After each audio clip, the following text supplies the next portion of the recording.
Recording in progress.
distinguished delegates, ladies and gentlemen, can we kindly invite you to take your seats?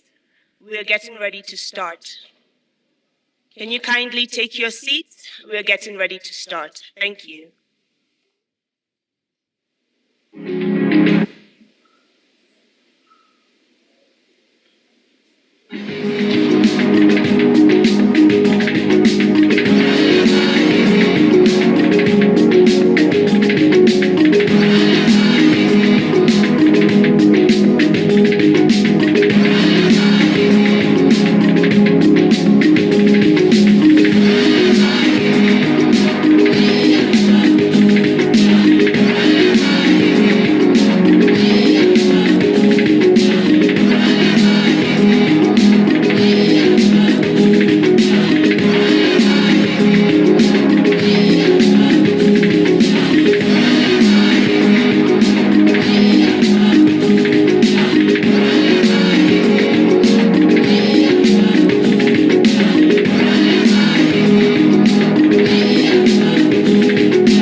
Honorables délégués, bonjour. Je vous souhaite de nouveau la bienvenue. J'espère que vous avez tous passé une soirée reposante. Thank you. I welcome you once again this morning. This morning, we are going to consider the statutory issues. We will have 4 presentations, and we will open the discussion, and then we will have 2 presentations again, and then open the debate after them. I invite Mr. Nassim Ouman, Head of Natural Resources of the Green Economy, the Green and Blue Economy, to present a report on the 10th session of the Regional African Forum for Sustainable Development. Mr. Ouman, you have the floor.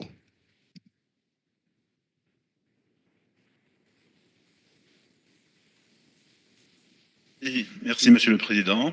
Excellence. Thank you, Chair. Distinguished delegates. My presentation is on the report of the Regional African Forum on Sustainable Development. And it's a 10th session, and the follow-up activities corresponding to what we dealt with as per the reference.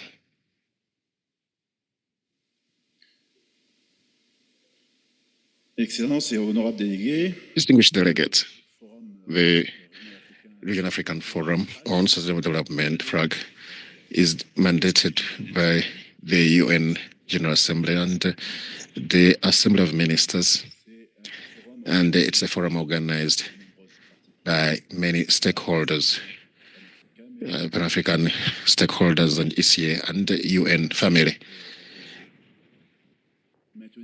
We want to maintain the commitment of the achievement of Agenda 2030 and 2063 and assess the progress made annually and strengthen, and this is what is specific about this forum, strengthening multi-stakeholder engagement and identify and promote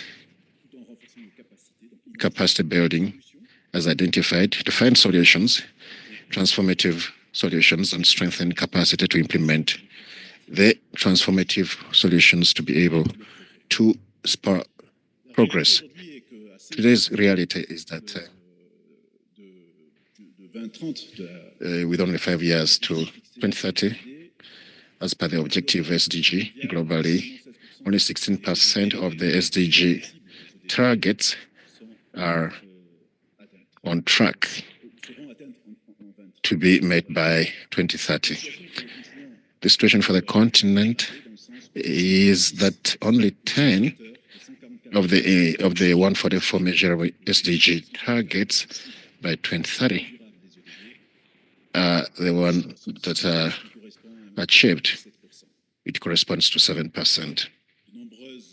Many targets require accelerated action for the implementation because they still show regression of progress.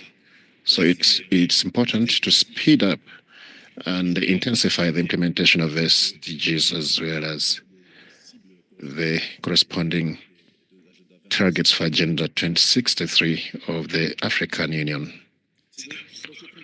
So it's in this context that the 10th session of RFSD was held in Addis Ababa, with the theme reinforcing the 2030 Agenda for Sustainable Development by eradicating poverty in terms of multiple crises.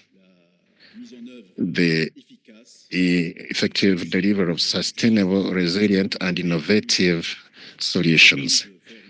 So we need to review progress, challenges, and opportunities in the implementation of the Agenda 2030. So that's why we looked at SDG 1, poverty, SDG 2 on hunger, eradication of hunger, climate action, peace, justice, and stronger institutions, and as is the case, number 17 on partnerships for the goals and the corresponding goals of Agenda 2063 with a special focus on its second 10-year implementation plan. So we want to see the strengthening of knowledge and the capacity of member states and other stakeholders on SDGs and Agenda 2063 and implementation of the same. We also identified and advocated effective and transformative interventions as well as policy measures and actions. So Africa needs to, was able to prepare, as is the case annually, the high policy level held in July at the UN headquarters, and also this year to prepare a regional position with regard to the future summit. Now, that meeting I'm talking about was held in September 2024. Now, some of the salient points on the message which was sent or highlighted with regard to those forum, the need to reform global finance,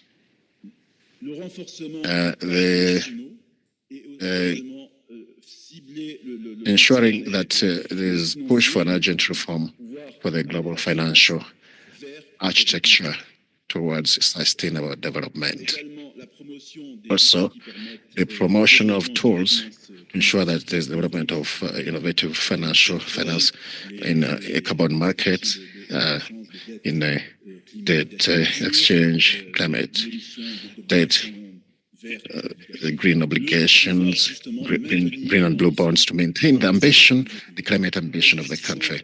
Investing in Africa's youth, we talked about that at length on demographic dividend, the need to strengthen and accelerate the measures enabling us to leverage those demographic dividends, and the importance of ensuring that there's leveraging of AFCFTA and green growth, boosting agriculture, food security, and industrialization through trade and climate action. Of course, all this goes through modernization of statistical actions in the countries while leveraging artificial intelligence, digital technology, and big data.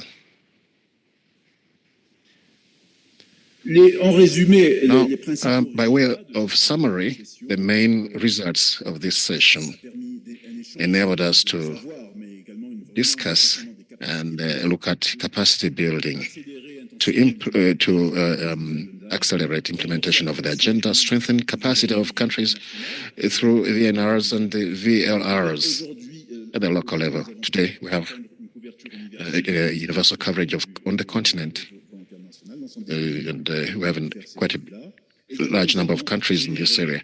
We have generated important studies on SDGs, especially those that are being looked at now, which has enabled us to document all this knowledge needed. Now, the main outputs of this session are the Addis Ababa Declaration on accelerating the inclusive and green recovery, as well as the key messages for the forum to the implementation and fast tracking of the implementation of the two agendas. We're able to carry out advocacy at the level of the fora I mentioned and carry out an assessment of the link between the forum and the future of the Addis Ababa Declaration through key messages portraying the need for artificial intelligence and looking at it closely, and looking at its pact for the future, which are aligned with the Addis Ababa Declaration. All the declarations, the objectives of the declaration are aligned to the Addis Ababa Declaration. 68% of the commitments and actions on the Declaration for Future Generations are aligned to the Addis Ababa declarations and the key messages. So we see the influence of the work that you are doing and which is carried out within the Regional African Forum on Sustainable Development. They enable us to move forward and look at the things which are needed to fast-track action.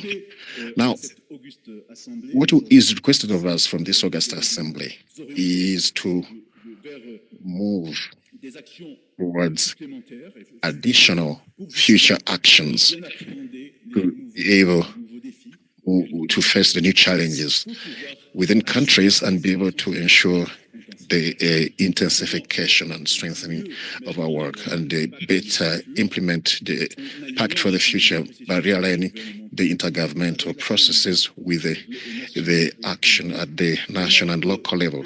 We need to see how we increase financing for digitalization by prioritizing digital and data investment in the development aid through ECA, regional level, and the UN systems in general.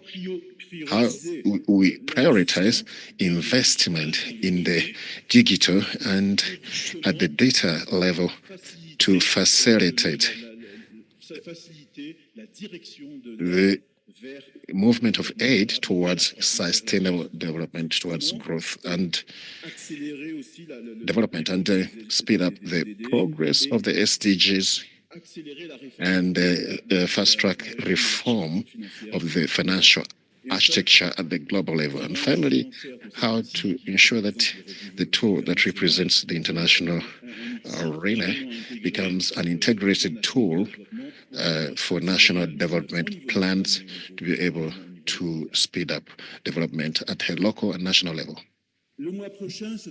Now, next month, we will have the 11th session of the Forum of ARFSD in Kampala in Uganda, and I'm happy to see the distinguished delegates from Uganda today here, and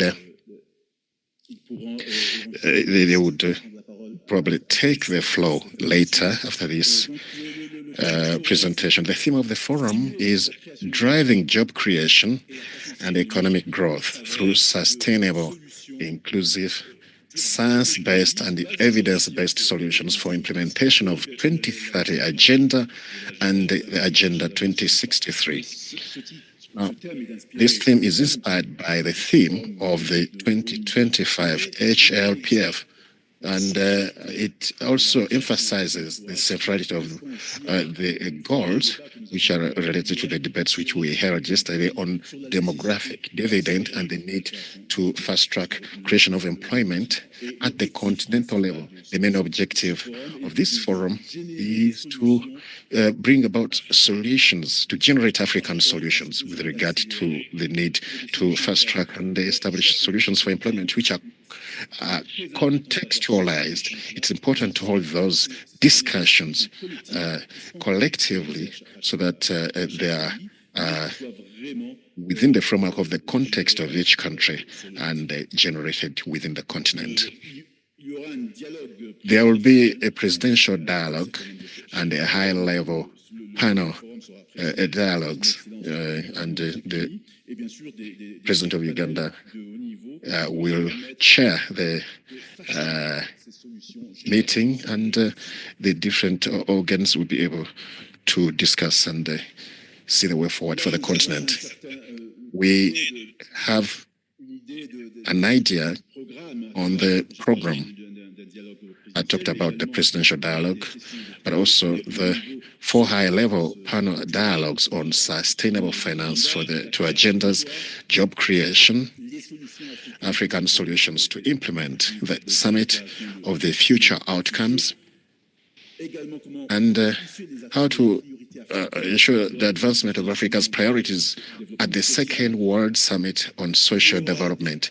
We will have parallel sessions focusing on the SDGs for this year, which that is 3 on health, 5 on gender, 8 on employment, and 14 on blue ocean, and 17 on the implementation of partnerships. There will be 2 plenary roundtable panels on STI, shaping strategic policy, and VRLs, and over 15 high-level pre-events, including the Africa Leadership Forum, with the former heads of state, and a session on the second 10-year implementation plan dialogue with the UNRCs, and sessions on major groups, CSO, private sector forum, gender dialogue, youth forum, faith-based organizations forum, and a number of events which will be communicated in the document. I will stop there, Chair, for the time being, but I'm available for any questions and comments. Thank you. Thank you, Mr. Ullman, for that excellent presentation. I'd like to request the main manager of the program, Madame Josephine Maria Omewengo, to present the report on the support of the UN system support to the UN, to the African Union for the new partnership for development in Africa. Madame Omewengo, you have the floor. Thank you. Good morning, Chair. Good morning, distinguished delegates. I am going to present the report on United Nations system support for the African Union and its new Partnership for Africa's Development Program. ECA support for the African Union is focused on 3 areas. One is on strengthening AU-UN collaboration to accelerate the implementation of the African Union Agenda 2063 and the United Nations Agenda 2030 for Sustainable Development. The second one is UN system-wide coordinated support to deliver the 2 agendas at the country level, but also at the regional level. And third is on promoting Africa's voice and space at the global level. If I start with the first one on strengthening African Union collaboration through high-level strategic engagement, here we have 2 main events that we support. One is the African Union and AU annual conferences, in which our principals meet annually to review progress on the joint frameworks. One is on the peace, and another one is on development. The 2 agendas, Agenda 2063 and Agenda 2030. In this meeting, the 8th conference was held in October last year, and the conference discussed mainly Africa's fiscal challenges and also advocated for the financial reforms, and emphasized gender equality and youth in peace processes. Specifically, they reviewed progress and also the outcomes of Summit of the Future, where there is a call for the reform of the international financial system.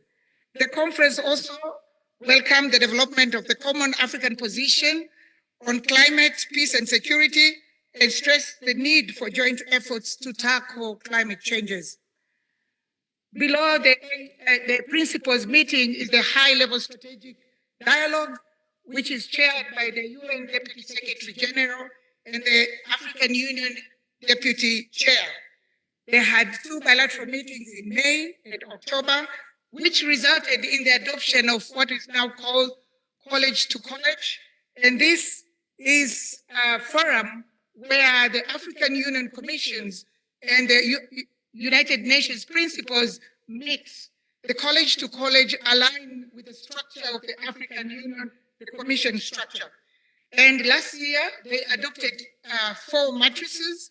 These are from 4 commissions. The commission that is working on their matrix for this year is on digitalization and energy. They will finalize their matrix this year. In terms of our support for the implementation of the 2 agendas, which also include our support to the African Union agency, the NEPAD. We are a member of the technical working group of the African Union Agenda 2063 that developed the second 10-year implementation plan and its domestication tools. And as you know, the second 10-year implementation plan was endorsed by the African Union Summit last year, February.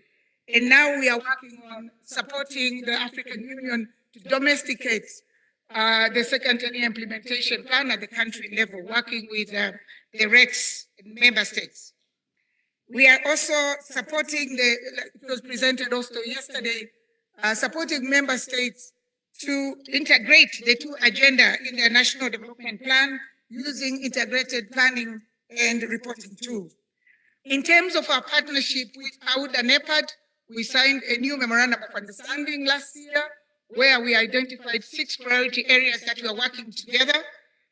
This includes regional integration, most specifically on the PIDA program, but also FCFTA is part of that, industrialization. We are also working with them on climate change, support the establishment of the Development Fund of the African Union, and also the development of the AUDA NEPAD strategic plan. We also work together with the African Union and the Office of the United Nations Office of the African Union, where we produce 2 studies with policy recommendations on governance, strengthening of governance, institutions, and economic development, and also promoting effective and meaningful youth participation in post-conflict reconstruction and development. And lastly, in terms of our partnership with the Africa Peer Review Mechanism, we work together to advance the African Private Sector Credit Rating Agency, which emphasizes self-financing, collaborating with the Pan-African institutions, and promoting credit rating transparency in Ghana and Zambia. In terms of our work at the regional level on promoting the UN reforms through the Regional Collaborative Platform for Africa, in 2024, we held the Regional Collaborative Platform annual meeting, which really assessed progress for the SDGs, but also prioritized the 6 transitions which were defined at the summit, SDG Summit in 2023, and discussed the need to strengthen collaboration with the regional economic communities to optimize regional capacities and enhance progress in sustainable development. We also had meetings with Senegal, the UN team in Senegal, in addressing post-election needs, leading to a unified approach for UN to support the country, the new government. We also supported UN country teams in DRC, Ethiopia, Namibia, Rwanda, and Sierra Leone in developing their cooperation framework in which we ensured the inclusion of global priorities at country level, working closely with those member states and the UN system. And we had a dialogue with authorities in Central Sahel, supporting joint transformative programs and developing integrated concept notes for Mali, Niger, and Burkina Faso. Through the RCP, the Regional Collaborative Platform, we have what we call the Opportunity and Issue-Based Coalition. These are the vehicles that support the UN to deliver together at regional and at country level. And we have 6 opportunity and issue-based coalition. One that focuses on data. And yesterday there was a lot of presentation by Director Said on how we have supported the national governments in terms of their national statistics.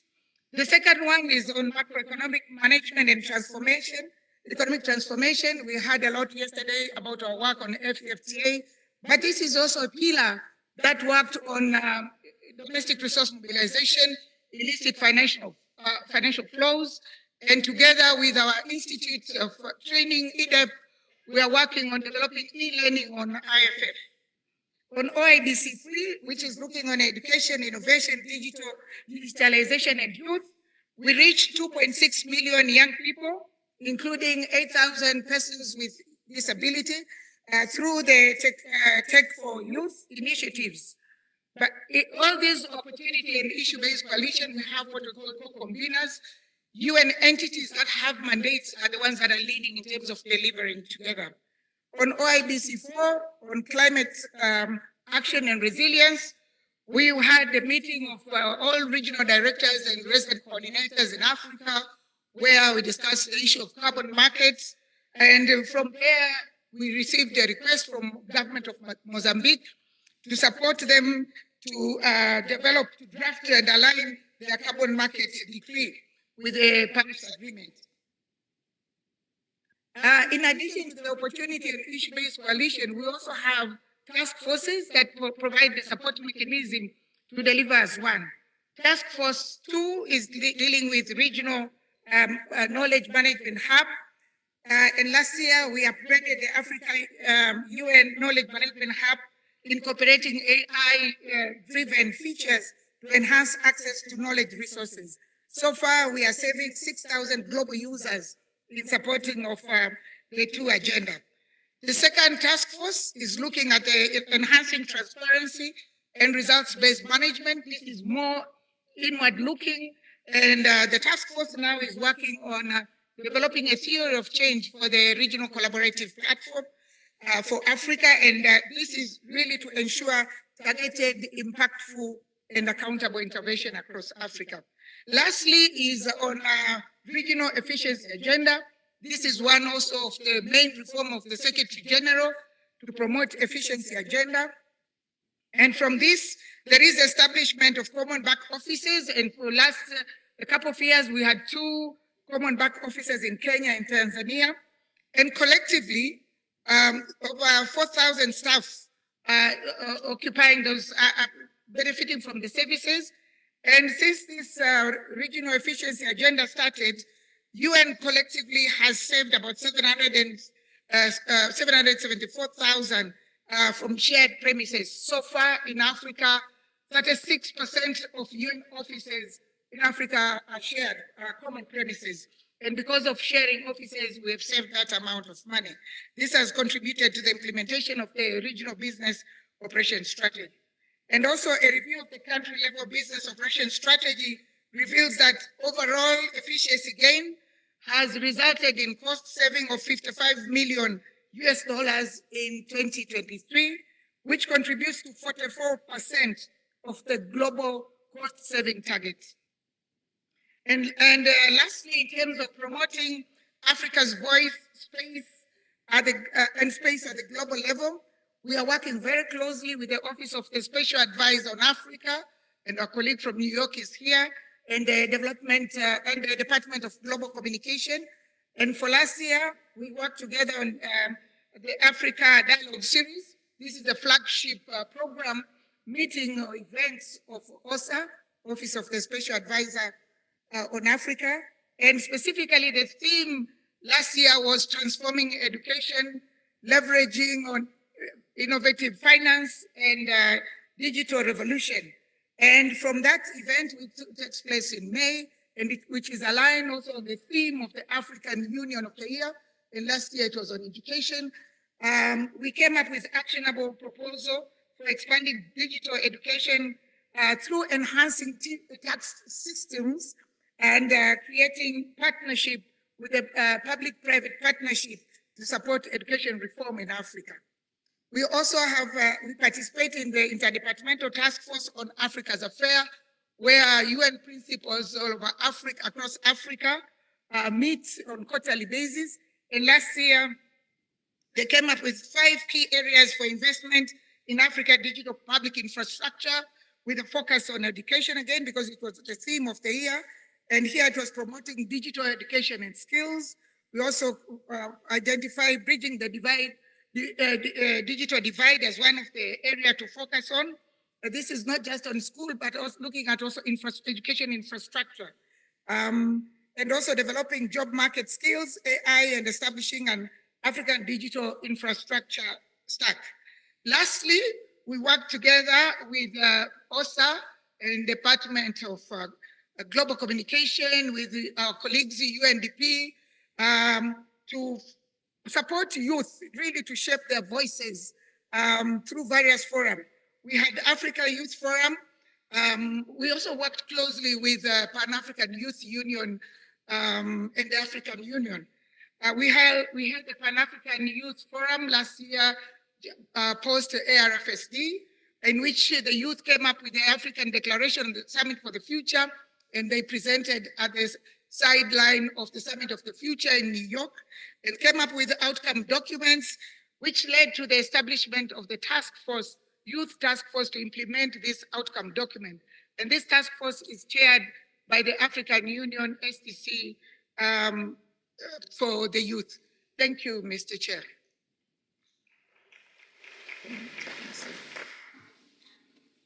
Merci, Madame. Thank you, Ole-Mwengo, Madame Ole-Mwengo, for your présentation claire. presentation, which is clear and excellent. Distinguished delegates, I would like to suggest that we move to the 26 draft program. I invite Madame La Bragant to deliver her presentation. Thank you. Madame Bragant, Madame Bragant, you have the floor.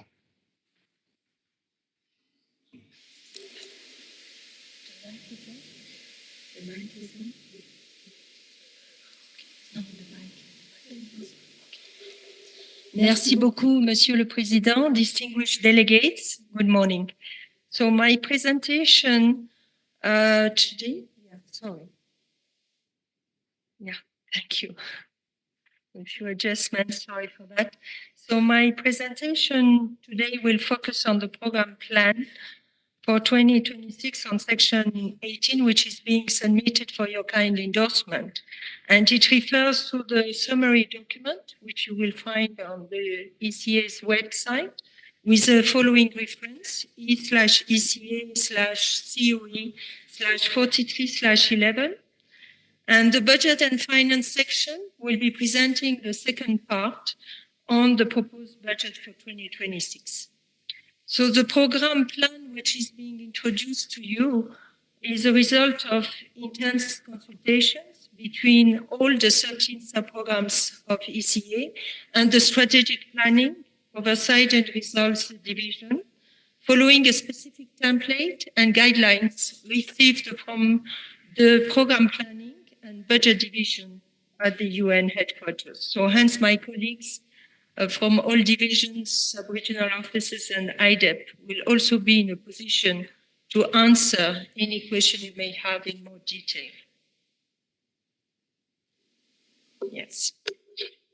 Sorry for that. So as you all know, we are evolving in a very fast, evolving and challenging context, more and more complex, very uncertain, which has been marred with recurring crises and shocks, which have been increasing the vulnerability of countries to socio-economic, geopolitical, and environmental shifts, resulting in continuously moving development targets, as reflected by the very slow progress achieved with respect to the implementation of the Sustainable Development Goals, with only 17% of related targets met or on track so far.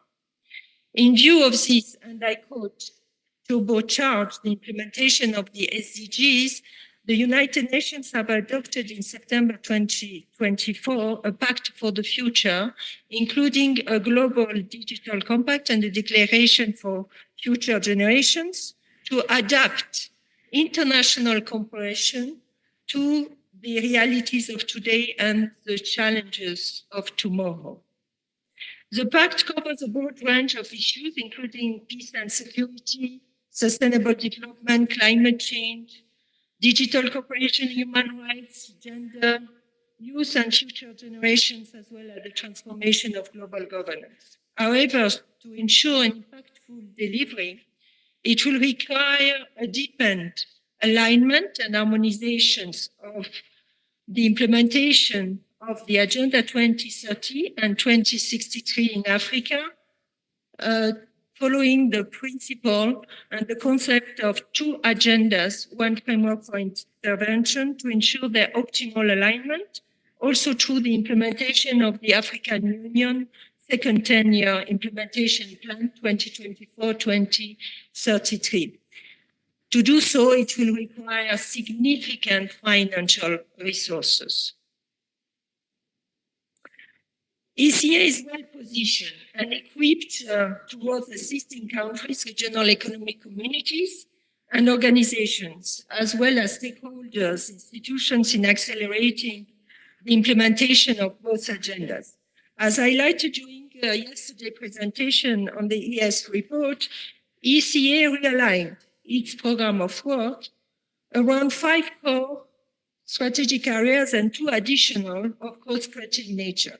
As previously showcased, ECA will upscale its responses towards enhancing regional integration, economic diversification, and sustainable industrialization as main engines for equitable growth.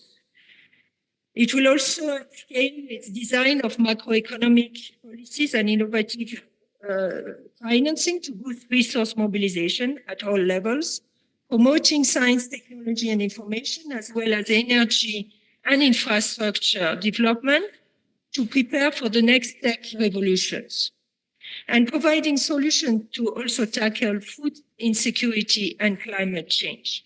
Underpinning these actions is ECA's core work on data and statistics, as well as the mainstreaming of social dimensions. In the current context of dwindling financial resources, there is need to evolve from business as usual to business for purpose. And it has become even more essential than ever for ECA to ensure effectiveness and efficiency in line with the UN 80 initiative that was launched by the Secretary General yesterday. This can only be facilitated through integrated planning, building on a holistic approach encompassing existing planning tools, such as the medium-term program framework, which will be expired at the end of the year, the annual program plan and budget endorsed by the General Assembly, and the internal annual business plan, which operationalization relies on 2 key pillars. The first one on resource mobilization through complementary resources, and the human capital planning, which is supposed to address upcoming changes in the workforce and the need for skills diversification. The following slides provide a very quick snapshot of plan intervention by sub-program as part of the proposed program plan for 2026. The sub-program 1 on macroeconomic policy, finance and governance will seek to enhance evidence-based policy through internalization of findings from flagship knowledge products. It will also continue to support improved mobilization of domestic and international public and private resources and capital through innovative approaches. The sub-program 2 on regional integration and trade will contribute to strengthen resilience of members of ECA through de-risking investments in regional value chains and special economic zones. It will also support the development of green trade strategies to address climate change. The sub-program 3 on technology, innovation, connectivity, and infrastructure development will focus on leveraging technology and innovation to facilitate a just energy transition and improve transport efficiency. It will also support liberalization of air transport markets. The sub-program 4 on data and statistics will provide support towards improving civil registration and vital statistics systems. It will also work on producing and disseminating comparable economic statistics. The sub-program 5 on climate change, food security, and natural resources will pursue its support on the development and implementation of policies for resilient and inclusive agri-food systems, as well as the development of climate-resilient economies. The sub-program will also continue to convene peer learning policy dialogues and regional consensus buildings platform, including the Africa Regional Forum on Sustainable Development that it was just presented by my colleague. The subprogram 6 on gender equality and women's empowerment will foster the incorporation of gender-sensitive financial regulatory frameworks, as well as the integration of a gender perspective into fiscal policies. The subprogram 8 on economic development and planning will support development planning and innovative financing in close collaboration with other subprograms. It will also contribute towards enhancing future-ready development planning capacities, ensuring that planned interventions are well suited for future changes. The SP9 on poverty, inequality, and social policy will continue to seek to strengthen national and sub-regional reviews of population-related frameworks to promote socio-economic development and support enhanced social protection systems for the most vulnerable. The subprogram 7 on sub-regional activities for development in North Africa intends to change its objective and focus on developing policies to accelerate inclusive and sustainable growth to increase productivity. It will also support mobilizing finance for sustainable development.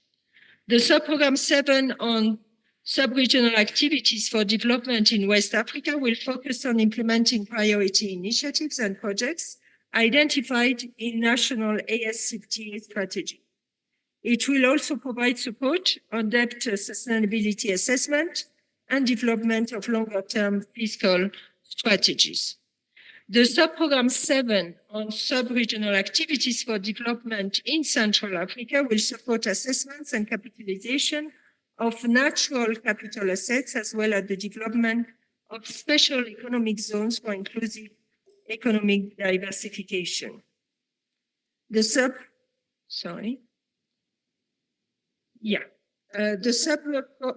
program 7 on sub-regional activities for development in East Africa will continue to contribute towards enhanced capacity in designing and implementing policies framework on trade, the blue economy, and tourism. It will also support the development of investment promotion strategies at national and sub-regional levels. The subprogram 7 on sub-regional activities for development in Southern Africa will support the deepening of inclusive industrialization through value chain development, as well as the acceleration of the transition towards more sustainable economies, for example, through the consideration of climate-smart agriculture. ECA will enhance joint planning and delivery among and between subprograms to avoid duplication and ensure further harmonization while implementing the 2026 program plan.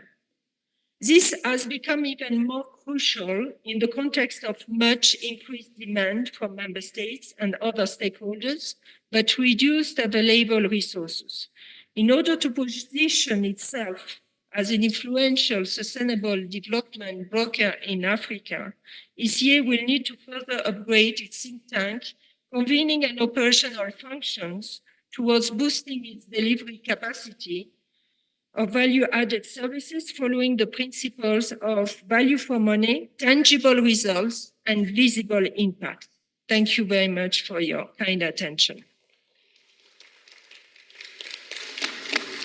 Je remercie Madame Bragante, thank you for your instructive presentation. I'd now like to ask Madame Hailema Avoka, the chief of the budget section, to come forward and present the summary for the 2026 program budget. Thank you.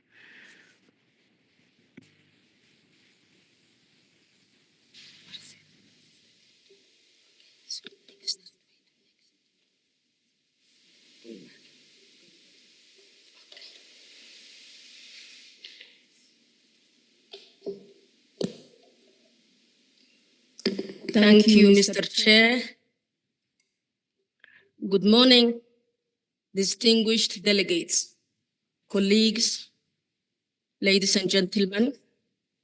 I'm going to present the proposed 2026 ECA budget and give you a flavor of what we did last year, what we are doing this year, to cope the ongoing liquidity crisis of the UN.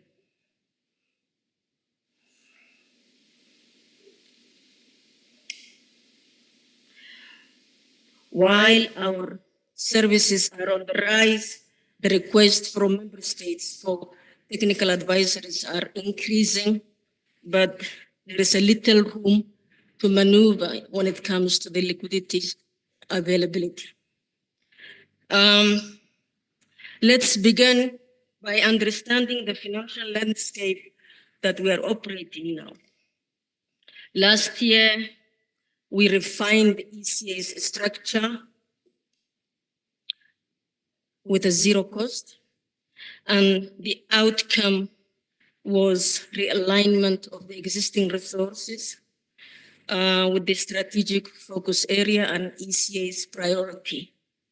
This year, we just concluded a very successful spending review, which efficiency, accountability, and making the most of the limited resources available are the name of the game.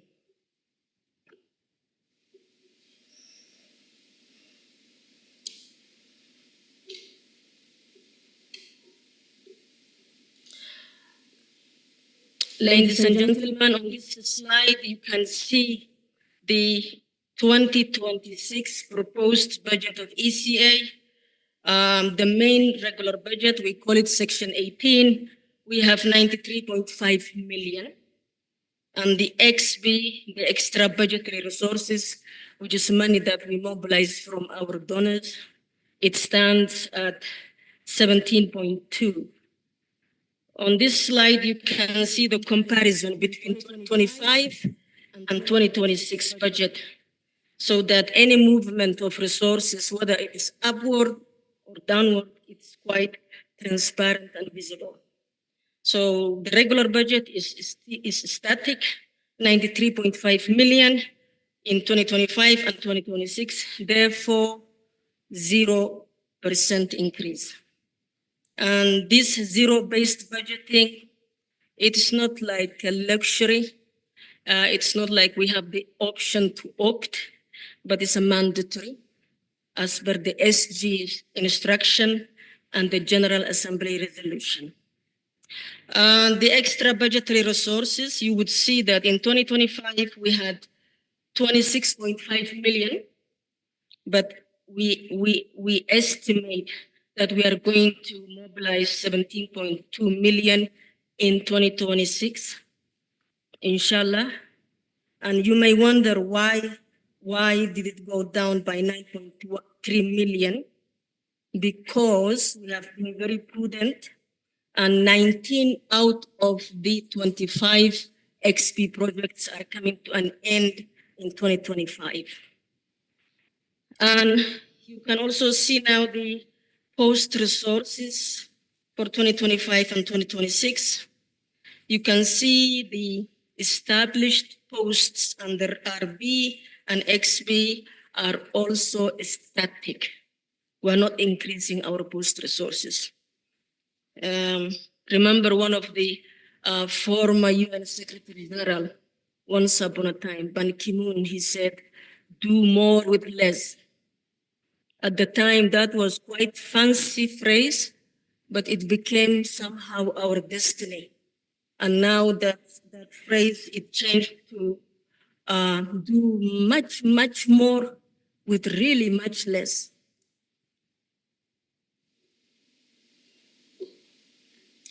On the following slide, you can see the distribution of resources of the non-post resources of 30.1 million. You saw that the regular budget was 93.5, so 30.1 million from the 93.5 is allocated to non-post resources, and this helps us to support our operational function and fund strategic initiatives. As you can see, for example, travel of staff of the entire commission is 1.6 million. This is really a peanuts, given the global ticket prices after COVID. But we have been very innovative, and we use virtual meetings, hybrid meetings, combine mission into one in the name of cost cutting and being very, very efficient.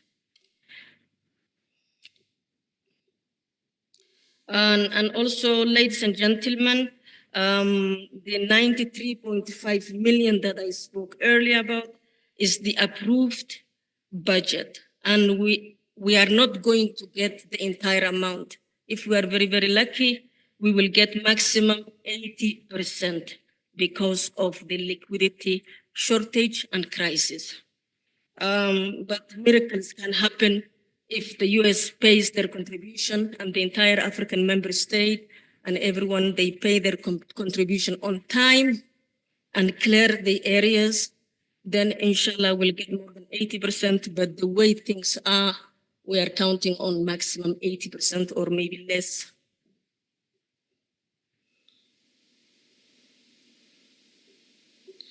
On this slide, you would see the budget for NEBAD, Section 11. NEBAD stands for, we like jargons in the UN, don't we?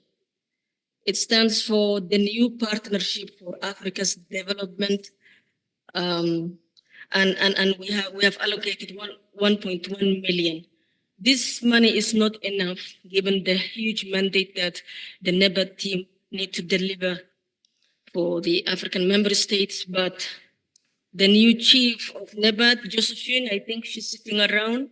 She always finds a way to be very innovative and use the little resources available to deliver the most by engaging member states through virtual meeting, hybrid, and also dissemination of information using technology rather than paper, therefore saving money. The 1.1 million of NEBAD is divided into post, about 900K, which finances 5 posts, and the remaining $233,000, it is allocated to non-post so that they can deliver their mandate. If you see, for example, the consultant and expert line, it is 0.09 million. It's a drop in the ocean, but we try to limit the hiring of consultants and use the available in-house experts to deliver our mandate. And travel is almost 0.05 million, almost non-existent. And Josephine, as I said, she uses hybrid and virtual meeting whenever possible, although some of our audience in Africa, they do not have access to credible and quality internet. Therefore, in those circumstances, we travel to meet with them. On the following slide, you would see the budget for RPTC. Again, another jargon. RPTC stands for the regular budget for technical cooperation.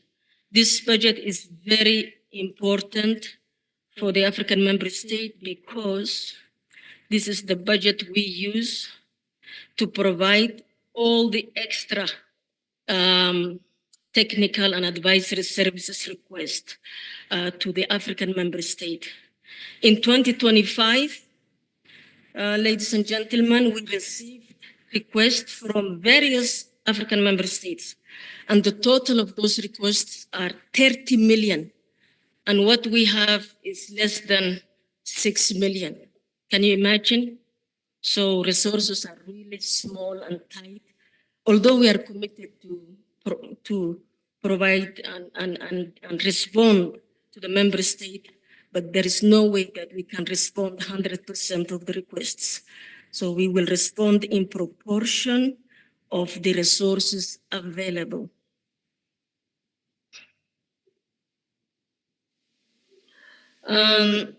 Finally, the 2026 proposed budget of ECA combining the regular budget, the XP, RPTC, and the NEBAT. In total, it stands at 123.5 million, but we are not sure if we are going to receive this entire money. Hopefully, inshallah, we will receive, but the way things are, if we are really realistic, we may be getting maybe 80 or 70%.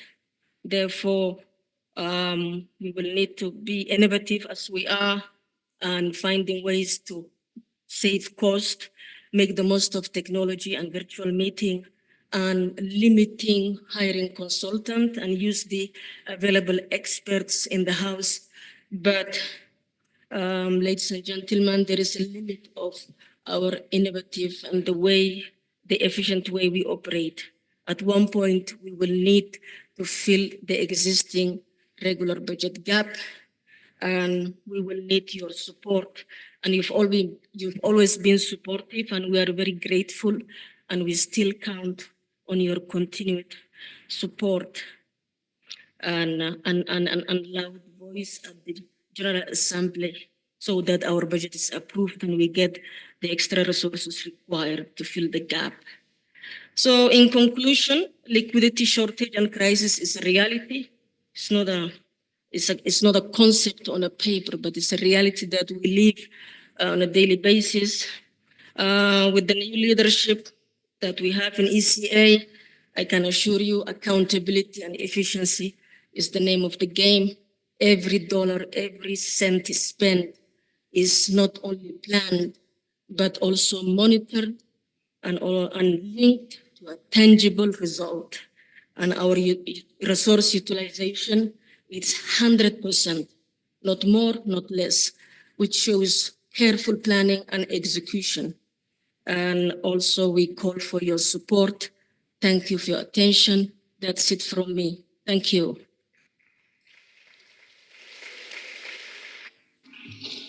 Je remercie Madame Aboukar pour sa présentation claire.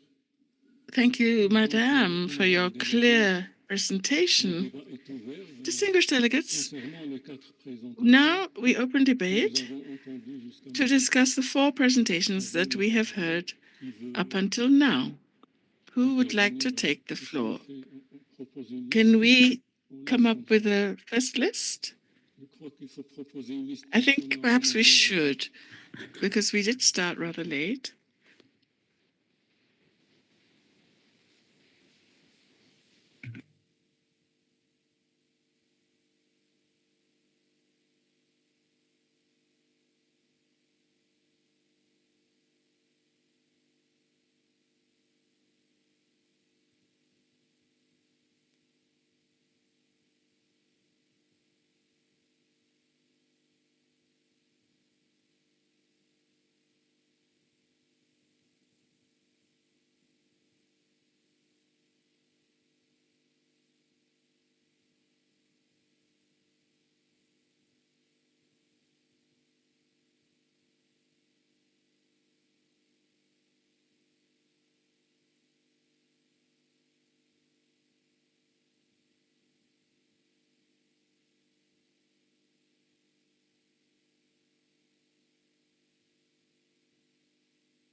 Donc, avant de citer la liste des États membres, So before we read out the list of member states who wish to take the floor, I would like to remind you all that there's a 3-minute rule.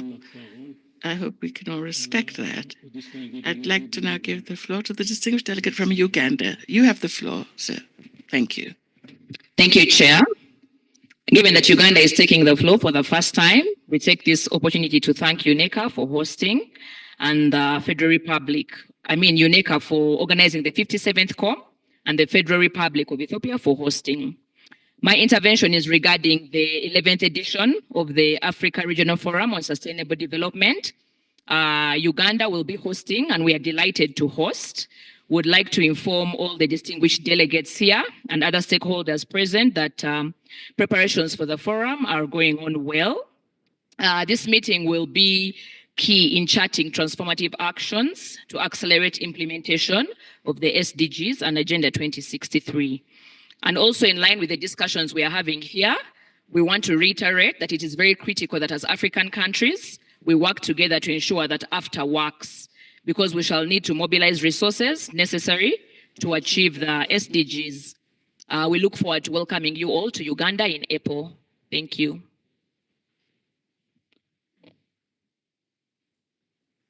Merci, distingué délégué. Thank you, distinguished delegate from Uganda. We shall now move to Eritrea. À vous la Thank parole. you, Chairperson. Chairperson, just one, we want to thank and commend the enriching presentations and clear presentation. Second, Chairperson, the first thing on 11 is RFCD, Sustainable Development Goals. I think we have invitation and also clear information, but we have yet to have documents for that function. If they can highlight on that.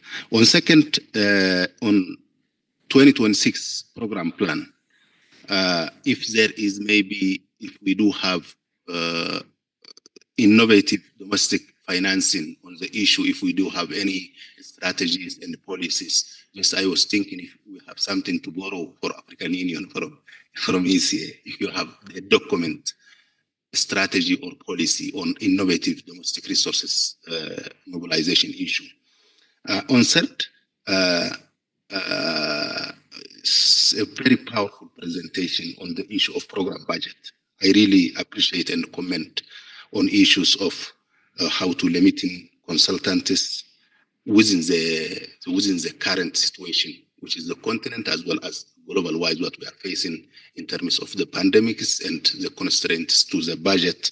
Is very important to have effective, efficient, and responsible utilization of meager resources we have.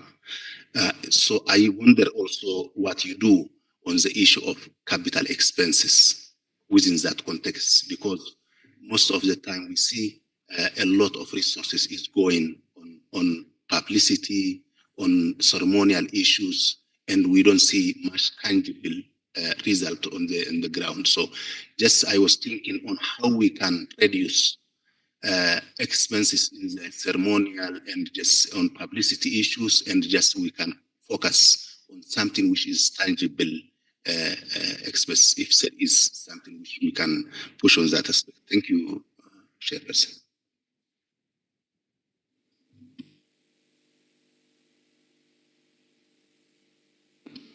Merci, distingué délégué. Thank you, distinguished delegate. Now let's move to Cameroon. Thank you, Chair, for giving us the floor. We are 5 years to the SDGs, and it appears visibly that 17% of the targets are in the right track. So there are several actions that are undertaken, and we are working at different fronts at the same time. However, it's important to ask ourselves the question, what would be the transformative scenario for Africa? So in that regard, we think that industrialization is at the center of the matter. It can constitute a dominoes effect on what is required. Concerning the AFCFTA and the poverty reduction, employment, structural transformation of our economies, we see that, there's no dignity in poverty. There is no dignity for extra overt economies. Transformation is fundamental for Africa today through industrialization. we think really that everything must work in such a way that industrialization happens in Africa through different activities which we undertake that should be aimed at ensuring that there is industrialization for Africa to contribute to its empowerment. I thank you. Thank you, distinguished delegate of Cameroon. Now I give the floor to the distinguished delegate of the Kingdom of Morocco. You have the floor. Many thanks, Chair. Ladies and gentlemen, I would like to make a speech, but I thank the four presenters. These are very important and rich. I'd like to talk about 3 items on the matters proposed. The first one being employment, statistical systems and SDGs, and then also the convergence of our countries.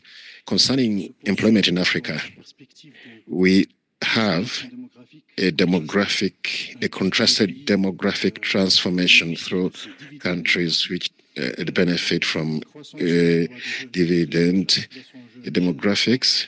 We see that the youth are very important. We have the challenge of creating employment adapted to the youth. Now, the second group of countries through the transition, the demographic transition, through what we call demographic transition. So we have rates of fertility which are falling, and the social systems which need to be sustained. Now, this demographic dividend leads to a transformation of countries structurally, and we need to harmonize the country transformation through transformation in the areas of economies and demographics. This dysfunctioning would probably be dangerous in the long run in our countries. And with that, I'd like to remind us on the matter of the informal sector and social protection in our countries. These are things which are continuous in our countries, and they pose a lot of problems. And of course, they add on to this demographic challenge in the short and long term. We need to address these matters. Now, I think that this issue of economic transformation can be analyzed through 2 main areas. The first one is, where should we invest? To date, we do not have relevant answers which are granular to inform investors and tell them that, look, this sector can be profitable. And then we give them the figures there too. The second matter is how to invest. Now, how to invest? We have the environment of business, which impacts decisions on the private sector in terms of the capital, number of employees to be recruited, and so on. Now, in Morocco, we have undertaken 2 studies in this matter, and we have made observations. The first one is the polarization of the productive sector. We have very productive sectors and less productive sectors. We noted that there is a lack in the area of average productivity, which would spur production in the area of employment for the less qualified population, which is characteristic of our continent. Then the other one is that we undertaken was with partnership with UNECA on the resource allocation in the manufacturing sector. We noted that by eliminating distortions, yes, we could double our production in the manufacturing sector. So, in my opinion, those 2 areas are fundamental to respond to the issue of development of our continent and to succeed in structural transformation that we aspire to. Now, concerning the second question on statistical production, we note that there is no integrating platform to bring together data on investment and business and SDGs in our countries. And through UNECA, probably if we set up that platform, the statistical platform, it would be a leverage to bring together the commercial and economic areas to be able to inform people on how to produce on the continent.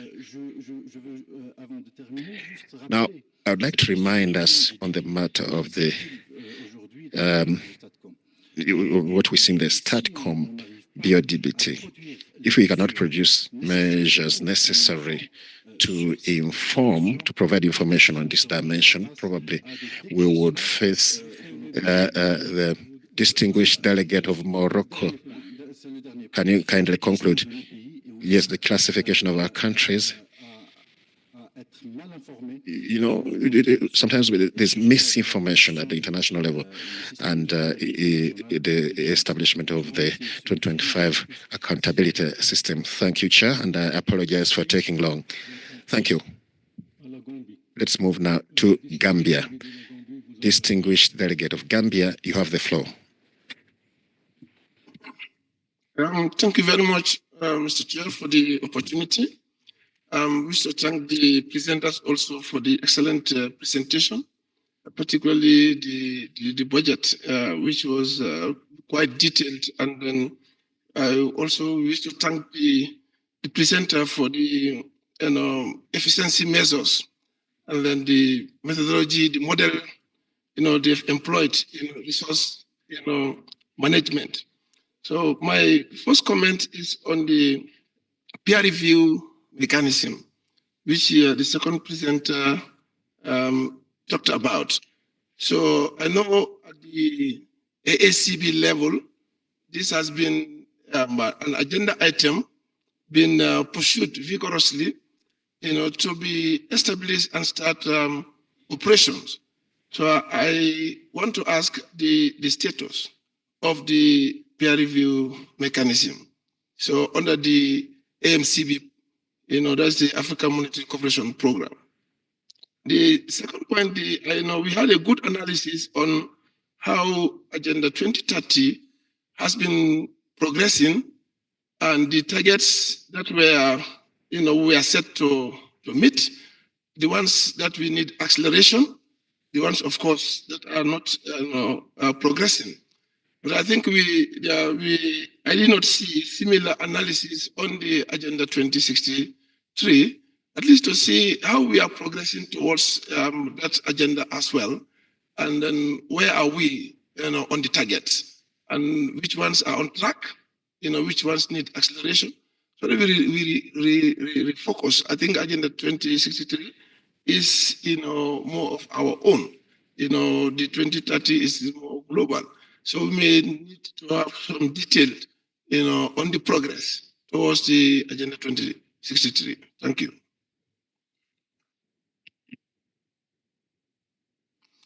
Merci. Thank you. I move to Nigeria. Nigeria, you have the floor.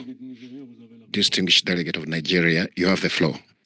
Thank you very much, Mr. Chair. And let me join other colleagues to thank the presenters for the nice presentation. I have just one comment, request for clarification.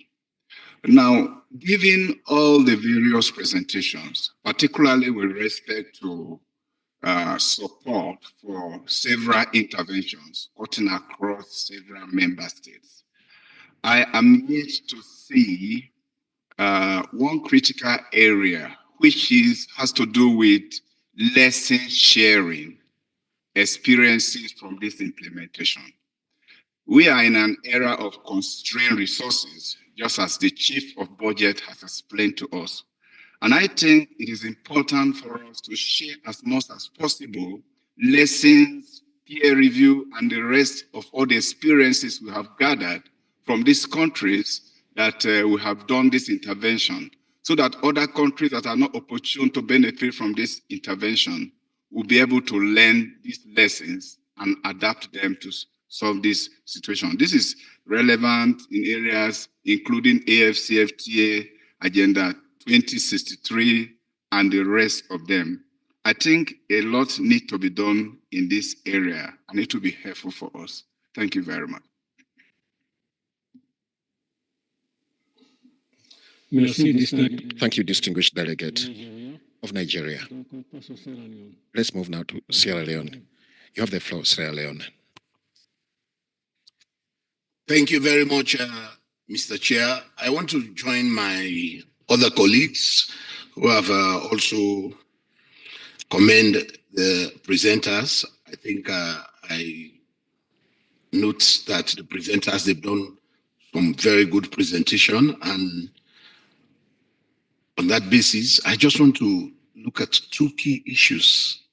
The first one is related to the work that the Commission is doing on capital market development. I noted they are helping Ghana and Zambia with credit rating, and that's a good thing. We know one of the challenges that we have in Africa is the lack of affordable finance, both by the government and the private sector. And we know if we unlock capital markets, in particular, we say we have a stock exchange in Africa. There is a lot we can do, because for me, access to finance is, for lack of words, I would say it's one of the key binding constraints that we have in Africa. So if the Commission has started some work helping countries with the credit rating, I want to implore the Commission to focus on how to help countries to move towards developing their capital markets, having stock exchange. Most of the African countries, if you see, they don't even have good policies for stock exchange. So probably the Commission can have a prioritization on that to make sure that we develop our capital markets for us to be able to have affordable finance for both government and the private sector.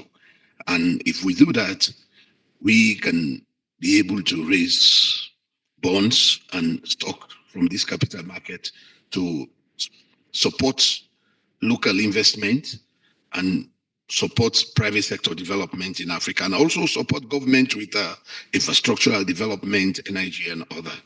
The other thing is I want to look at is the special economic zone, which was mentioned as one of the sub-program areas.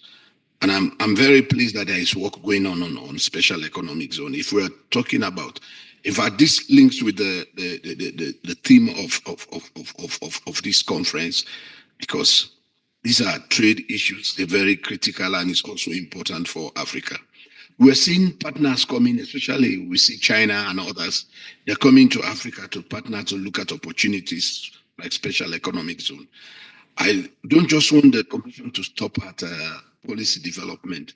Probably you can have a special program that is you can anchor to help countries how to better engage with partners to make sure that if they're having special economic zones, they do it in a better way that will help Africa. Currently, we are struggling with a lot of imports that is affecting our reserves, affecting our foreign exchange. I think if we develop special economic zones like we saw yesterday, the much export that we export in raw materials will be used locally and will be transformed to high value goods that we can export and get better a deal than we're currently doing. So probably I will want to suggest that this also the Commission takes this as a very serious issue to help countries to set up special economic zone. Thank you. Merci. Thank you. Let's move now to Rena. You have the floor. Thank you, Chair. I'd like to thank the three presenters for their succinct presentations. Now, among the trends, we are looking at the fast tracking of progress of SDGs. There is a template which was presented where we saw where we are at 17% of targets by 2030. In the same vein, we are talking about targets of about 7%, which are decreasing. Now, this is what is of interest to me. If by 2030 we are talking about a decrease, it does mean that we have given up. Is there nothing done to change that trend? Should we just fold our hands and look at things as they happen by 2030, where we have 17% of targets, which are, decreasing? Now, concerning the SDGs, again, would wish to see at the African level, as we saw the first presenter said, that the situation in Africa is not very impressive. When we look at the global level, in Africa, when compared to the global level, we see that the situation is not that brilliant. Now, I'd like to understand the reasons behind that low rate of progress towards achieving SDGs by 2030. Again, in Africa, could we have a situation, region per region? I'm talking about West Africa, North Africa, South Africa, East Africa, and so on. Can we have a picture so that we can look at things more clearly? In the presentations made today, we see that we are faced with a challenge related to resource mobilization for achieving the objectives for Agenda 2030 and Agenda 2063. That's why, given those challenges, we need to look at things clearly and look at the objectives and what you need to achieve so that by 2030 or 2063, we know where we stand and be able to know what to do. When we have limited resources, we need to know how to go about it to prioritize the little that we have. Now, for the two agendas, we need to have a framework of interventions. If we have a framework of interventions for the two agendas, then certainly, if the alignment is optimal, we should have some progress with regard to Agenda 2063 of the AU, just as the delegate of Gambia said. It would be interesting that we look at the situation, even if the deadline is still ahead, we can do something. Now, I'd like to encourage the Commission concerning the room for maneuver concerning the resource management. It is the first component on the management where there's need to reduce costs and resort to experts, local experts, to assist us in the different countries. I thank you, Chair. Thank you, distinguished delegate of Benin. I give the floor right now to the Democratic Republic of Congo. You have the floor. Many thanks, Chair. Let me start by commending the different presenters who made the various presentations on the studies made. These were relevant and leads to my comments. Now, concerning the transformative process, I listened to my colleague of Cameroon talking about industrialization.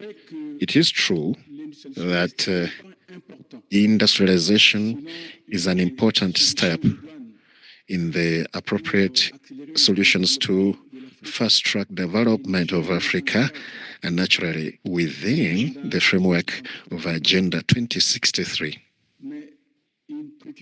Now, there's a concern that is to which I would like to make an opinion. Now, in industrialization, when we see that we have the same products at a given time, we need to know whether we should specialize according to geographical areas and the potentialities of each area.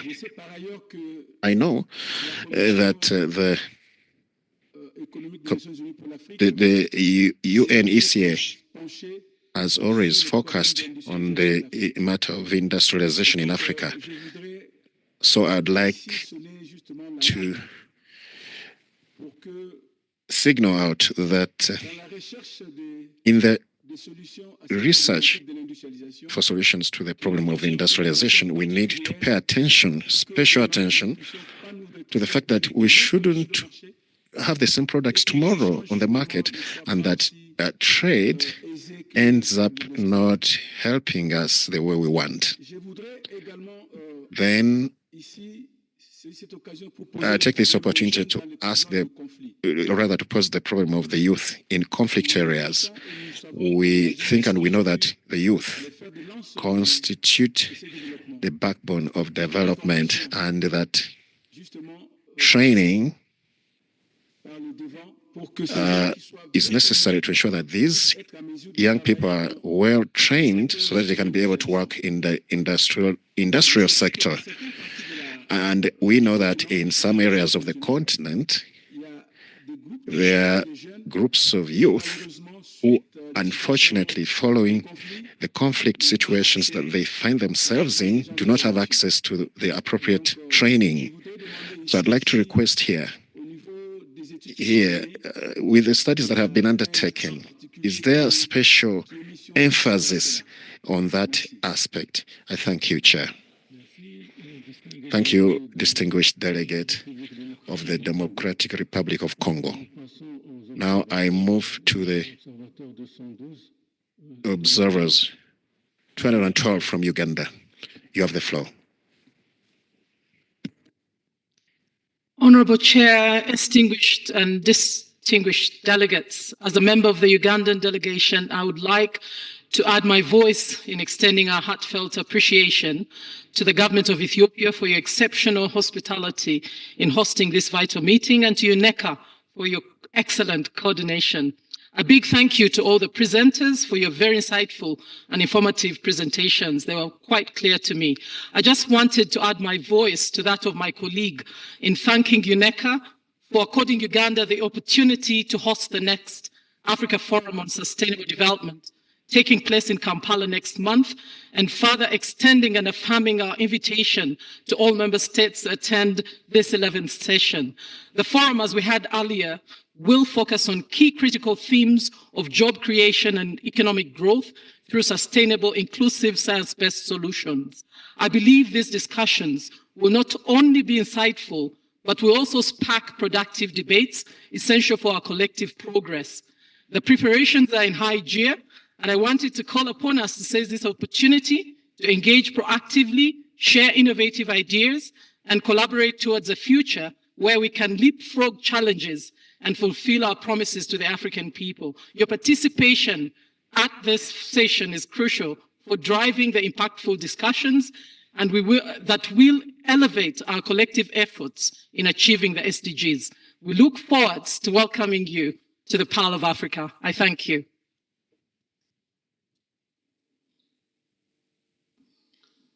Merci, Madame. Thank you, Madam. I recognize Tanzania. You have the floor. Tanzania.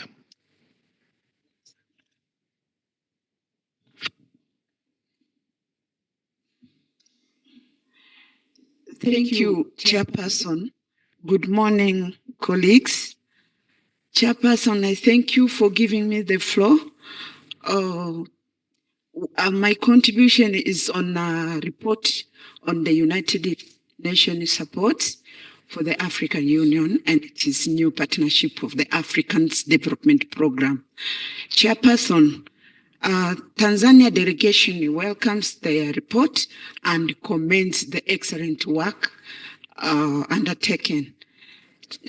We recognize the significant progress made. However, we underscore the need for intensified the efforts, particularly in addressing climate change. Drawing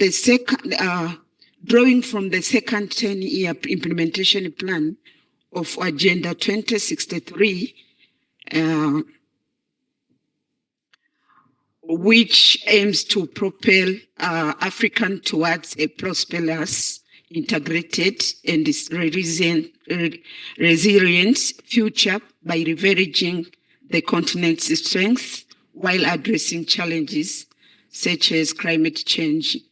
So the further work is essential. Chairperson, my first comment is it is important to recognize that while the African countries contribute minimal to global emissions, they are disproportionately impacted by the climate change, particularly in agriculture and other areas.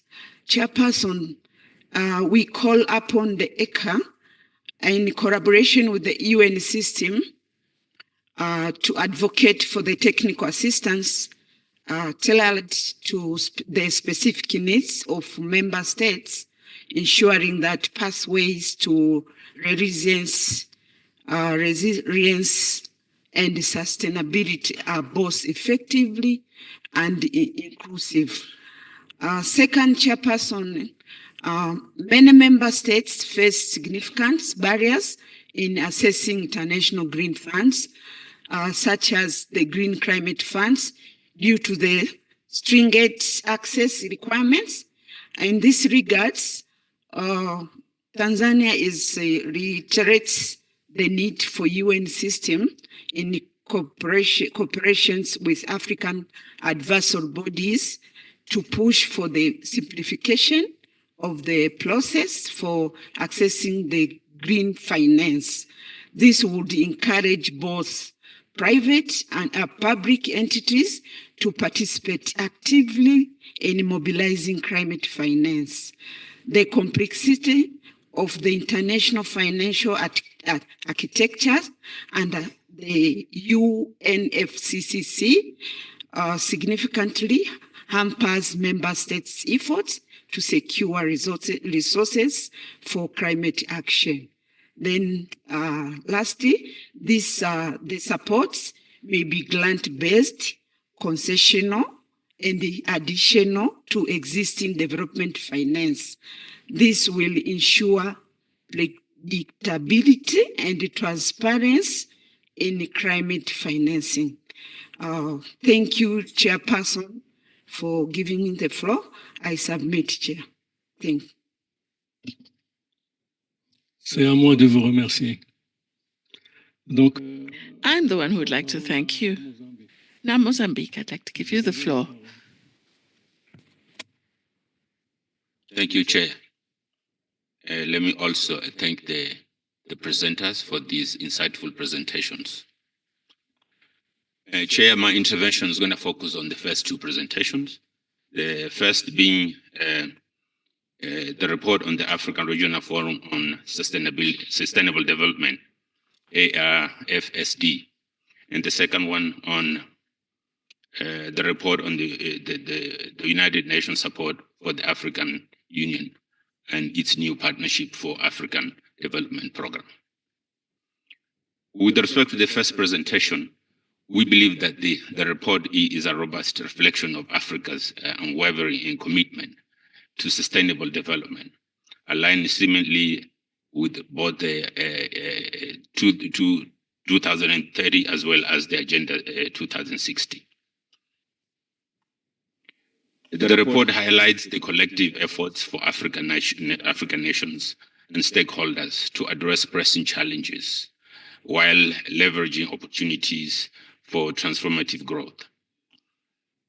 The emphasis on climate change and the promotion of green and blue economies is timely, addressing Africa's urgent need for sustainable resource management.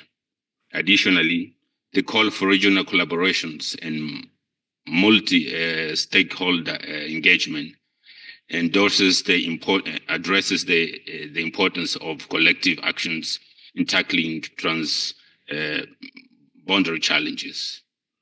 The inclusion of youth and women in sustainable development efforts is a significant step forward, reflecting a commitment for inclusivity and equity.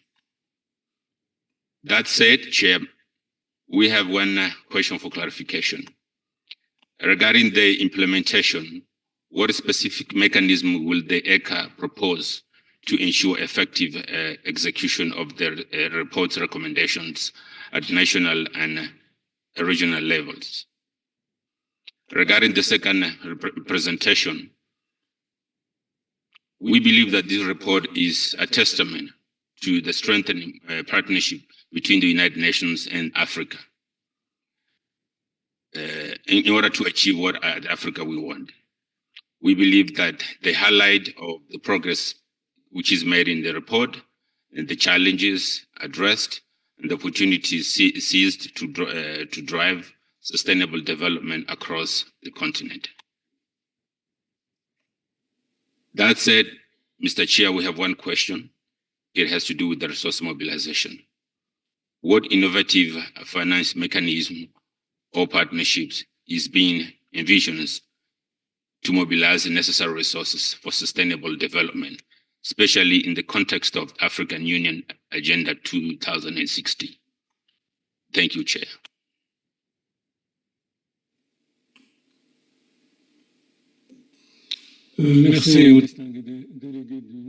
Distinguished delegate from Mozambique, I'd like to thank you. Now we have Zimbabwe. You have the floor. Thank you, Chair. Let me acknowledge all the presentations. I'll focus my comments on the proposed program plan and budget for 2026. Let me acknowledge the issues raised in terms of budget liquidity challenges and shortages. I think we are all living in critical times where we have all these shortages, cuts, etc. So I'm delighted that we have issues which have been raised in the budget in terms of efficiency, accountability, and I would like to add productivity. I think we need to ensure that every dollar is productive. So I would like to urge ECA to continue with the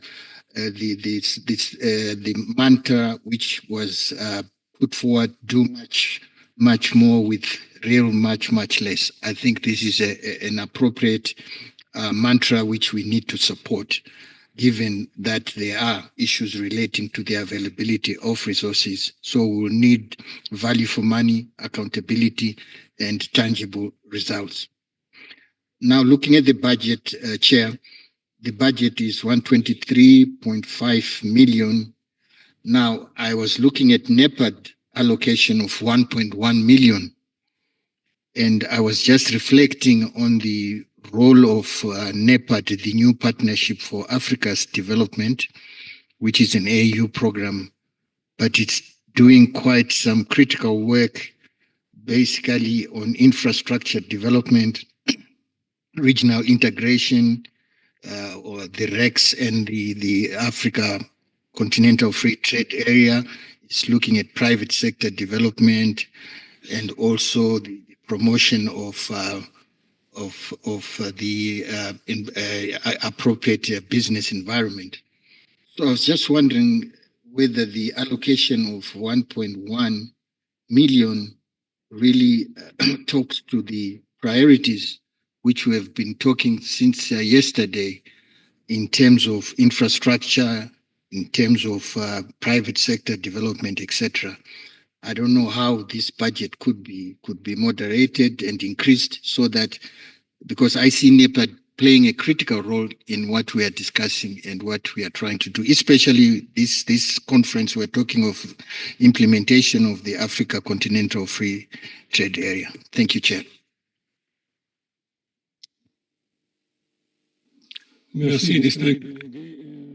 Thank you, distinguished delegate. From Zimbabwe. 197 observer. Aphrodite. Yes, thank you, Mr. Chair. My name is John Oduk, working with the African Forum and Network on Debt and Development. And allow me to first appreciate our presenters for the amazing presentations and insights that they've shared with us today. First and foremost, allow me comment on the first presentation on highlighting African priorities, especially on the point under innovating finance, specifically on promoting debt swaps. So, Chair, first and foremost, if you look at the current political economy of climate finance, there are lots of debt creating instrument. And as a continent, we're already in a dire debt situation, and therefore, this is something that really needs to be relooked. On issues debt swaps, more often than not, they're tied with conditionalities that impose external agendas on countries, and this is highly likely to undermine their sovereignty and self-determination in setting their own development priorities. The risk, therefore, is that projects funded through these debt swaps may not align with the specific needs or priorities of local communities, thus leading to lack of ownership and sustainability. On issue relating to innovation, digitalization, and the youth, I think I'd also just refer to the presentation that was done by Madame Hannah Mosi yesterday. While we are all cognizant of the important and crucial role that technology advancement plays in towards sustainable development, and also right now in the wave where the world is shifting towards the fourth industrial revolution, there is need to emphasize its connection with the real economy. And in this, I'm particularly referring to the new moment of artificial intelligence and digitalization. With a population of more than 145 million people in the region living in extreme poverty, also as highlighted in a presentation yesterday, capital accumulation is critical. But as you all know, AI and digitalization poses a potential threat to this, with the likelihood of human beings being replaced by technology. How, therefore, do we ensure that as a continent, as we embrace technological advancements, such issues are also addressed without disincentivizing innovation, given that at the moment, most of our African countries are working towards developing their own national AI strategies, and also just to mention the recently established AU's continental AI strategy. On matters relating to the reforms of the global financial architecture, I think the first thing I'll speak to is on the governance. And we all know that presently as constituted, the need for reforms on the rules of the global financial architecture that are no longer align with the our current lived realities, the changing geopolitical configurations and development financing needs for Africa and the global South in general. As you're all aware, this is a system that was established 80 years ago when most of our countries were under colonization, and therefore it means that our needs weren't represented as these reforms were being put in place. On the issue of credit rating agency, we also do support the need for reforms because we know that presently, as constituted, these institutions have expressed extreme bias to Africa and the global South in general, and therefore that means Monsieur, s'il vous plaît, monsieur. Please, you've gone beyond your 3 minutes. If you're asked to kindly bring it to a close. Yes, so as I conclude, therefore, as a continent, there's need to put our weight behind pushing for a greater African voice in the global financial system to ensure that our voices are heard in key decision-making processes and global processes such as the currently ongoing UN Tax Convention, the Financing for Development process, pushing for the UN Framework Convention on Sovereign Debt, and also the need putting our support behind our own agendas as a continent, specifically Agenda 2063. We must therefore make Africa a rule maker, not a rule taker, And I think this is something that was supported by the comment by the Honorable Minister yesterday when she mentioned that Africa that speaks in one voice is a strong Africa. Therefore, I urge all member states that there's need for coordination in supporting the processes, not only our own agendas, but also global processes that are beneficial in pushing our agenda as a continent. Thank you, Mr. Chair. I submit. Merci. Donc nous passons Thank you. So we now go to the presenter so that he can answer comments that were made. You have the floor. Thank you.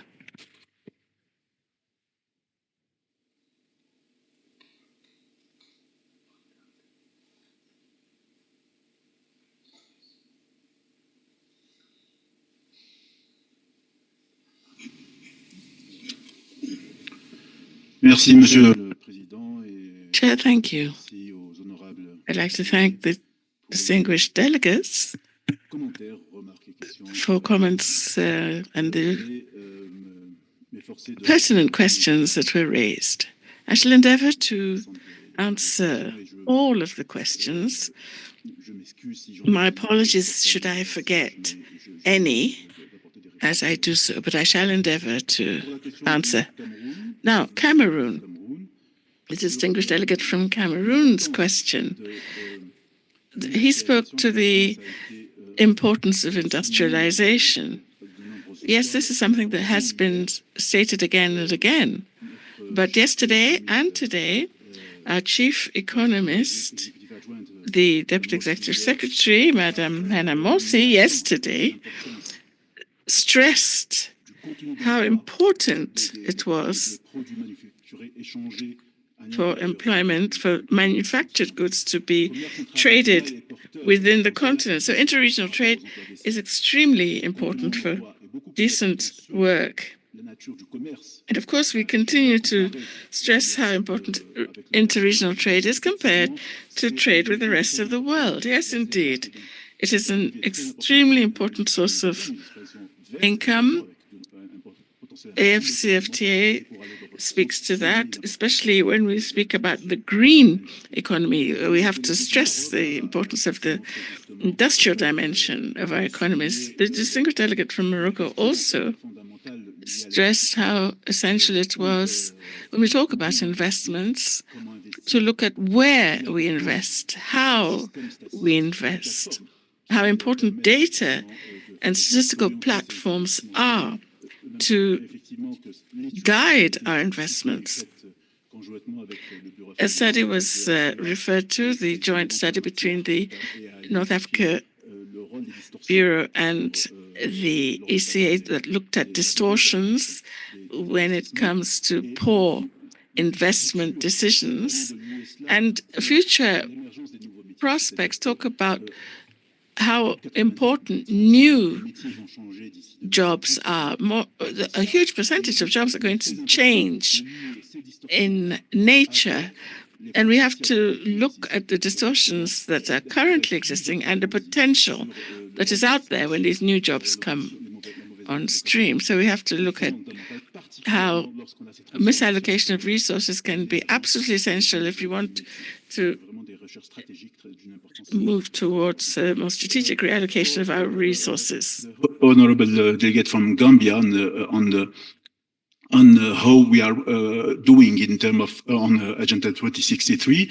ECA is of course is proposing online. You have this all the data related to the implementation of the two agenda, Agenda 2063 and Agenda 2030. Of course, we have within the UN a continuous review of the targets and implementation of 2030. But at ECA, and you can find this on the website is ECA stats with the plural, stats with s.uneca.org. So you will find there the data related to the implementation of the two agendas, and of course on Agenda 2030, SDG 7, SDG 14 are the ones that are regressing the most. Also, SDG 13 related to climate action. So, access to energy, which is key for industrialization, life below water, SDG 14, and climate action. These are really suffering. And on Agenda 2063, you will find the same indicators are, we have more than 80% of the indicators are linked. So, and beyond that, ECA is providing the IPRT, which is integrated planning and reporting tool that link the two agenda with the national development plans. So for the countries to be able to really report on the two agenda while they are reporting to their key strategic priorities of their national plans. On the question from Nigeria, asking for clarification on lessons learned, RSFD is exactly also responding to that. It's really a forum, a multi-stakeholder forum, to have these exchanges between the different stakeholders, so to learn from the others across the continent what has worked, what has not worked, what is working, what is not working, and what is the countries, but also the actors, different actors are intending to do, what are developing, etc. So this is a kind of forum. Definitely, we heard the request, and thanks for the proposal from Honorable Delegate from Nigeria to really focus on that, to invest more on that across the forum, on developing a platform, a more dynamic and a platform on what is working and what is not working. This is really very, very key. On the question from the delegate from Sierra Leone, on the financing, and definitely stock exchanges is a response, and our division, on a macro division, is working on that. But there are several dimensions. The credit agenda.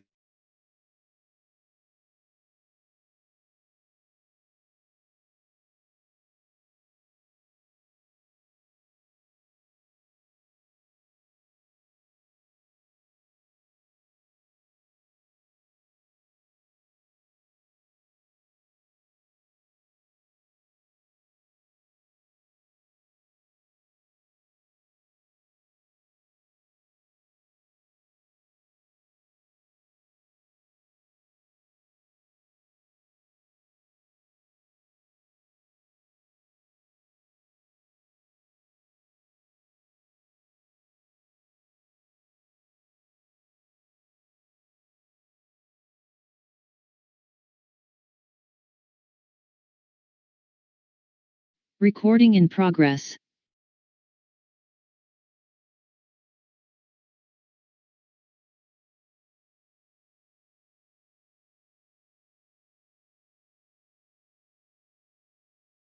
Sur de la RDC sur les zones économiques spéciales. Là aussi, effectivement, c'est un point très important. Yes, indeed. This is a really critical matter. It's particularly when we're talking about transboundary, especially economic zones. Together, countries have to come forward to benefit from the synergy from AFCFTA through the development of these special economic zones.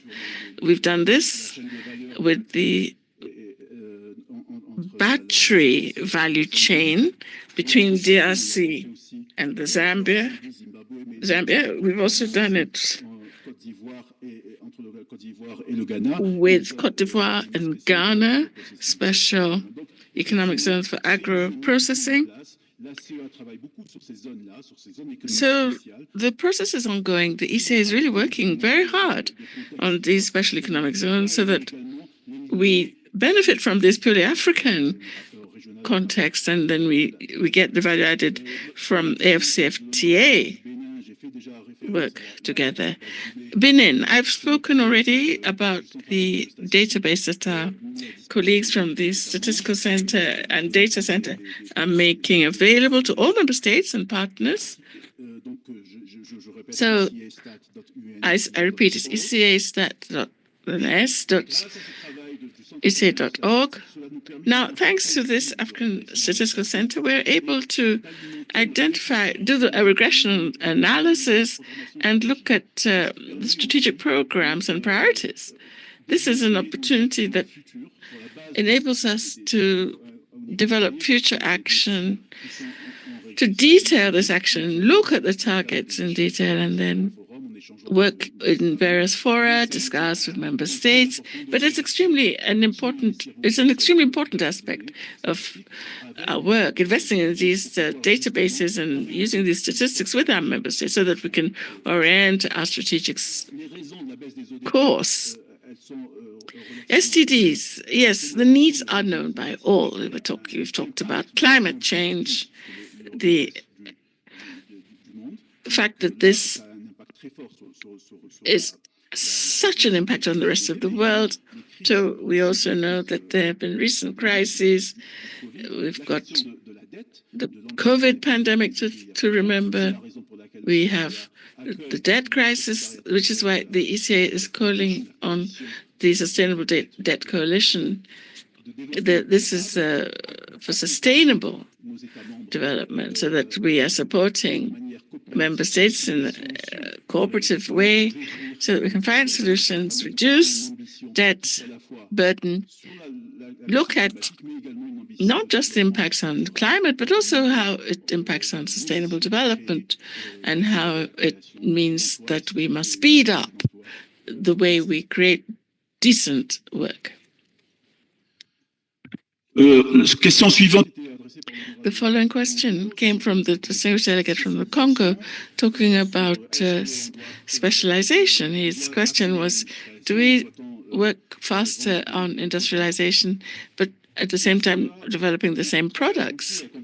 Well, ECA works very hard with developing regional value chains. Yes, these regional value chains focus on the same products. Look, let's compare with the European Union. Yesterday, we demonstrated that regional integration is not enough. We're talking about 15% on the continent compared to integrated blocks like the European Union, which is above 60%. But if you talk about European trade, what you find is that most of this trade is intra-Europe. There are indicators like the global Lloyd's indicators, which show that the very same products that are traded within these countries. So the ultimate objective of integration focuses on the same products. So it's not such a problem if countries are actually specializing on the same products, because they're trading within these products on various components of these products. And this is important because it means you have several countries involved and they come together and then they can export beyond the continent itself. So it's very good to have these regional value chains and have countries that are specializing in the same production. No, it's not negative necessarily at all. It can be positive. I will accelerate on Tanzania, also on green finance and climate finance. Okay. So what ECA is doing, we are helping the member states in innovative finance. Also, we are working how to improve the access to climate funds. And we just signed a multi-year agreement with GCF, and we are also working on how ECA could become an accredited agency to help and to support the member states in the access to climate fund. I think it's okay. Maybe one question. The last one is from the debt and on the Observer one at the Africa Network on Debt and Development, on debt swaps, and the fact that it's really important indeed. Ownership is key, I mean, these instrument, debt swaps, and are not necessarily negative if you are really if you own the instrument. Let me give you the example of Seychelles when they did their debt swaps. They have settled as a special vehicle, say CAT, and the local communities were able to address that specific fund created by Seychelles to really respond to the local, very localized needs and challenges. So at the end of the day, what happened?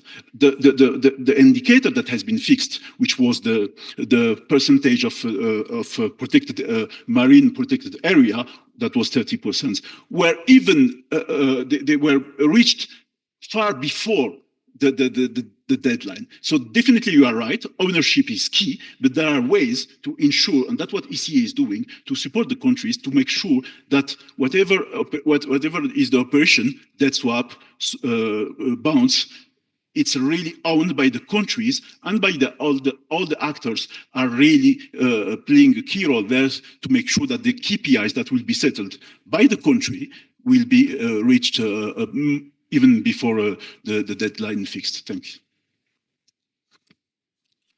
Merci. Thank you very much. Please, I appeal to you to be brief. We cannot answer all the questions. It's not possible to do that today. But if we do have any questions that have remained unanswered, perhaps they should be sent to the Secretariat. Send them to the ECA and they can give you an answer. Thank you.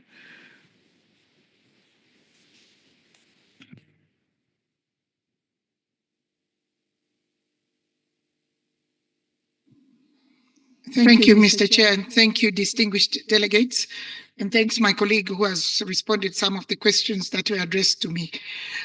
Distinguished guests, delegates from DRC, on the issue of youth, the study that was done on youth, and whether training is one of the areas that was a recommendation.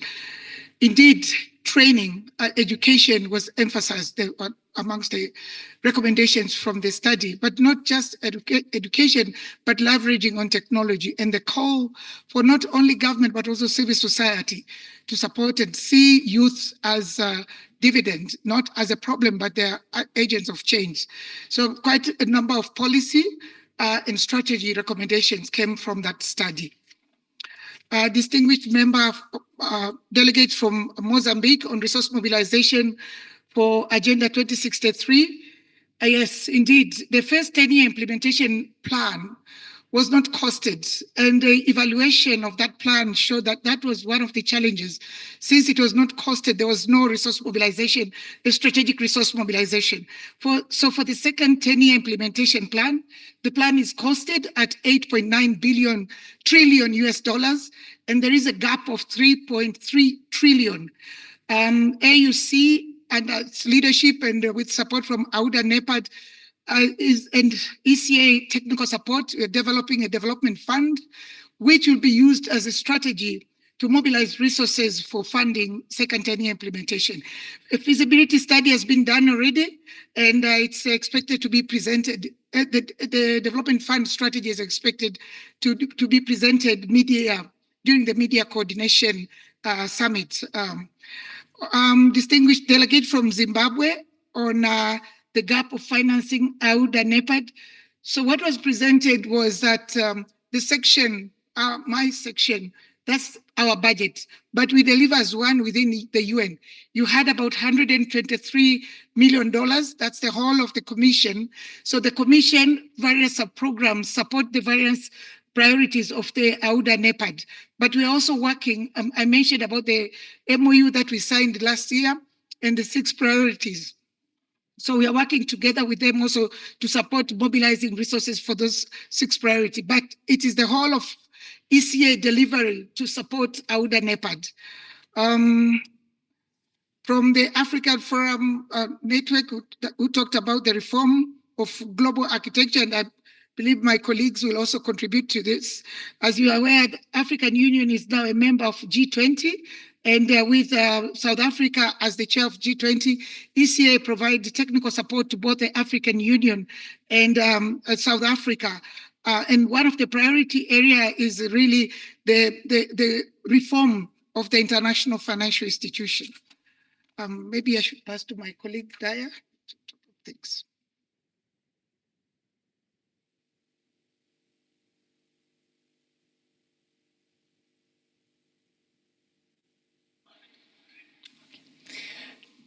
It's a traffic light system. Thanks. So thank you very much, Mr. Chair and distinguished delegates. I think my two colleagues have very eloquently and brilliantly addressed all your questions.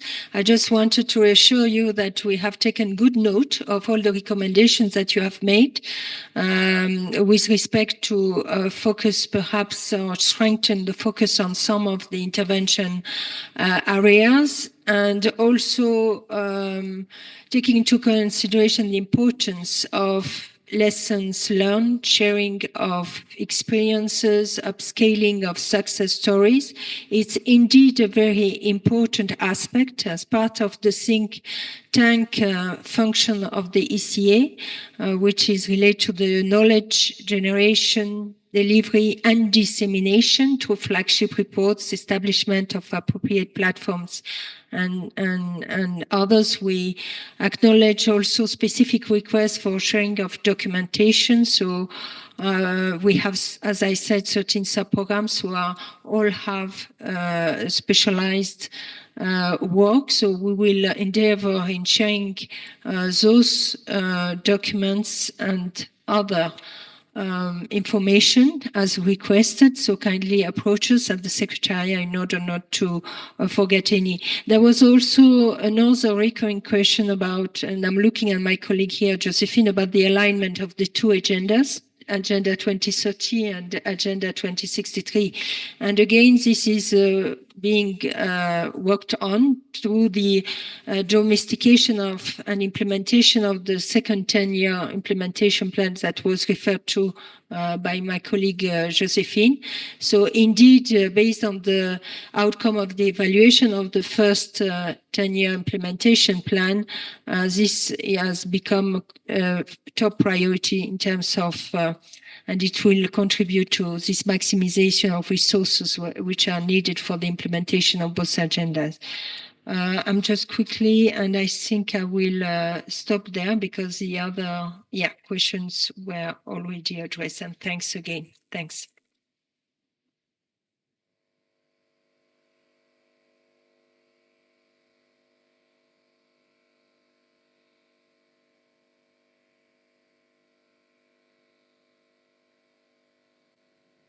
Mr. Chair, I thank all the honorable people who took the floor for giving the positive feedback on our presentation. I thank the honorable gentleman from Zimbabwe for summarizing my entire presentation in 3 lines. This gives me the assurance that the message was very clear. Now I would like to respond a question from Eritrea. A very smart question. You asked, given the liquidity crisis and the budget cuts, how are we going about the capital expenditure, which is very important, and expenditure on hospitality and ceremonial activities. First of all, the budget from the RB for the hospitality and ceremonial activities is about $24,000. And you can calculate $24,000 out of 93,500,000. It is 0.000, almost nothing, what we call in accounting immaterial. And that money is set aside only to purchase clean water for our guests. Hopefully, we will not reach a point where we will serve tap water, yeah? I'm optimistic the situation will get better, but that's the situation. So when it comes to capital expenditure, we ought to actually renovate our Niger building, which is the main office of ECA. When you have a coffee break, please just take a stroll and have a look. Our offices are quite old. And when it was built, most of you in this room were not even born. So it is due for renovation, but we are holding it off because of the liquidity crisis until the situation gets better. And also we are not replacing any vehicle. Some of our vehicles are are fully utilized as per the International Public Accounting Standard 17. Every furniture or vehicle has a useful life, and most of our items are fully depreciated, but we are holding on the replacement plan until the situation improves, and we are giving priority to divert the limited available resources to the priority area of our member states. I thank you. Merci, Madame. Thank you, Madam. Now, right now, I would like to give the floor to the Executive Secretary responsible for programs to make the presentation. You have the floor. Thank you very much, Chair. I thought I should step in to really address the context in which we are operating, and then share with you the efforts that together the organization is making to make the most of the resources that are being allocated for us to deliver on our mandate. Earlier yesterday, my colleague Said made reference to the Integrated Resources Planning and Utilization Framework, which is really an effort for us to try and connect the dots of everything that we do as a commission better together. We were in a retreat in Botswana, the entire senior leadership team, with a view indeed to identifying how to improve the linkages between ourselves. So we went there to unpack our areas of focus even further. Yesterday, Said, and today, I think in one of the presentations, you heard a reference to the 5+2, the 5 areas of focus plus the 2 cross-cutting areas. So that unpacking exercise was really meant to now try and understand where is it that we should prioritize all of our interventions in the context that we are operating. So then another exercise was really trying to understand where should we locate, where should we focus our work.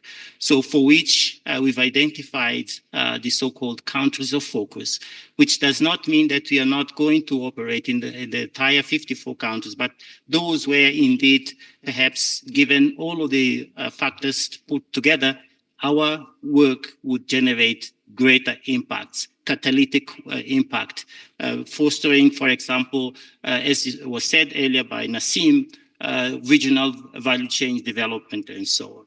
So in all of our functions, the think tank, the convening, and the operational function, we really try and promote peer learning. Yesterday, Adam, in his intervention on our work on tax administration, he did say what we do, for example, to learn from one country and then send to that country other countries to learn from it. I like to call it the document and replicate it's DDR, document, demonstrate and replicate model, so that we learn from each other. So that is part and parcel indeed of what we do, again, to improve results and generate more from the resources. Indeed, again, the delegate from Morocco made reference to it. The delegate from DRC equally made reference to it, which is we need to do better diagnosis. We need to differentiate our countries better. And our work on de-risking investments on the continent, which I think my colleague Stephen referred to yesterday, is really underpinned by that necessity for us to do better profiling of what constitutes the national value proposition of each of our countries. In other words, what is it that differentiates them, and how we can then improve collaboration among our countries in line with what Nassim said earlier. So, for example, some of three of our offices work on industrialization and economic diversification. And the economic diversification recognizes that not in all countries industrialization is the best pathway. Perhaps the services sector could generate more jobs and so on, tourism and otherwise. So we take that dimension into consideration and try and deliver results accordingly. So another effort to try and improve our model is developing standard operating procedures. For example, for our resource, extra budgetary resource mobilization effort, we've developed an integrated XP program formulation that brings all of our parts of the house together since the conceptualization stage to understand what their needs so that our program are integrated.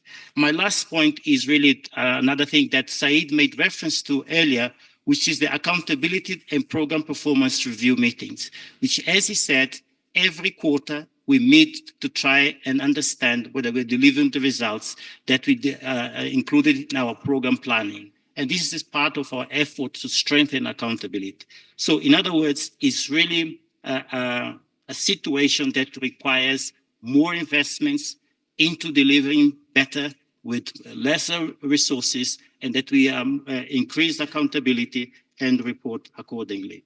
But thank you very much for your insights that really suggests that we need to do more on the things that we've established so far with a view to overcome the challenges, but deliver consistent value to all of you, our member states. Thank you.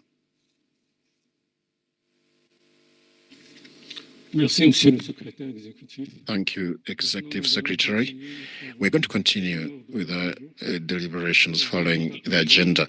I'd like to invite the head of section for economic governance and public finance, Mr. Gamal Ibrahim, to present the report of the second meeting.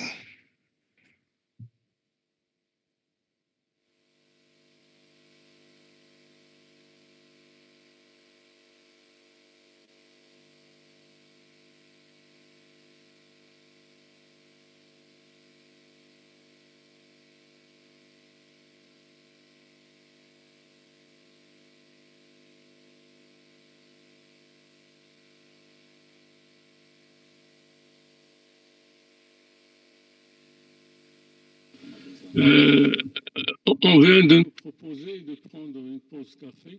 It has been suggested that we take the coffee break for 15 minutes and then come back after the coffee break for the presentations. Is the coffee ready? I think we need it.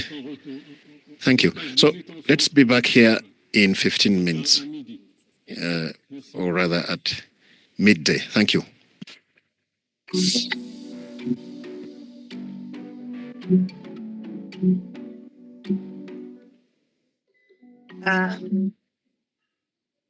Distinguished delegates, ladies and gentlemen, we will now go for coffee break for 15 minutes.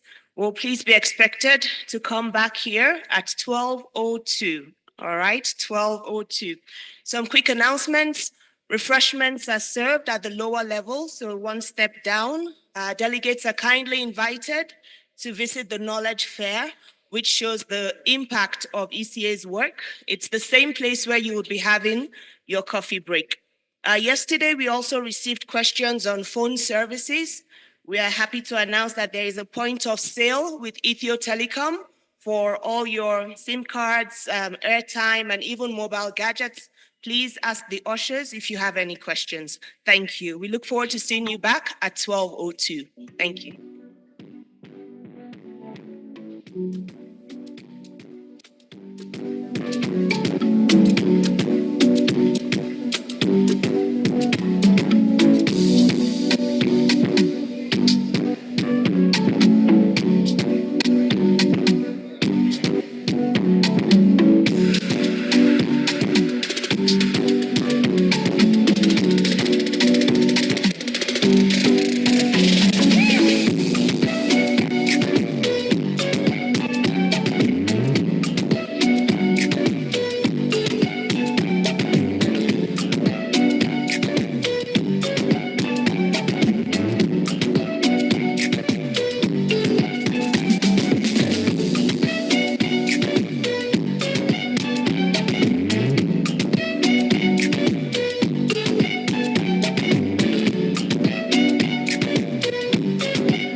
Distinguished delegates, ladies and gentlemen, can we kindly invite you to take your seats so that we can proceed? A few housekeeping items. Kindly note that there is a charging port at the back of the hall for your use for charging your various devices. The ushers can also assist you with that. For those that are fasting, please note that at the end of each day, packets of food will be made available for those that have been observing the Ramadan. Also, there is a prayer room located in room 11. You will find it in the second floor of the conference room, so you can also use that. Thank you very much. Can we please ask everyone to kindly take their seats so that we can proceed?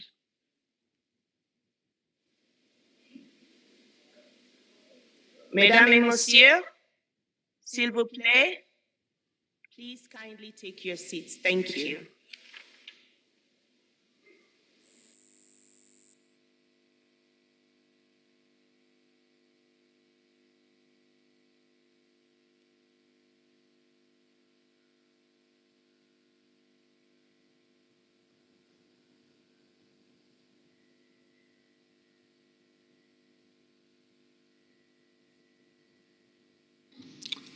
Donc, on commence par. Very well.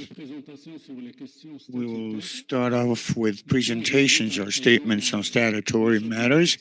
I would actually invite the head of the Economic Governance and Public Finance Division, Mr. Gamal Ibrahim, to present us with the report of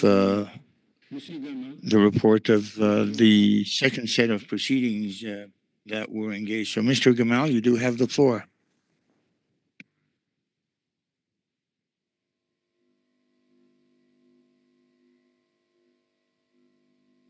Thank you, Chair. Greetings, delegates and colleagues.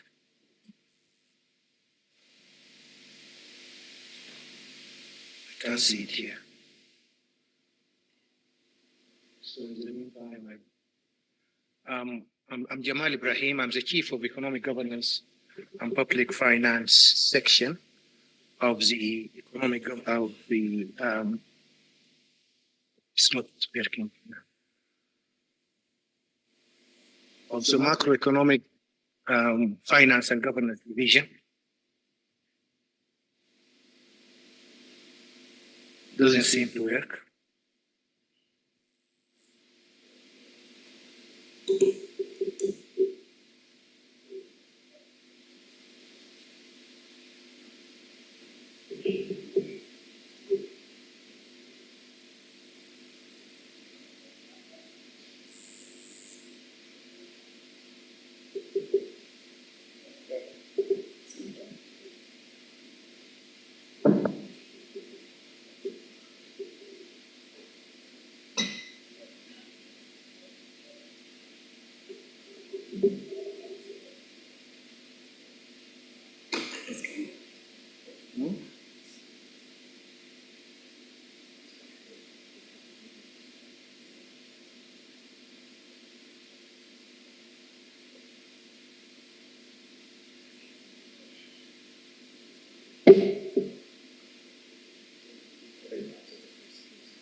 Okay. In the meantime, I'll be presenting on behalf of the macro governance and finance division the work of the economic governance, the work of the committee on economic governance. And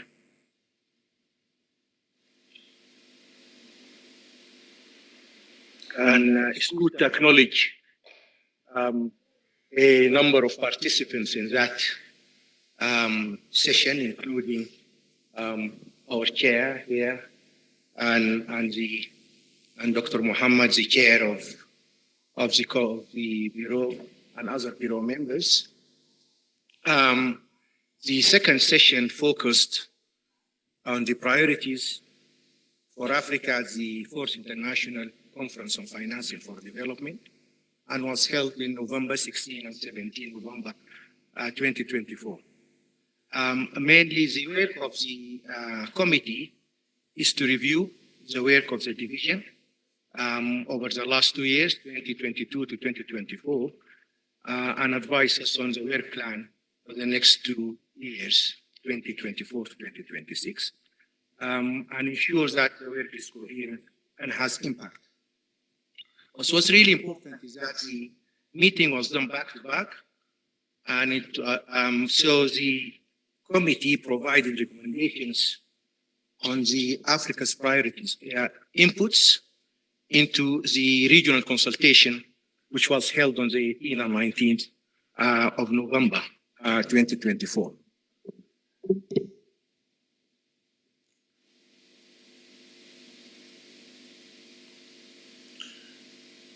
So the work was actually, at that time, fed into the elements paper of the FFD.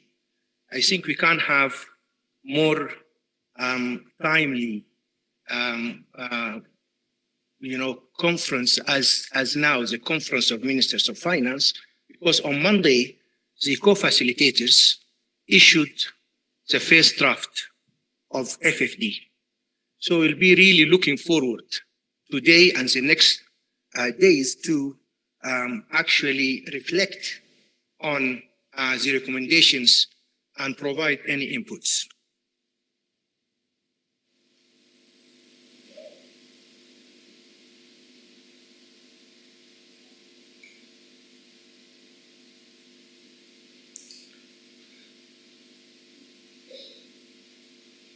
So we had a well-attended meeting. In person, we had delegates from 32 member states, the committee has a new bureau, Egypt as chair, 2 vice chairs, Djibouti, Zambia, and rapporteurs Sierra Leone and Equatorial Guinea. So the focus areas of the meeting was on the 4 functions that colleagues discussed: ECA, think tanks, convening, and advisory service. And we had 4 areas. First, development planning. The work is on strengthening evidence-based national development plan of African countries. The second area is in terms of macro analysis, enhancing the capacities of member states to conduct robust macro policy analysis to promote inclusive growth and sustainable development. And the third area was in economic governance and public finance, focusing on enhancing domestic revenue mobilization by improving public finance and economic governance architecture. The fourth area, which was discussed a bit in the last session in terms of innovative financing, in terms of working with member states to use innovative finance and capital market to meet their long-term sustainable development needs. A number of cross-cutting issues, importantly, environmental sustainability, human rights, and gender. The committee reflected on a number of challenges in terms of 2022, 2024. And most importantly was in terms of the alignment with country priorities and uptake of ECA policy recommendations. And the second challenge was in terms of generate greater demand for support from members of ECA. The lessons learned were we need greater collaboration with RCOs, greater awareness of countries' cooperation framework. We need to strengthen partnership, not just internally within the UN, but also with externally with partners. And the third one, which we discussed, is that in terms of our program, we need to involve countries very early at the planning stage to enhance the outreach. So let me come now to the key outcomes of the committee and some of the inputs to the FFD regional consultations. All of them actually went into, because they reflected on, during the meeting, on the elements paper, and this went into the zero draft of the FFD. You can see here, probably most of them we've been discussing so far. The committee emphasized that, there's a number of areas at the national level, but there is a need to elevate the discussion at the Addis Ababa on systemic change to the work on global financial architecture. If you remember in Addis, there was one chapter on systemic issues, but now this is a cross-cutting issues in that, and they emphasize that Africa's problems needs global solution. So the need for fair and inclusive reforms in the global financial systems. And the second one was, they shared concerns about the lack of commitments in terms of ODA and the decline in ODA, underscores that this should be done in terms of, as discussed over the last 2 days, importance of DRM, fostering inter-Africa trade, for industrialization and value addition, etc., and strengthening partnership with the Global South. The third area, and I think this conference should be very proud of, is the, if you remember, your conference here called on the UN to start negotiation in terms of the UN Tax Convention. It was picked up in New York in December 2022, and now the negotiation started. And from they had the discussion on the convention, on the TOR is finished, and it was very specifically the committee urged all countries to engage constructively in the UN Tax Framework Convention negotiation because this is, it will enhance our main focus in terms of DRM. There was a call as well for a coordinated approach to tackling illicit financial flows. For a while here, you've been calling, for measures to address illicit financial flows, but there is a lack of coordination between the different parts of IFF in terms of tax evasion, avoidance, corruption, and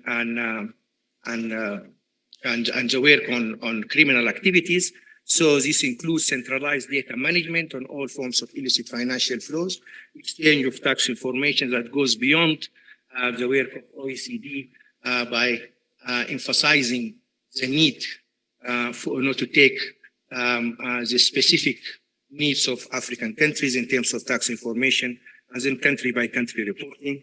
There was also a good discussion on the issue of debt, and there's asked for a commitment on just and effective sovereign debt resolution mechanism to look at in terms of G20 framework and ensure that it's timely and also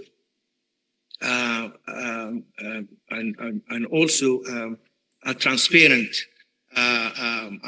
mechanism in terms of debt restructuring. There's also a part of this need for an authority to oversee and make sure that the debt management speaks to the issues of SDGs, and it's in accordance with sustainable development. There's also a call for MDPs at global, regional, and sub-regional levels to play greater roles in supporting Africa's development in terms of de-risking, providing a concessional finance, looking at alternatives to credit ratings in terms of information. And the last one is those calls for it to enhance access to private capital and blended finance and advancing climate finance, including innovative tools and resilience building. In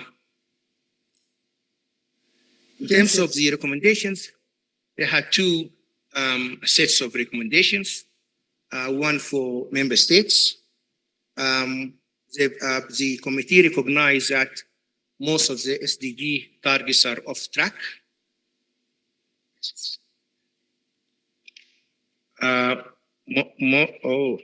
They say speak to the mic. Shall I go from the start? So I hope that you heard me. So are off track.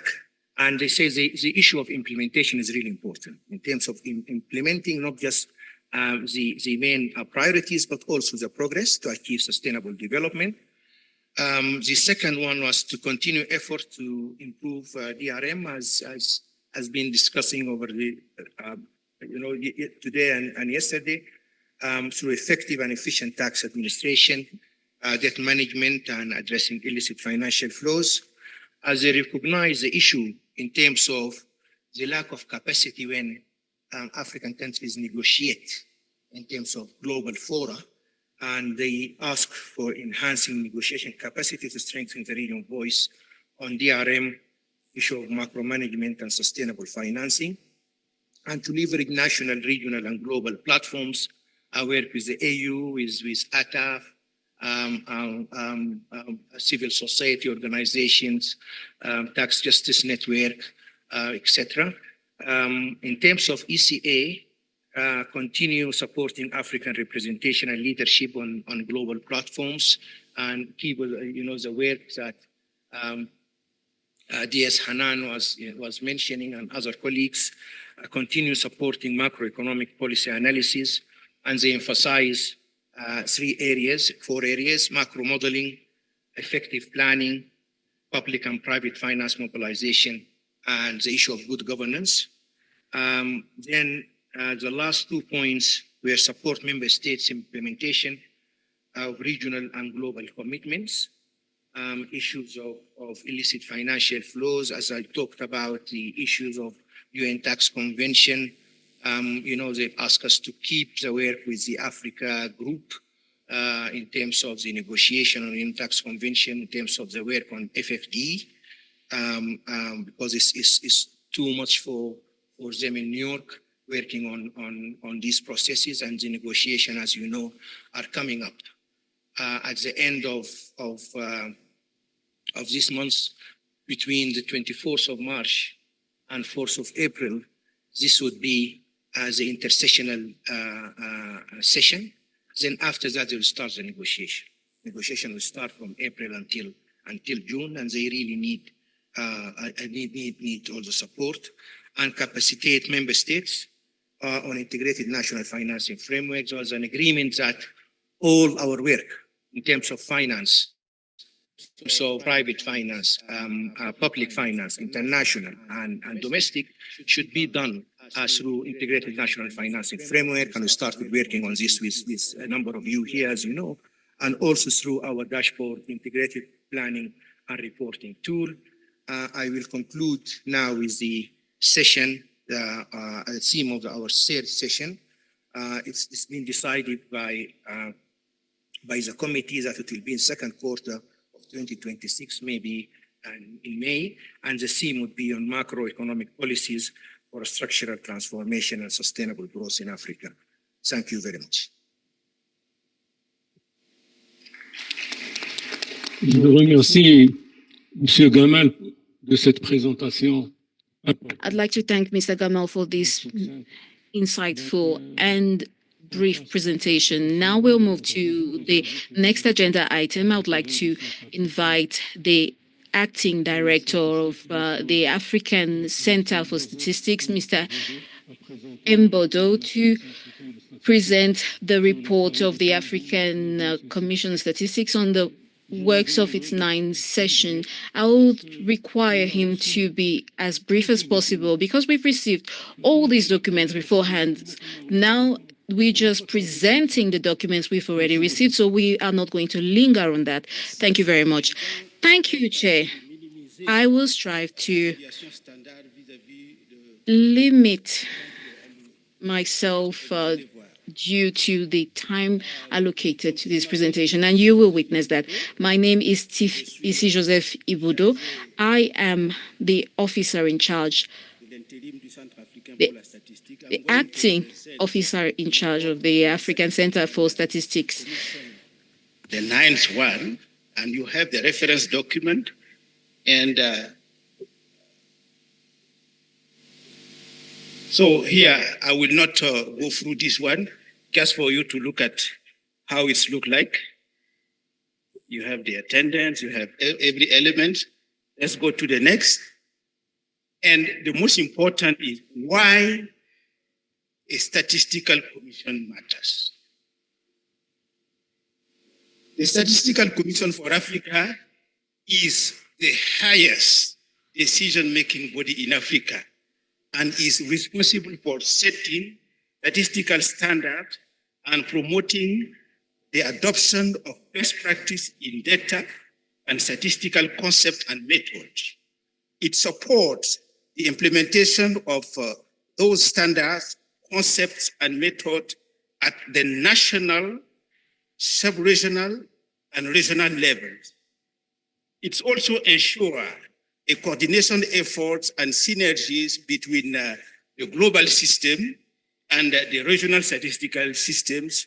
And you will read African Union Commission, ADB, and we are the 3 Pan-African institutions dealing with data matters.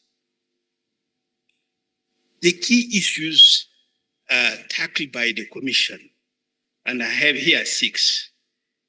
We dealt about data governance, and we have here most of the delegates relating to the issues.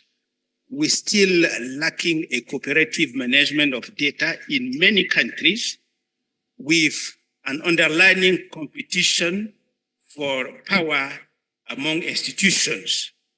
We then need a strong institutional arrangement within the national data ecosystem. This is where the national statistical system should be well coordinated, centralizing data for various users. We have also data usability issues the power of data and emerging technology can allow African governments to make informed decisions. How do we harness the enabling capabilities of emerging technologies such as artificial intelligence? You remember, I think the father of the algorithm will really be happy to hear that. Then how do we translate complex cycles of data acquisition, processing, analysis, visualization, and decision-making into real-time planning, management, and monitoring process? Number 3, data omnipresence. Data is not always available for the wider community of users. How do we make our society statistically enabled so that planning, delivering, and exploiting process and access statistical data seamlessly without additional effort? Number 4, capacity development. Adequate and skilled human capital is not always available in African statistical systems. We made the assessment for them to be able to produce quality statistics for evidence-based policy making. So that needs to be addressed. Modernizing and transformation of statistical system. How African countries can embrace the development of new technologies such as artificial intelligence, new data sources. We talked of big data and every elements that are now available, and the emergence of new priorities in the national, regional, and international development agenda. We deal also with methodological challenges, and to notice that inadequate methodologies in Africa is occurring. Statistical methods often do not reflect that Africa realities, and this is where we need to adapt and ensure that they are aligned with our way of seeing things, leading to data that may not accurately represent local conditions. And the key conclusions and recommendations of the Statistical Commission, we conclude on this need of strategy development. Member states to continue developing strategies for statistical capacity sustainability. We talked of national strategies for the development of statistics, financial support, development partners to continue providing financial support for the African statistical systems. I will come to that later on. And ECA to assist in determining innovative funding mechanisms. We hear about this. And technical support, ECA, the UN agencies and partners to provide technical support, training, and assistance in various statistical domains of applicability, including the 2025 System of National Account, Geospatial Information Management, Gender, the 23rd round of censuses, the civil legislation and vital statistics, digital identity, the monitoring and tracking of the SDGs and emerging technologies, partnerships and collaboration. We need to strengthen the collaboration between all parties of national data ecosystem in the areas of statistical and geospatial information. And my last slide, our key messages. We need to leverage technology innovation to transform national statistical systems, incorporating innovation, technology, new data source, artificial intelligence, and also co-creating with a wide array of stakeholders, of universities, private sectors, civil societies, organizations, and etc. We need to enhance the strategic planning. And here, most of the planners will recognize that we need to continue to align national statistical strategy with the national development plan and budgeting process. If you don't do that, your strategy cannot be effective. And also we have 2 miles here, which is the implementation of the 2025 System of National Account. It has been adopted last week at the global setting of the UN Statistical Commission. And also we launched last week the 2030 round of population and housing censuses to be 2025, 2034, where we expect all African countries to count their population. And the last segment here is mobilizing sustainable national resources to support transformation and modernization of national statistical system in the actual context of scarcity of international funding. And here, I need to highlight this one. On the issue of financing, recent development highlighted the critical need for sustainable national funding of statistical systems. I repeat, sustainable national funding of statistical system. Without such funding, there is a risk of disrupting ongoing activities such as demographic and health survey, you know it as DSS, in many countries. And this is a reality that we need to address. Chair, I thank you, and I look at my time, and we've been the 10 minutes. Thank you. C'est à moi de vous remercier. Merci beaucoup pour votre appui. Donc, honorable délégué, le débat est ouvert concernant les deux présentations que nous venons d'entendre. Et il y aura après ce débat, il y aura une autre présentation de l'IDEP avant de prendre la pause déjeuner. Donc, si vous avez des observations, des questions, on ouvrira la liste. Merci.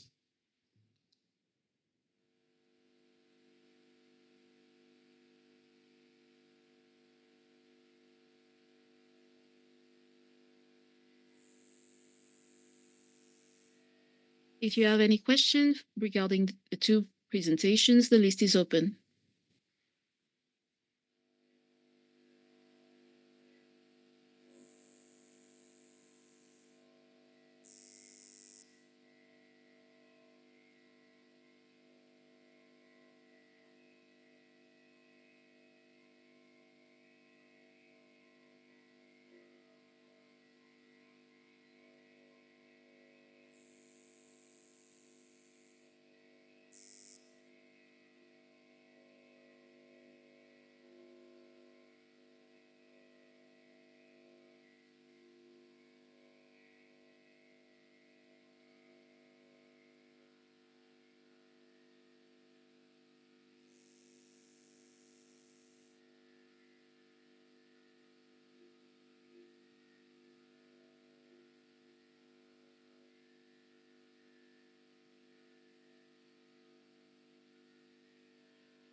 Donc, so the following countries will take the floor: the DRC, Burundi, Cote d'Ivoire, Cameroon, Zimbabwe, the Gambia, Benin, Sierra Leone, and Burundi again. There is an observer. So we'll start with the distinguished delegate of the Democratic Republic of Congo. Thank you very much.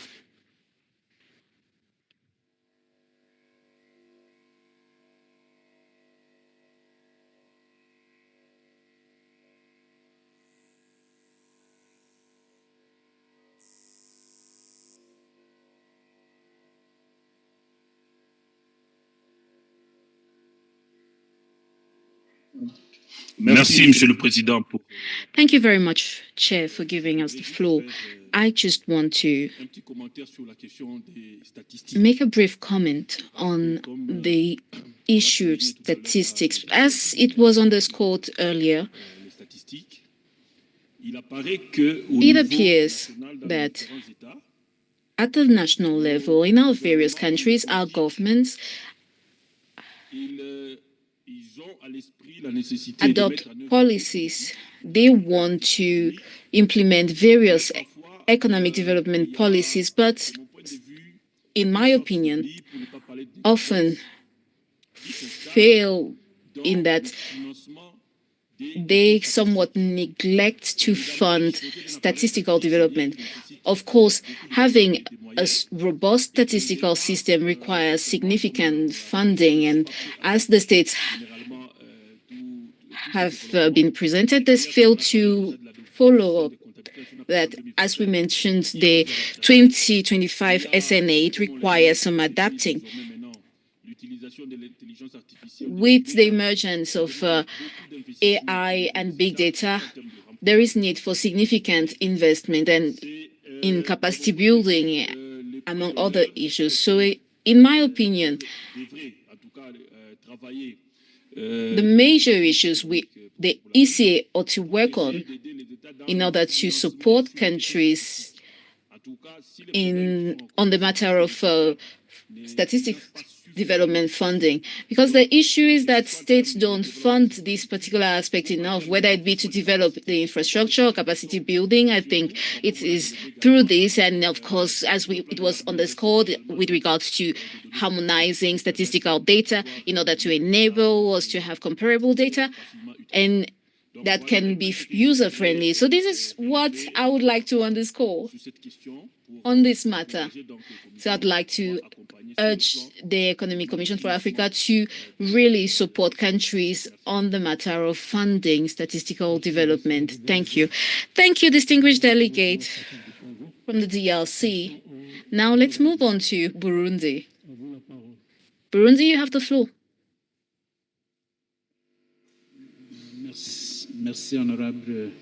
Thank you, Honorable Chair, for giving my delegation the floor.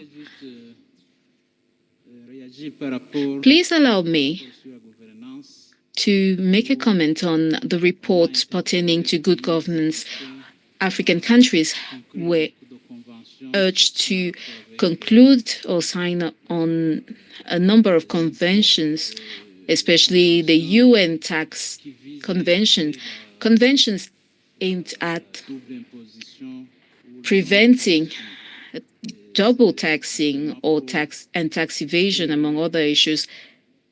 There is, of course, need for information sharing among tax authorities in order to prevent IFFs, as underscored in the report.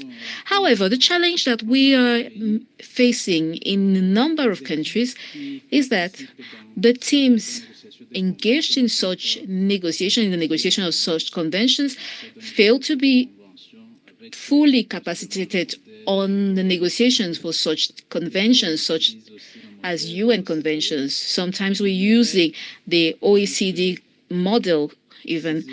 We'd like to seize this opportunity to seek some capacity building in this regard in order for our countries to truly take part in those negotiations effectively, especially when it comes to tax-related conventions. Thank you very much. Thank you, distinguished delegate of Burundi.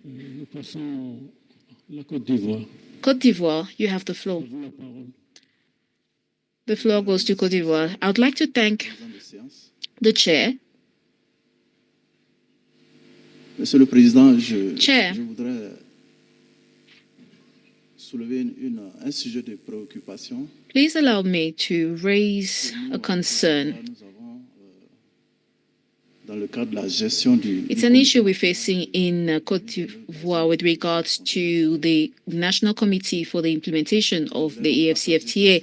I'd like to share this concern with the ECA, as its mission is to support African states, to guide them and to help them resolve complex issues. The issue I'm raising here may provide some benefits, but there are some risks. And here I want to focus more on the risks.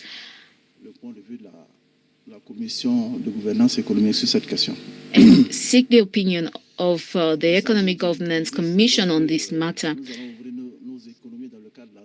There is a risk involved in opening our economies to African markets as part of the AFCFTA implementation. The risk is that the AFCFTA we are setting up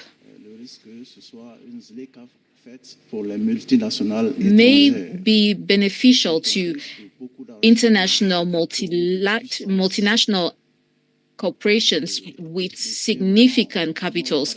And for some time, we've noted that international cooperation agencies are working closely with the African Union, funding their operations, and this is not for free. Indeed, when the free trade area will be fully established, granted, African companies will have the priority, but any international multinational corporation that's already operating in Africa and which wants to move to Africa will automatically be able to leverage the AFCFTA, provided they can observe the rules of origin. The AFCFTA provides that for a product to be privileged or prioritized in Africa, the main condition is that it be substantially processed. And this is easy game for such companies. Thus, against a background of lack of capitals, statisticians know that for every $100 in the world, about 97 goes out of Africa and only 3 is for Africa. So we cannot really shun foreign direct investment. But even when we welcome them, how do we regulate them in order to avoid creating, just like for the OECD, a setting that is unfavorable to us? So this is one of the concerns we usually raise. And given that the ECA is here to reassure us, to guide us, I would like for the Economic Governance Commission to speak to this issue, to tell us how to ensure that the AFCFTA we are establishing be profitable, not just for Africa mainly, and that we still be able to enjoy the benefits of international organizations without losing out. Thank you very much, Chair. Thank you, Honorable Delegate of Côte d'Ivoire. I now give the floor to Cameroon. Cameroon, you do have the floor.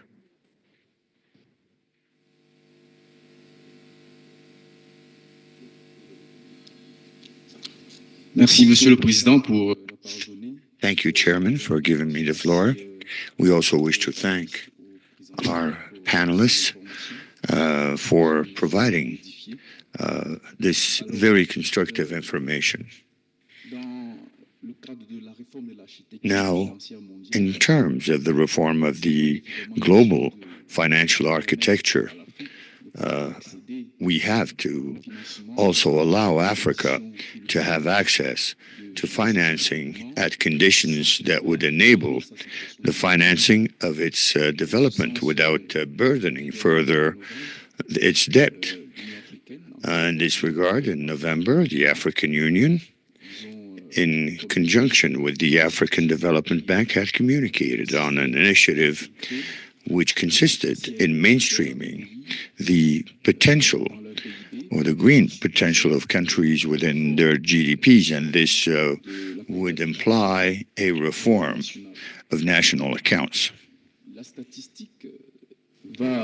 Statistics in this regard do have a very important role to play. As we are talking about potential, sometimes we do not have precise data available. Not only it would pertain to the evaluation of the green potential, but the blue potential, all of the natural potential of Africa, so as to, by mainstreaming it in the GDP, it would provide access to financing in better conditions.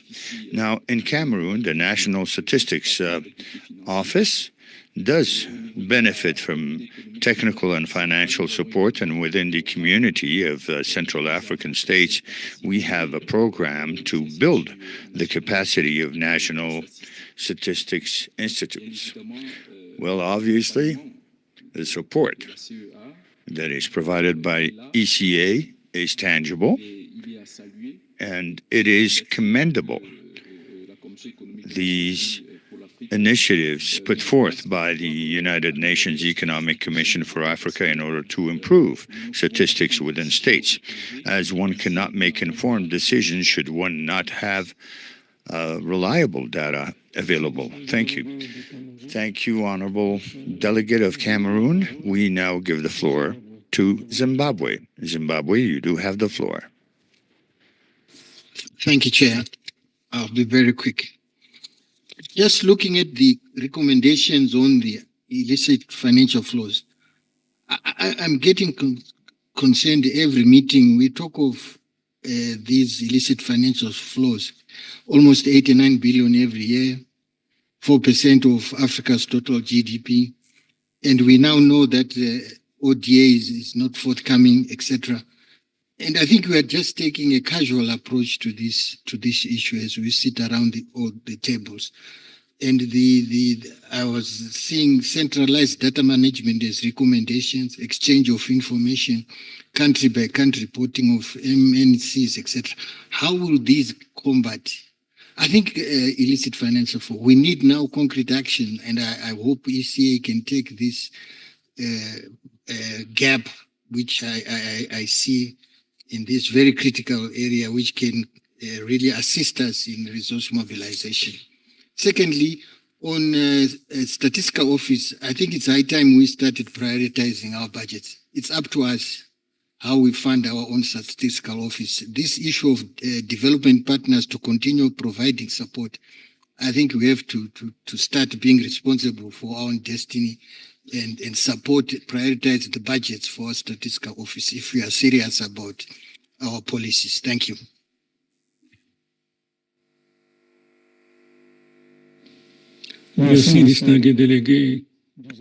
Thank you, Honorable Delegate of Zimbabwe. We will now give the floor to the Gambia. The Gambia, you have the floor. Thank you very much, Mr. Chair, for the opportunity yet again. First, I want to start by thanking the presenter for the detailed information they have put at our disposal.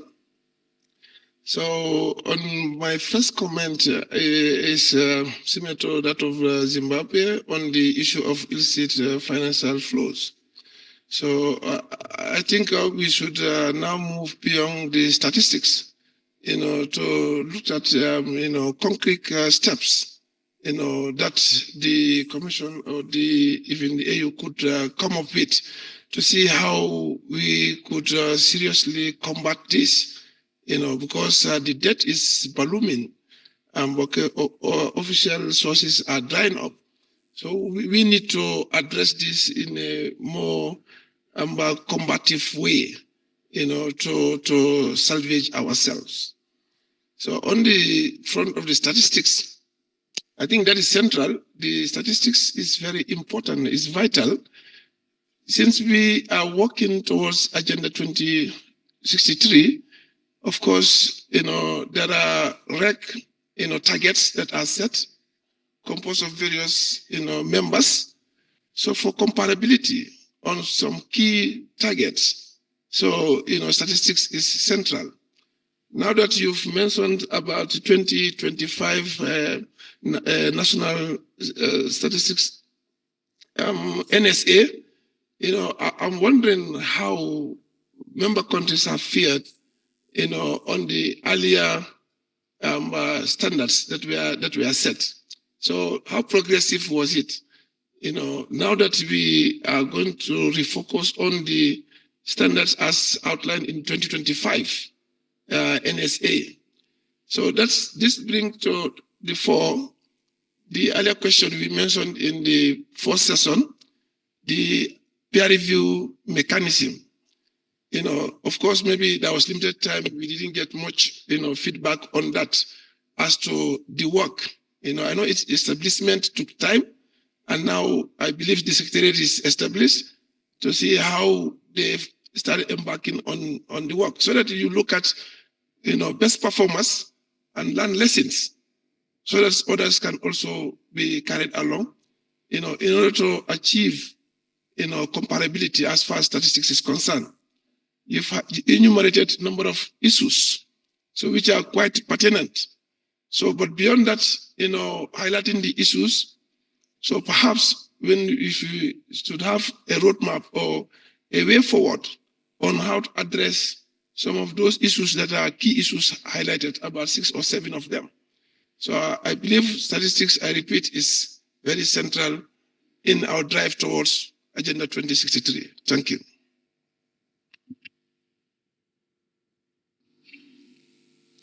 Merci, distingué délégué. Thank you, Honorable Delegate of the Gambia. We give now the floor to the Benin. Benin, you have the floor. With regard to committee's report on economic governance, I do have an observation with regard to financing. In his statement, the Speaker addressed innovative financing, mobilizing domestic resources and debt. This morning already, we talked about sustainable debt, and I did not comprehend everything. And if he could actually speak to the matter and tell us how is it that sustainable debt would be a traditional means for debt control. However, I'd like to know whether there is a strategy that is being implemented at the African level when it comes to the types of financing. What does he mean? Now, we can mobilize domestic resources, we can contract debt, but we could also have access to the financial market in terms of securities and bonds. So what is the benefit of this strategy? Because if you go to the financial market, you need to provide assurances to investors, whereby there needs to be a minimum of provisions and devices with regard to conditions that have to be installed in a country so as to be able to raise funds on the financial market and be able to reimburse. And also demonstrate that the projects that will be implemented through these funds should demonstrate or provide proof that there is an ability to refund or reimburse. And I'd like to know whether there is a percentage that is related to each and every aspect. Now, with regard to statistics, here again, I need to have greater detail on the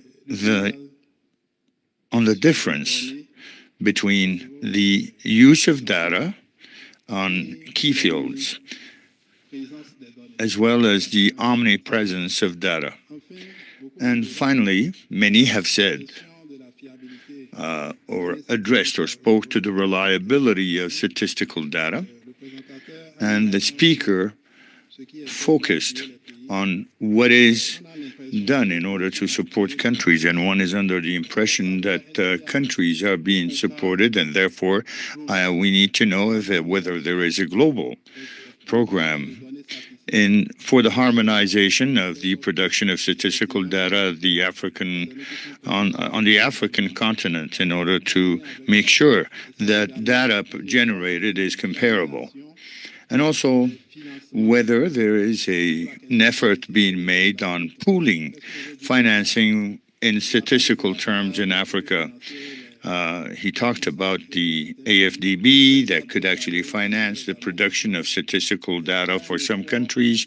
And is there an effort whereby one would pool such funds and also whether we should go through the statistics division of ECA in order to achieve greater consolidation in Africa? Thank you. Thank you, distinguished delegate of Benin. The floor goes to Sierra Leone. Sierra Leone, you do have the floor. Thank you very much once again, Mr. Chairman. I want to thank the presenter very much for that very informative and educative presentation. I want to raise two key issues. We must accept that data acceptance or use in Africa, it's still very limited compared to other regions. And part of the challenge why we have problem with data integrity has to do with the acceptability and acceptance of the use of data. In most of our workplaces, we don't use data because many don't believe that they should be part of the data work. Whatever work that comes, they say, oh, let's send it to the research or statistics department. It shouldn't be that way. Even the basic analytics, basic data analytics should be done by some of the department that we have in our workplace. Let's say if we are going to the capacity development or building that we spoke about is very good. But where do we start with the capacity? We need to look at how do we integrate capacity development with workplace capacity development? How do we integrate it with our curriculum? Because we must change the culture for the use and application of data analytics. Now we say data science. And if we want to change this, we must integrate that to our workplace. We integrate that to our learning institutions, our training and learning institutions. So probably we must let's begin to look at how our curriculum are defined. We must not just limit data to statistical subjects. Every area requires data analytics. So let's begin to look at that so that we make data widespread in its use in Africa. Another challenge is somebody raised an issue about harmonization, standardization, and the reporting. We have a lot of actors, a lot of players coming in asking for data from various institutions. And at times you realize that when you report one aspect of data is different from what you give to another institution. So there is always that challenge or that conflict in terms of the data that we present, simply because there is no harmonization and standardization in the way we report data, in the way we store data. So that creates a problem for even the integrity of the data. I am seeing probably the Commission can take a leading role to begin to work with other partners to make sure that as we develop our capacity for data work, we also make sure that we have some kind of an harmonized and standardized system in terms of how we store and report the data so that we don't keep reporting different data to different people. Somebody mentioned the Gambia, especially, he mentioned about the ballooning of our debt. Some of these economic challenges we're having today is because we put ourselves into limited data use. Because we do not apply or employ data in our work, and as a result, what happens, we end up making decisions that are not informed by analysis, by technical work, by research analysis, by data. So if we want to move forward and make sure that some of the economic challenges that we have, we begin to address them, we have to widely use data. So the ECA can come in and make sure that work with partners for us to have a better system of data presentation. I know somebody mentioned the African development. Probably the African development can begin to sponsor countries in the way how they store data, how they report data to development partners. And that would be a good idea. That's my submission, Mr. Chairman.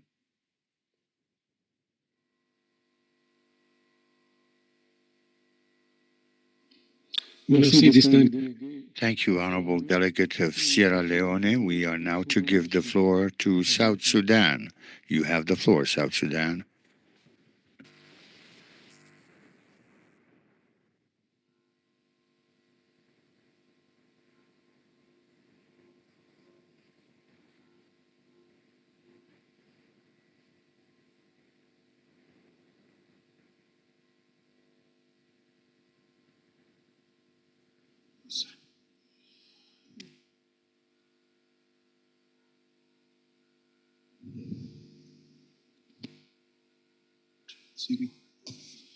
Thank you, Chair, for giving my delegation the opportunity.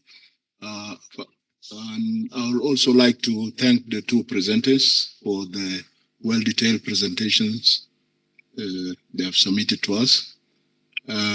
My question is in two areas in regards to the statistics.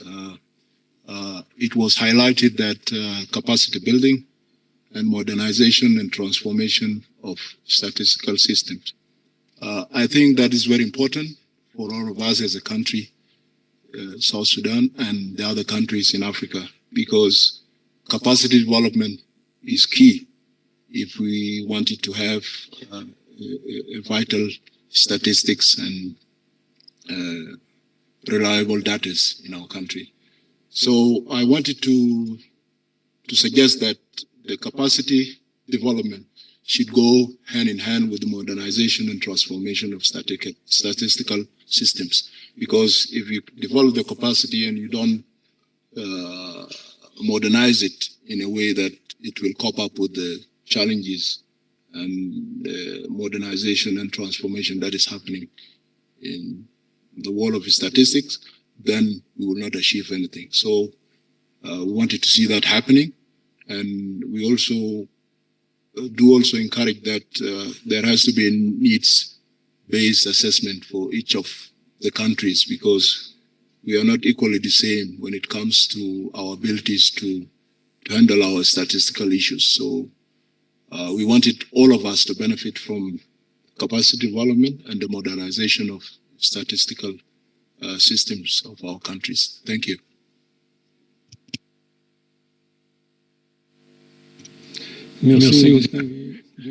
Thank you, Honorable Delegate of South Sudan. Now we will give the floor to the High Commissioner of the United Nations for Human Rights. You have the floor.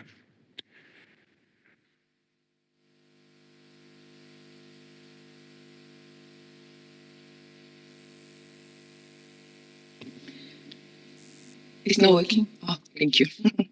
Thank you, Chair. My name is Lilian Moan. I am Human Rights and Sustainable Development Advisor at OHCHR.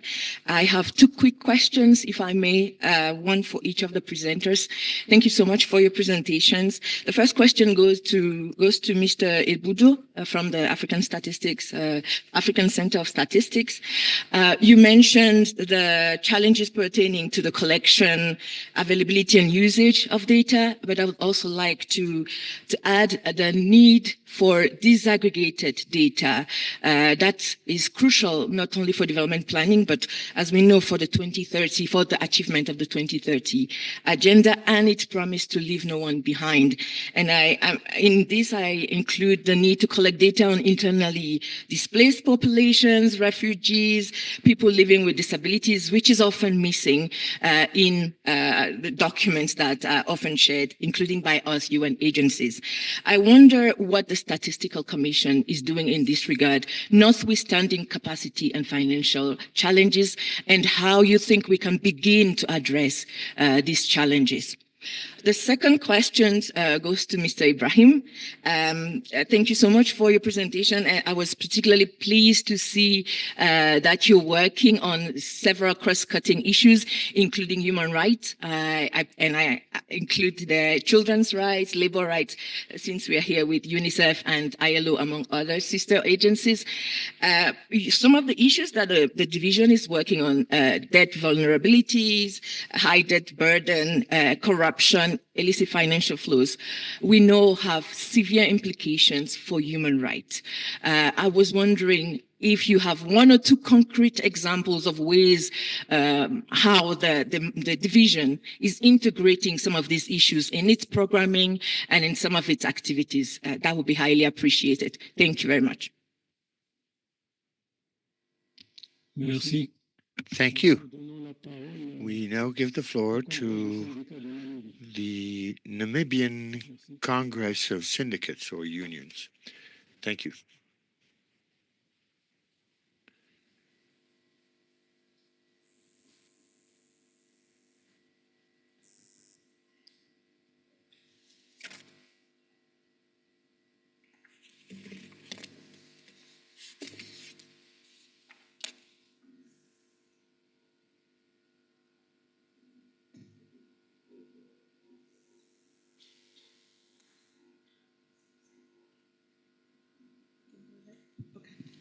Thank you, Chair, for the opportunity to speak.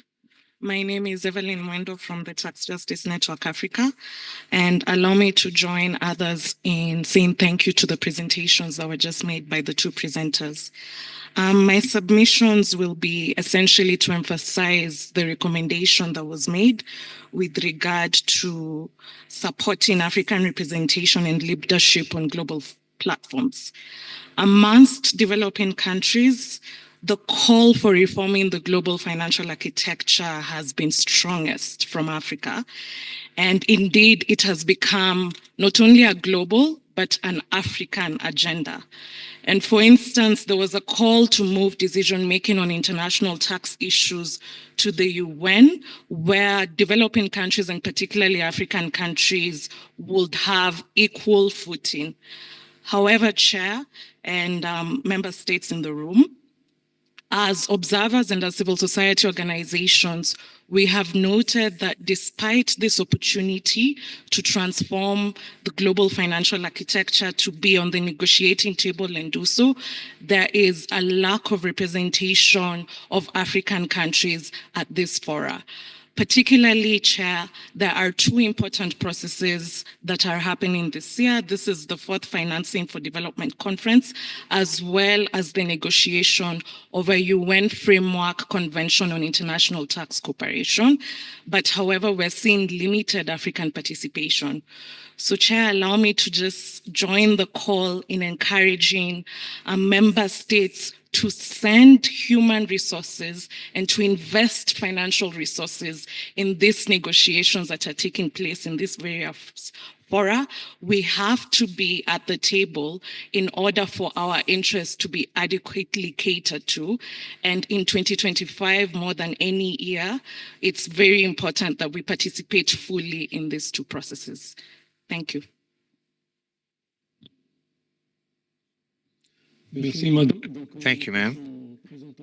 Now, we will give the floor to our speaker so as for him to address those questions. I believe that we are done as there is very little time left, and we still have 3 presentations to be made, and we are 2 hours late. Please be brief, respond to what is essential, and if there are any other questions, they may be submitted in writing to the Secretariat. I thank you.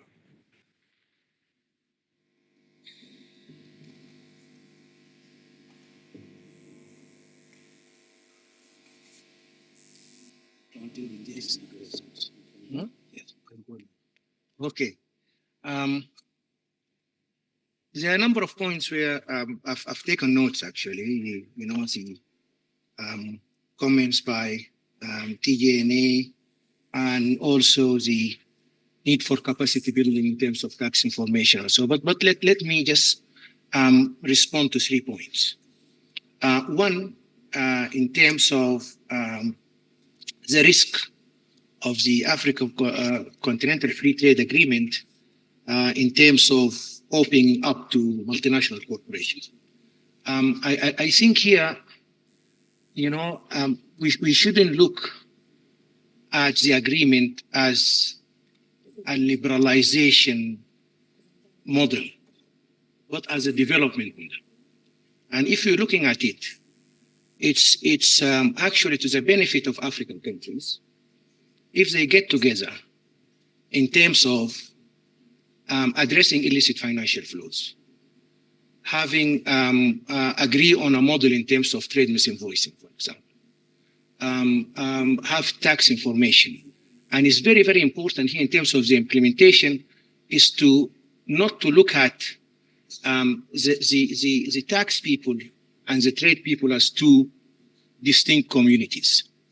So if they work together on this, I believe that we will have better models in terms of addressing issues related to multinational corporations. So the second question was on the why I didn't say much about what we've been doing in terms of illicit financial flows. I think because I touched on the work that we've been doing in development planning, macro, and IFF or so. And these points that I mentioned, these were the points that what Africa wants in terms of the international community and FFT. But in terms of what we've been doing, I completely agree with you that we should not just be stuck in terms of numbers.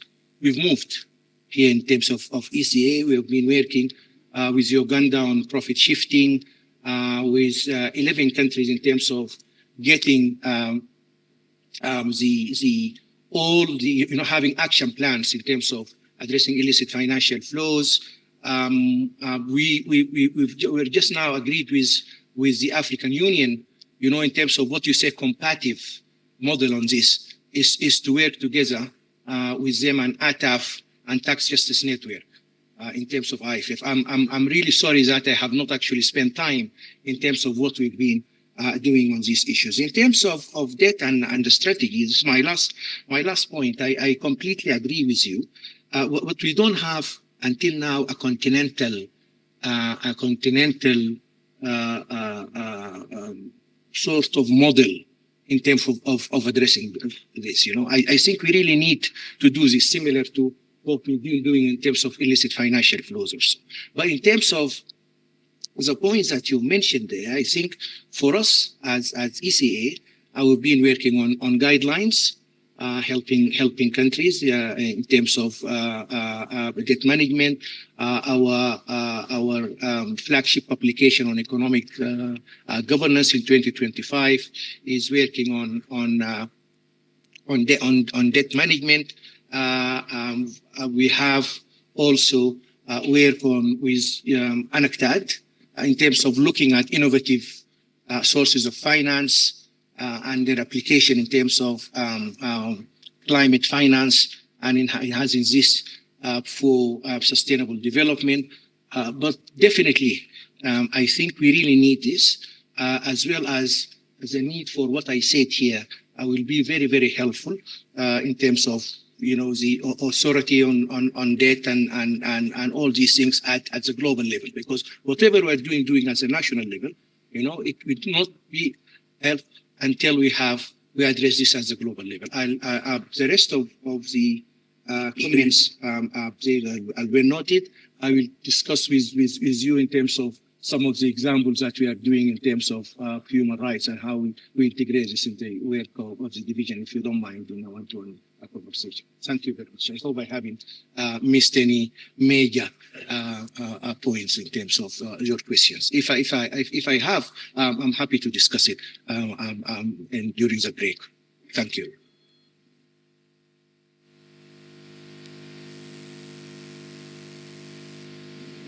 Okay. Merci beaucoup. Thank you very much, Chair. I will be just as brief. We took note of a number of comments. This is proof that statistics is dear to this assembly. I'll come back to the issue of funding raised by Congo and Zimbabwe, the DRC, and Zimbabwe.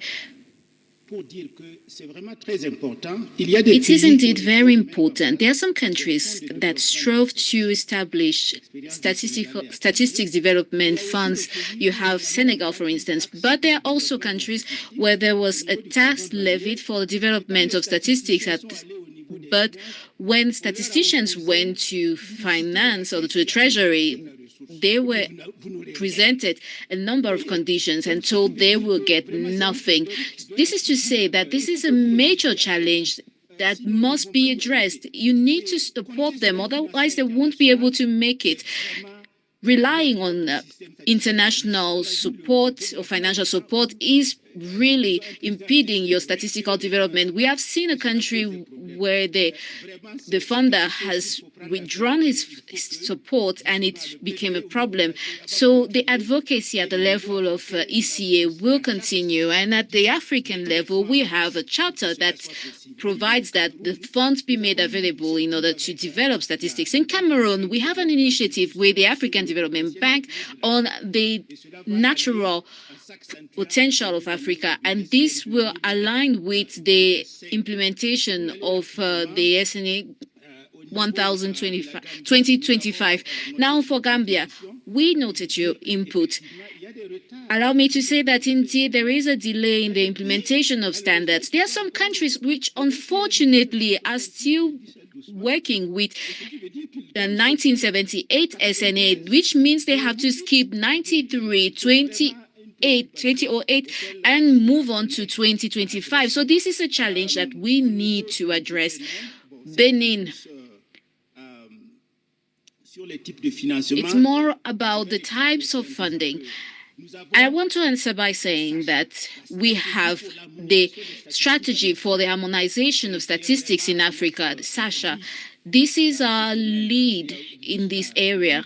We have up to 8 groups, and we're covering a number of issues and domains. We can come back to it with further details afterwards. We also noted the input of Sierra Leone on the various strategies for statistics harmonization. As we said, we will not go in depth, but for South Sudan, in order to, before we close, yes, we have a mechanism set up to support South Sudan in developing an applied statistics academy, and we are also assisting them in reviewing and reforming their national strategies on statistics. So there is a training and a resource mobilization. This is essential because we need to address those two components together.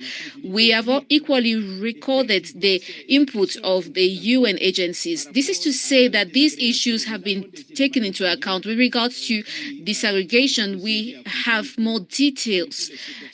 This is to say, we need to leave no one behind. This is critical. Thank you very much, Chair. Thank you for being so succinct. Now let's move on to the presentation of IDEB. Now I would like to invite Mrs. Karima Mbaraben Sultan to present the institution's report. Ma'am, you have the floor because afterwards we will go for our lunch and we will resume with 2 presentations. We are lagging behind. There are 2 presentations to cover. So if you want us to end early on, we need to be really swift. Thank you very much, Chair, distinguished guests. The Chair has just given me the heavy task. I am now the barrier between you and your lunch. Since yesterday we said we need to lift every barrier, I hope I will not be your target this afternoon. That said, I have heard repeatedly that there is need for capacity building, there is need for technical support for our member states. And so I believe that this IDEB report will be of great interest. The Chair has already mentioned it. For some sessions now, we have been providing activity reports. I will not go deep into the document because it was already shared with you. This is document 4314. You will find all the details pertaining to IDEB's work, that is the African Institute for Development and Economic Planning, which is the training body of the ECA. You'll find in that report everything pertaining to our activities. However, I just want to stress some of our messages. First, with regards to training, the titles of some of the courses provided during this period, you'll find a number of keywords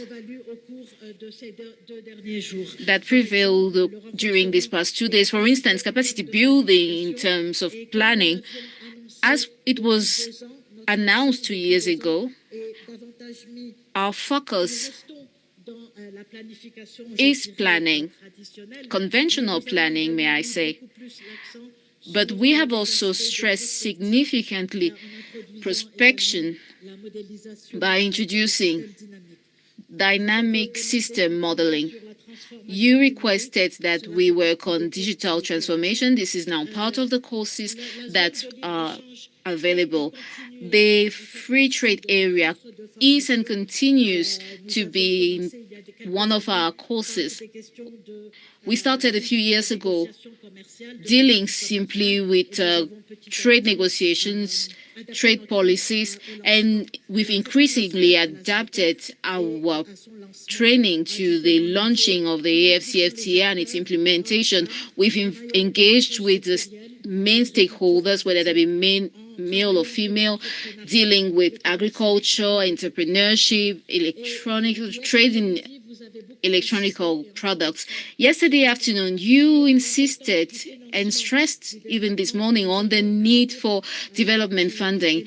There is a course that is available now and which is increasingly adapted to DRMs. I'll go no further because we don't have much time, but I'll be open to discuss that with you and provide more details on that. Some figures: 34 courses were provided, and we had almost 5,000 beneficiaries. These are the figures dating back to December. Now we have over 5,000 beneficiaries that were trained, and you can see the evolution of the trainings we're providing. Our goal was 3,000 beneficiaries last year, but we went beyond that despite the challenges we're facing. So despite these challenges, we've gone far beyond the 3,000 students or beneficiaries as targeted. I would equally like to stress on the request you issued, the need to align with the needs of the countries. There are some tailored courses provided in terms of planning, blue economy, and mining projects. You may wonder why these countries, but this is because these are the countries that requested tailored courses. So if you need any tailored program or course, please contact us. Just like we welcome the requests of the others, we will welcome your request and provide those courses enthusiastically.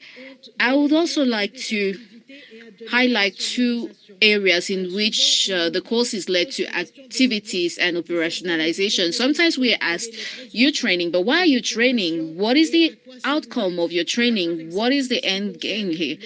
Here, with regards to the AFCFTA, we've worked on a needs assessment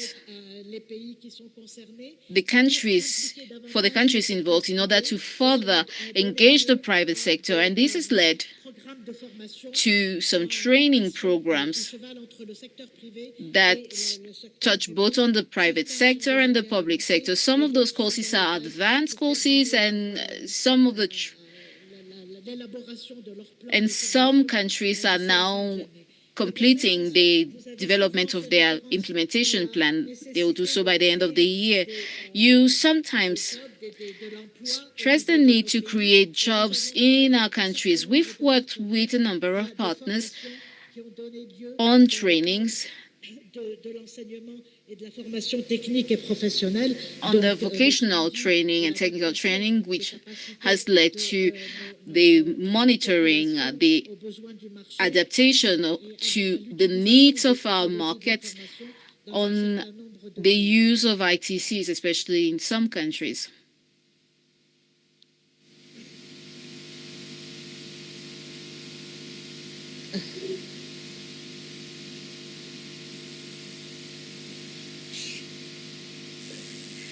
Okay, let me now move to, no, it has gone too far. Okay, let me now move to the think tank aspect of our work. And in this context, I just wanted to highlight one aspect that was important for us during 2024, which is the involvement of the youth. I mean, we are talking about the digital dividend, how to make the best use of the demographic transformation of our countries. And we thought that it was important to prepare our youth to be the actors, today's and tomorrow's actors, and to be involved in discussion with our decision makers and and planners in areas that are very close to the mandate of EDEP. We have been working with the YEN, the Young Economists Network, that I already presented to you some time ago. And the main area of focus this time has been on future-ready approaches to macroeconomic growth. And we have also worked on issues relating to structural transformation so that they become real actors in this environment and this transformation that we want to achieve. But more broadly speaking, I mean, the think tank dimension of EDEP has been achieved through a number of interaction with practitioners, with decision makers, with people from the academia, so that we can share knowledge. And I'll come back later on to the knowledge sharing and peer learning among all our constituencies. But I would say that in addition to these activities, which are our normal activity, the heart of what we have achieved during 2024 was the design of our strategic framework for the period 2025-2029 to try to identify the main areas on which to focus in order to provide you with the best capacity development offer. So we started from a statement, a vision statement, which is to have a structurally transformed and prosperous Africa driven by its own skilled people. And this is our value addition as EDEP to ensure that we contribute to more skilled people in the continent. We have designed the framework through a very complex consultative process with various steps that will end in April when we will present the draft document to our governing council, hoping for its final approval so that we can launch it. We have built our thinking around first our SWOT analysis of what EDEP has done, is able to do, and also knowing its limits, but also a theory of change to project ourselves and see where we want to be 5 years from now. And this has led to the identification of 6 strategic orientations that are very much in line, which has been presented to you over the various sessions by my colleagues about the areas of focus of the ECA. Now, you have said that one of the challenges of our governments is to finance their development. So we will not be surprised that one of the challenges of EDEP is to finance its activities. And we are faced with a booming demand. In 2029, when we announced our courses, we had 5,000 applications. Last year, when we announced our courses, we had more than 25,000, meaning 5 times more demand in terms of capacity development. So we have a booming demand and we have a decreasing support. We have member states that have some difficulties to pay their assessed annual contribution and that are accumulating arrears. And we are now more than 20 million US dollars of arrears. And we really encourage the member states to pay on time and to clear their arrears. Otherwise, I mean, we will have issues with the stability, the contractual stability of our staff, as 17 people from EDEP are paid on the contribution from our member states. And we are looking at a number of mitigation strategies to ensure more stability. And I would like really to make a special thank to the 8 member states out of 54. You can see how low this number is, who have, despite difficult circumstances, have paid either their contribution or cleared their arrear, with a special mention for our outgoing chairperson, from Zimbabwe, who last year made a call, actually following my presentation, made the call to clear Zimbabwe's arrear, and this is what has been done. So thank you, Zimbabwe, for that, and thank you to all the others. And I do hope that as long as we go, this list will become longer and longer, showing your enthusiasm for capacity development. So what are we planning to do this year? What have we started to do since we are already in March? From a programmatic point of view, we have three main areas of focus that are risk management, and we have been working on risk management, and I've heard a number of communication about risk from you.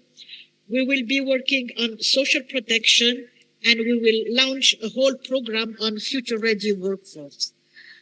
As I said, it was last year was the year of the design of the strategic framework.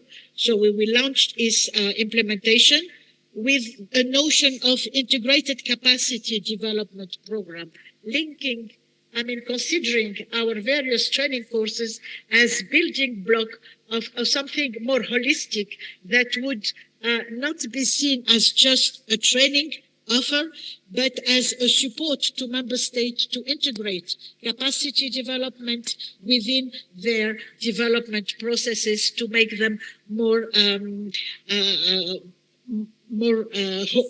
global. And finally, the strategic framework will correspond also to the launch of what we call the ECA School of Thought and Practice platform. You have mentioned, a number of you mentioned the need to peer learning, sharing experiences, etc. This platform will be your platform to learn from each other's successes, but also failures. Someone mentioned the importance of industrial policies. We have had 60 years of industrial policies and plans. What did work and why aren't we at the level that we were ambitioning to be in terms of industrialization? So how can the failures and the mistakes of the past can be avoided? And the heart of this School of Thought and Practice is to build on what ECA has been recommending, has been advising, the result of its research, of its analytical work throughout the years, and so that you can see how our thinking in terms of development is progressing. We'll also launch the first edition of the African Development Impact Forum to give you a platform to discuss among yourselves with other stakeholders, the private sector and the youth, issues relating to transforming strategies into tangible action and impactful action. And from, I would say, work organization point of view, we will be working on a new business model. As I mentioned earlier, we need to look at new funding resources. We will be working on our visibility linked to strengthened partnership. And I'm happy to see here our colleagues from the UN system with whom we are already working, but with whom we plan to strengthen the partnership to better serve all our member states. Thank you, Chair. And thank you, distinguished delegate. Merci, Madame Ben-Sultan. Thank you, Mrs. Ben-Sultan, for your brief presentation. It was quite insightful. These past 2 days, we have discussed capacity building, and we have an African institute dedicated to capacity building, so we need to support it. If we truly wish to build our capacities, to leverage the support of the institute, we need to support the said institute. Now, the session will be adjourned for the lunch. We will have 90 minutes and we will resume afterwards. At what time are we resuming? So we have an hour and a half for the lunch. We should resume at 25 minutes past 3. Thank you very much.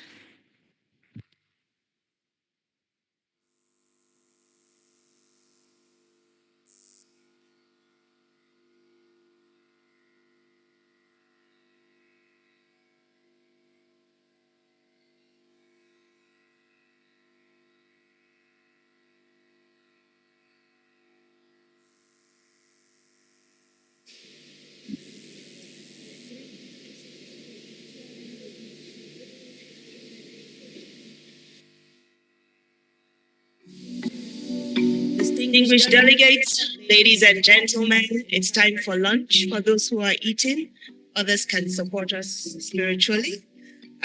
But yes, lunch will be served in the same hall, in the banquet hall upstairs.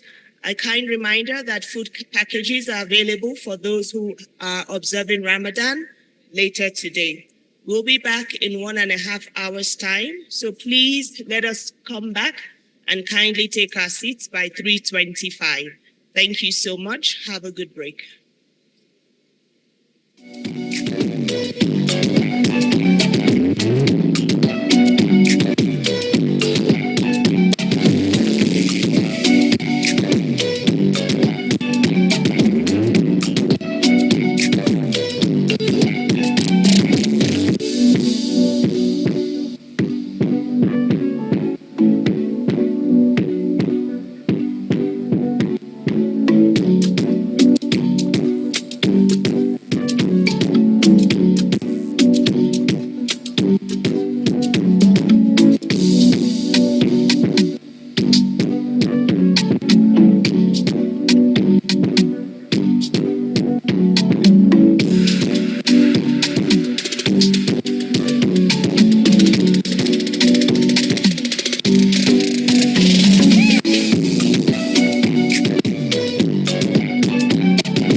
Recording stopped.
vous avez passé un bon cours.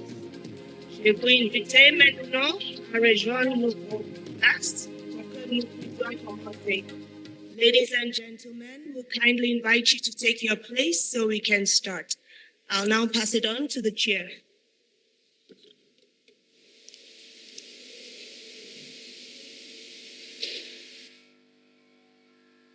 Recording in Merci. progress. J'espère que vous avez un bon repas. Thank you. I hope you all had a good meal. On va continuer nos présentations. Now we shall continue with the presentations. I'd like to call on the Director of the Sub-Regional Office.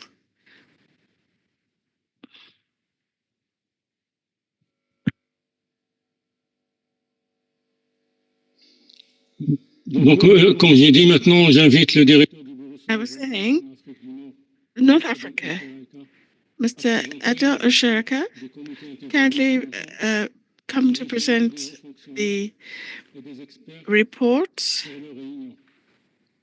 Mr. Heraika.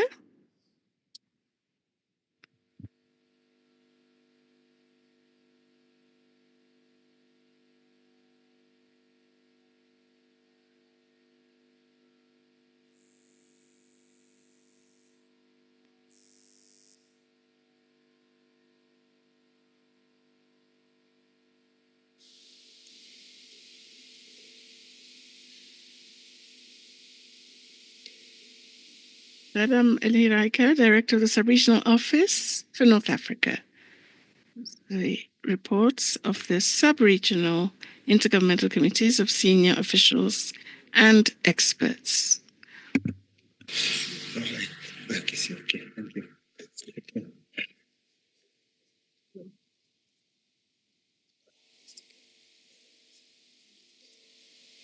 Thank you. Thank you, Mr. Chair. Good afternoon, ladies and gentlemen.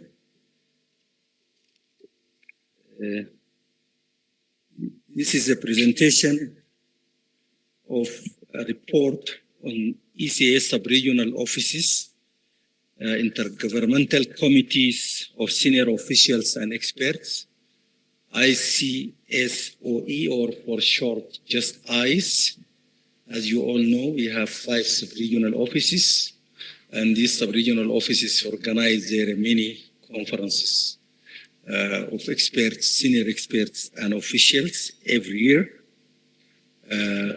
So I'm going to present just the main outcomes of the 5 of the meetings organized by the 5 sub-regional offices.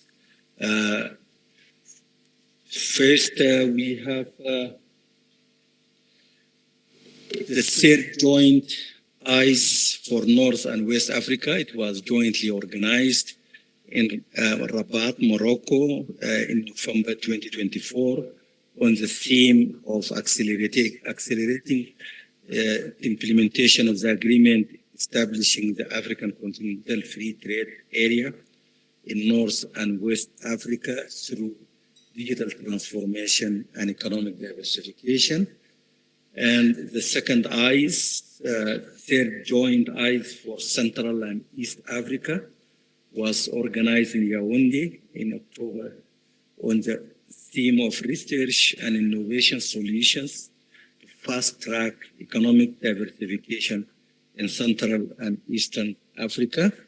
And the 3rd ICE for Southern Africa alone was organized in Zambia in November 24 on addressing the energy deficit in Southern Africa through investment in new and renewable energy technologies to reduce energy poverty and accelerate sustainable industrialization and structural transformation.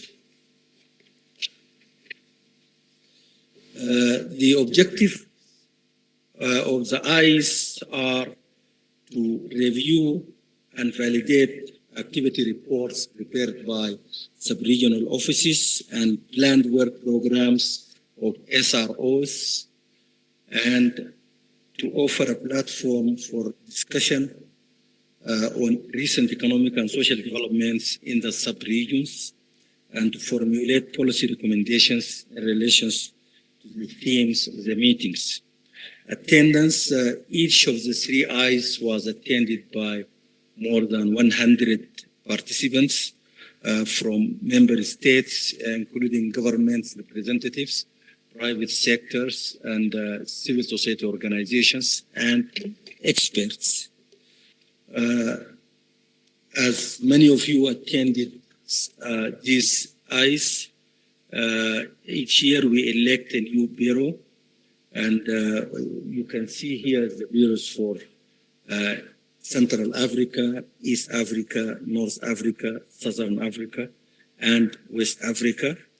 We have the chairs, the vice chairs, and the rapporteurs. Let me highlight some of the statutory issues and selected reports and studies discussed or presented during these ICE, but this is not comprehensive. So statutory issues included reports on recent economic and social conditions in the sub-regions, and the 2024 SDG report in each of the sub-regions, and sub-regional offices activity reports. These are standard statutory reports. The studies, technical studies and reports included, for example, one, boosting AFCFTA implementation and economic diversification. The focus was on accelerating implementation of FFCTA at regional and country levels, promoting private sector and value chains development, industrialization, and South-South cooperation. Another study on macroeconomic stability and debt management. A number of studies have actually covered these issues at the sub-regional levels, focusing on strengthening domestic resource mobilization, a theme that has been discussed extensively during this meeting, leveraging innovative financial mechanisms, remittances, foreign investment, and so on, and implementing sound fiscal policies controlling inflation were part of the key macroeconomic policy issues discussed under this theme. The third theme is food system and energy transition. Also, a number of reports produced on food, energy, and water security and sustainable agriculture, climate-related disasters, and blue economy, technology, statistics, and innovation.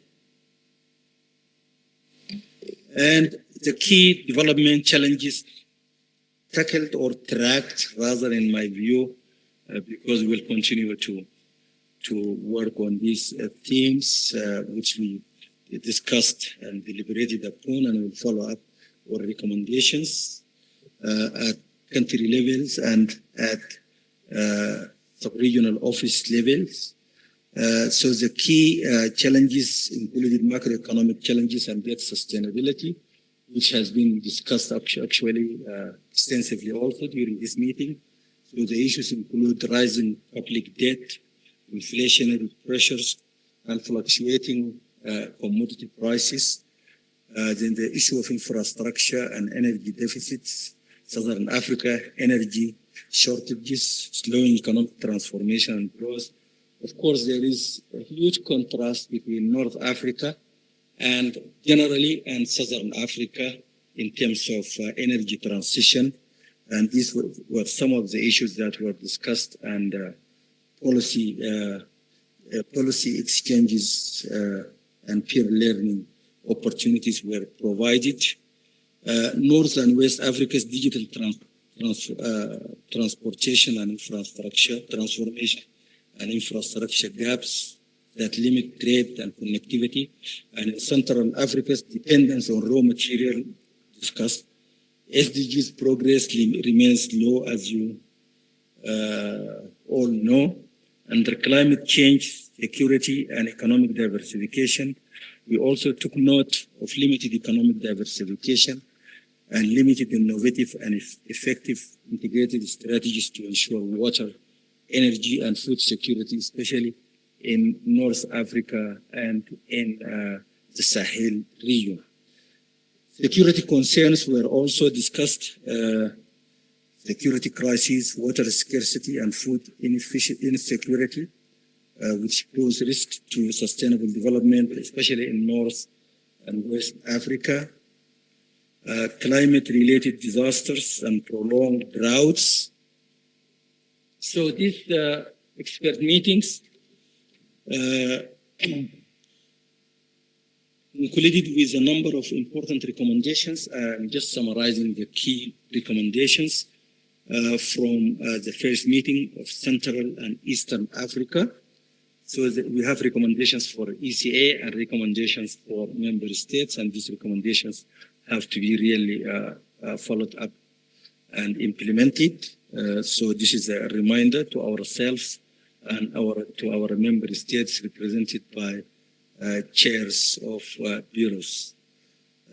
For ECA, Central Africa and Eastern Africa's key recommendation was to continue and increase support to member states. This, of course, applies to all sub-regional offices, and to support countries to harmonize circular and blue economy and to have plans in this respect. SRO East Africa in particular has been working for over a number of years on issues of circular and blue economy, and if there is any question about this, my colleague Andrew Mold is here to respond. For member states, the recommendation is to develop localized funding, support SMEs, and invest in research and development with a regional research hub and innovation incubators. To promote import substitution for food security and growth while enhancing AFCFTA awareness, especially for youth and women. Invest in cross-border infrastructure and transport to facilitate, of course, trade within the region. Now, the Southern Africa region's meeting recommendations for ECA include, again, these are not comprehensive, support efforts by member states and REX to accelerate a just energy transition, an issue that has also been discussed before in this room during this meeting. To provide technical support, including capacity building to member states to implement their national AFCFTA. Actually, this applies almost to all SROs. We are supporting member states to develop plans and strategies to implement AFCFTA and support formulation of a framework to track implementation of ICE recommendations, including on addressing the energy gap and accelerating industrialization. For member states, the key recommendations include addressing the sub-region's energy deficit, strengthening domestic resource mobilization, strengthening collaboration with the private sector through public-private sector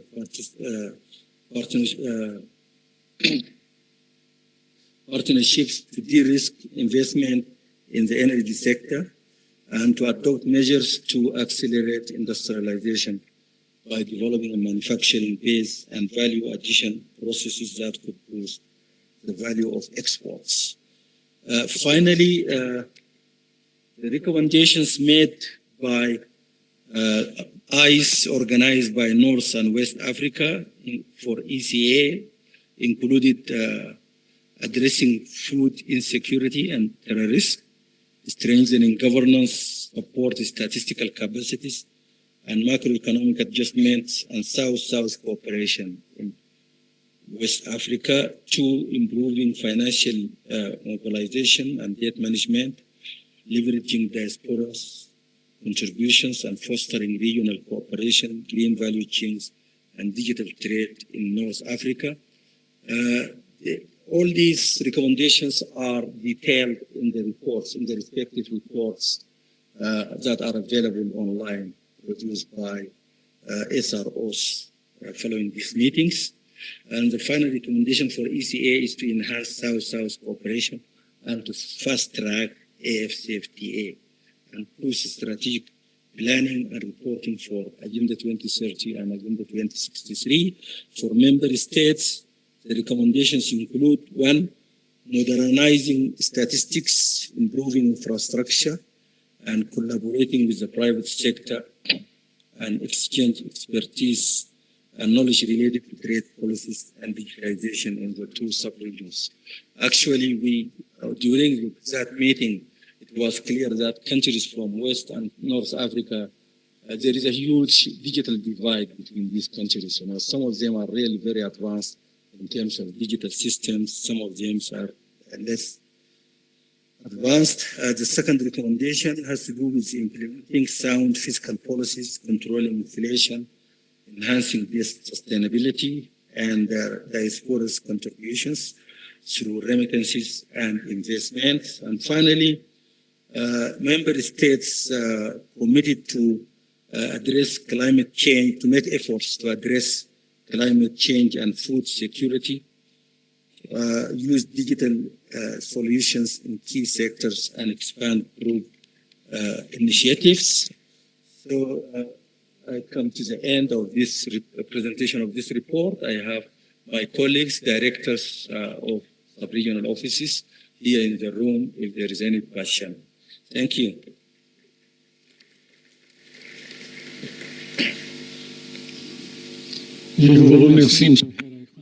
I would like to thank you, Zelhadeka, for your presentation. You kept the time, and I'd like to thank you. Now, the director of the Central Africa Sub-Regional Office, Mr. Jean-Luc Namegabe, the oral report on the preparatory meeting for the African Minister of Finance, Planning and Economic Development. You have the floor, Mr. Namegabe.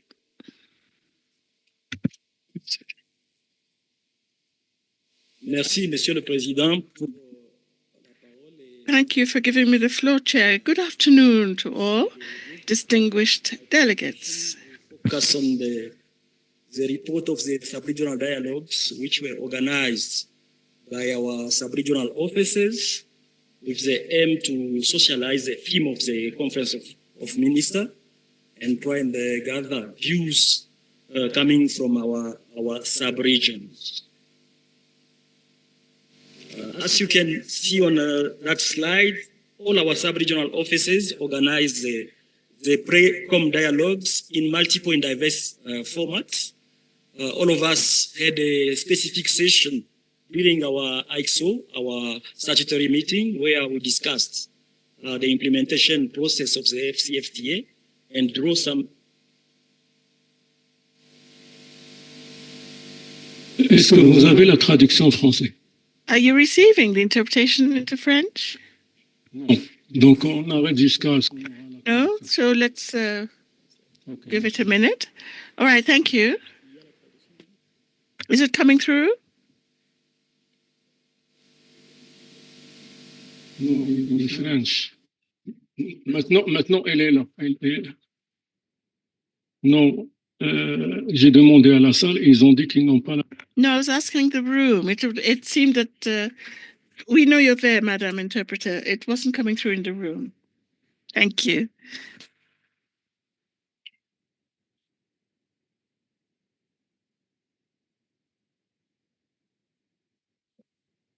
Okay. Our sub-region, I was saying, organized these specific sessions during the statutory meetings, focusing on assessing the progress in implementing the AFCFTA. And beyond that, all our offices organized also separate virtual sessions very recently, which dwelt on the theme of the conference. The objective of our sub-regional dialogue is to discuss the theme of the Conference of the Minister and also stimulate reflections on the importance of the imperative for ECA's 5 sub-regions on the specific theme. We also ambition to share experience on AFCFTA implementation at sub-regional level, but also agree on a policy agenda toward advancing the implementation of the agenda. Dates, participants, and format of our sub-regional dialogue, as you can see, all of us, starting by Southern Africa office, which had the dialogue in November, and actually North Africa, which had its own in February 2025. We discussed with a broad range of stakeholders, including senior officials of government, private sector, civil society, and the media on the theme of the conference.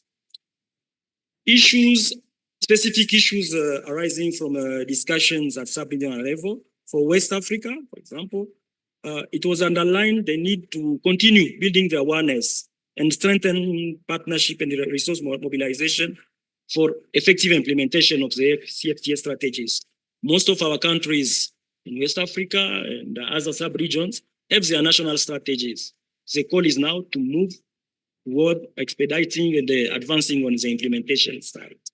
There was also a need to mainstreaming emerging challenges such as the nexus between peace and security, food and energy shortage, and geopolitical dynamics within the strategies already developed. It was also underlined the need to strengthen the role of regional economic community here, ECOWAS and UEMOA, in overseeing the implementation of the AFCA strategy at national and sub-regional level. For Central Africa, which is a sub-region having the lowest rate in terms of intra-regional trade, it was emphasized the need to strengthen transport and connectivity infrastructure, and also harness data and finance to support the implementation of the FTA. Mobilizing resources for national and sub-regional FTA strategy was also highlighted, given the fact that all the countries in Central Africa with ECA support have their national strategies, but also the sub-region has a sub-regional strategy. It was also underlined the need to enforce quality standard and develop quality infrastructure to try and reduce on the non-tariff barriers, which are also hampering trade in Central Africa. Southern Africa, as the other sub-region, there is a need to domesticating the AFCFTA, aligning national laws and processes with the protocol itself. We need to address the inclusivity of the AFCFTA strategy, addressing issues actually and constraints affecting women, youth, and especially SMEs, which are the major part of our entrepreneur at sub-regional level. There is also an urgent need to address the energy bottlenecks, which are actually frustrating the industrialization process in Southern Africa. East Africa, the issue of adherence to international standard and promoting export for the sub-regional market was emphasized, but also the need to turn our transport corridor into arteries which will help actually fuel intra-regional trade. It was also underlined the need to strengthen the ecosystem for greater food security, mainstreaming within the AFCFTA strategies. North Africa, the expert and participants called upon ECA to learn from the guided trade initiative and the challenges it actually highlighting to try and address issues such as regulatory complexity, logistical constraint, and access to finance for SME. There is a need for all of us actually to share experience on the agreement implementation and beyond that on developing the productive capacity so that we can also act on the supply side of the AFCFTA agreement. There is a need to integrate emerging issues such as environmental and climate considerations. ECA is actually responding to this already through the greening of our AFCFTA strategies in selected countries. As a cross-cutting challenges arising from the AFCFTA implementation between all the sub-regions, can underline the misalignment between REX integration agenda and the AFCFTA strategy itself. Countries and sub-regions are moving at different speed in terms of implementing the AFCFTA strategies. That's why they need to learn from each other and see how we can move smoothly toward the implementation. Infrastructure issues, as I've said, and low harmonization of custom and trade procedures actually hampering trade facilitation should be addressed. There are multiple constraints in all the sub-regions actually affecting the private sector and the SMEs participation into the AFCFTA, and we need really to respond to these challenges. There is also need to work on harmonizing policies toward accelerating the implementation of the agreement between sub-region, and also there is a timid national political will which need really actually to be strengthened so that we can domesticate at national level the agenda. Key policy options for an effective implementation of the AFCFTA, as emerged from our discussion at sub-regional level, include investing in addressing non-tariff barriers and other trade facilitation issues, and promote our corridors development to support intra-regional trade. We need also to promote market information system and economic intelligence to inform the implementation of the agenda. Digitalization, my colleague Adam talked about it. We need to integrate it as a broad trade facilitation strategy to move the AFCFTA agenda in our sub-region. Mainstreaming sustainability and inclusivity within the arrangement has been actually a cross-cutting issue, and this is a policy option which is emerging from all our sub-regional dialogue. We need to strengthen linkages between trade and the industrialization strategies for better value addition for our product, and develop our value chains to inform the overall process. Sustainable financing is another issue. We need to provide, to think about innovative financing ways which would allow our sub-region to implement their AFCFTA strategy. Lastly, 1, 2, 3 words, we need to accelerate the operationalization of the AFCA strategy, because in every country, we have put in place national committees. We need to strengthen their capacity and help them deliver on their mandate. We need to strengthen national and regional coordination. As I've said, involve much more REX in terms of supporting the implementation at national and sub-regional level. We need to continue building awareness and strengthening the capacity through campaigns and other programs for youth, women, and SMEs. We need to continue developing infrastructure, which is the backbone for trade, and allocating sustainable financing means to support the implementation of the AFCFTA strategy. Digitalization needs to be strengthened, but also we need to set up a framework for security nexus and mobilize local community so that we can build the AFCFTA, which are strategies which are owned by all the community. This is basically what emerged from our discussion at sub-regional level. My colleagues are here. We will be ready to respond to questions if they are there. Thank you very much.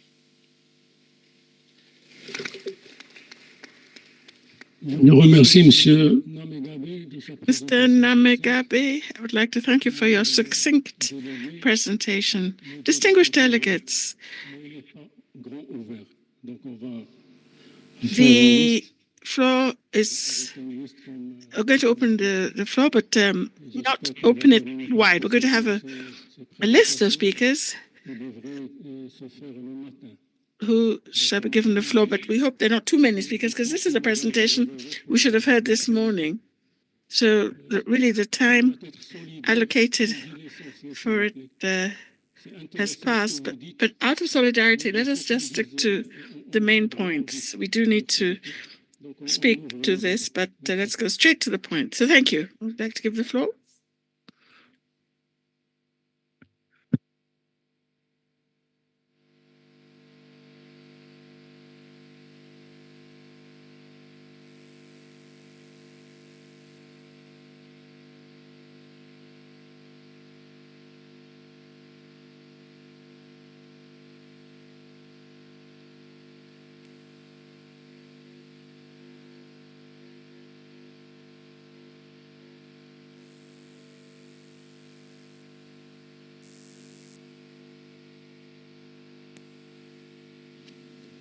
S'il vous plaît, est-ce qu'on peut fermer? Could we now close the list? We're going to close the list now.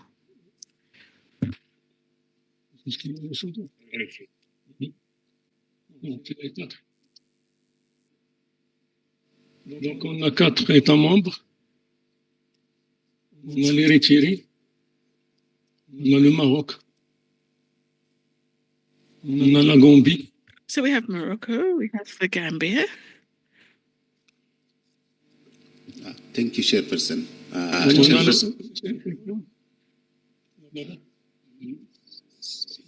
la Somalie.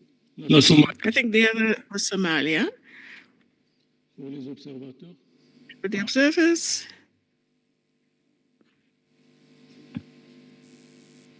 On a le 251. We have 251. On voit pas bien. We can't quite see. It's okay. Okay. Donc le 251. So it's 251, 289, 297. I think we'll stop there. So we'll stop there. Please speak to the last three presentations on the African Institution, on IDEP, and then on the two others we've just heard. So could you kindly, if you really want us to finish early for those who are fasting, we need to show solidarity. Thank you very much. Thank you very much, Chairperson. I will be very brief in supporting your guidance, Chairperson. Chairperson, I want to address while we commend and thank all presenters for the enriching presentation, I want to address in a very brief way IDEP inquiry. We have seen a very broad and wide outreach, and a lot of beneficiaries are benefiting from the training. And training capacity building is always dear to our heart, because without knowledge and without capacity, nothing could be meaningful. Chairperson, if I was thinking, if the IDEP provides necessity-based or tailor-made training for member states in consultation with the member states, or if it is general, the training, maybe for specific countries according to their necessities, it will be more effective and impactful if it's necessity-based. So I was thinking just to inquire if they do have such kind of necessity-based tailor-made trainings. Thank you.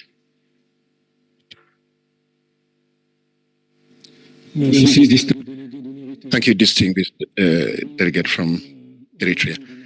I give the floor to the Kingdom of Morocco.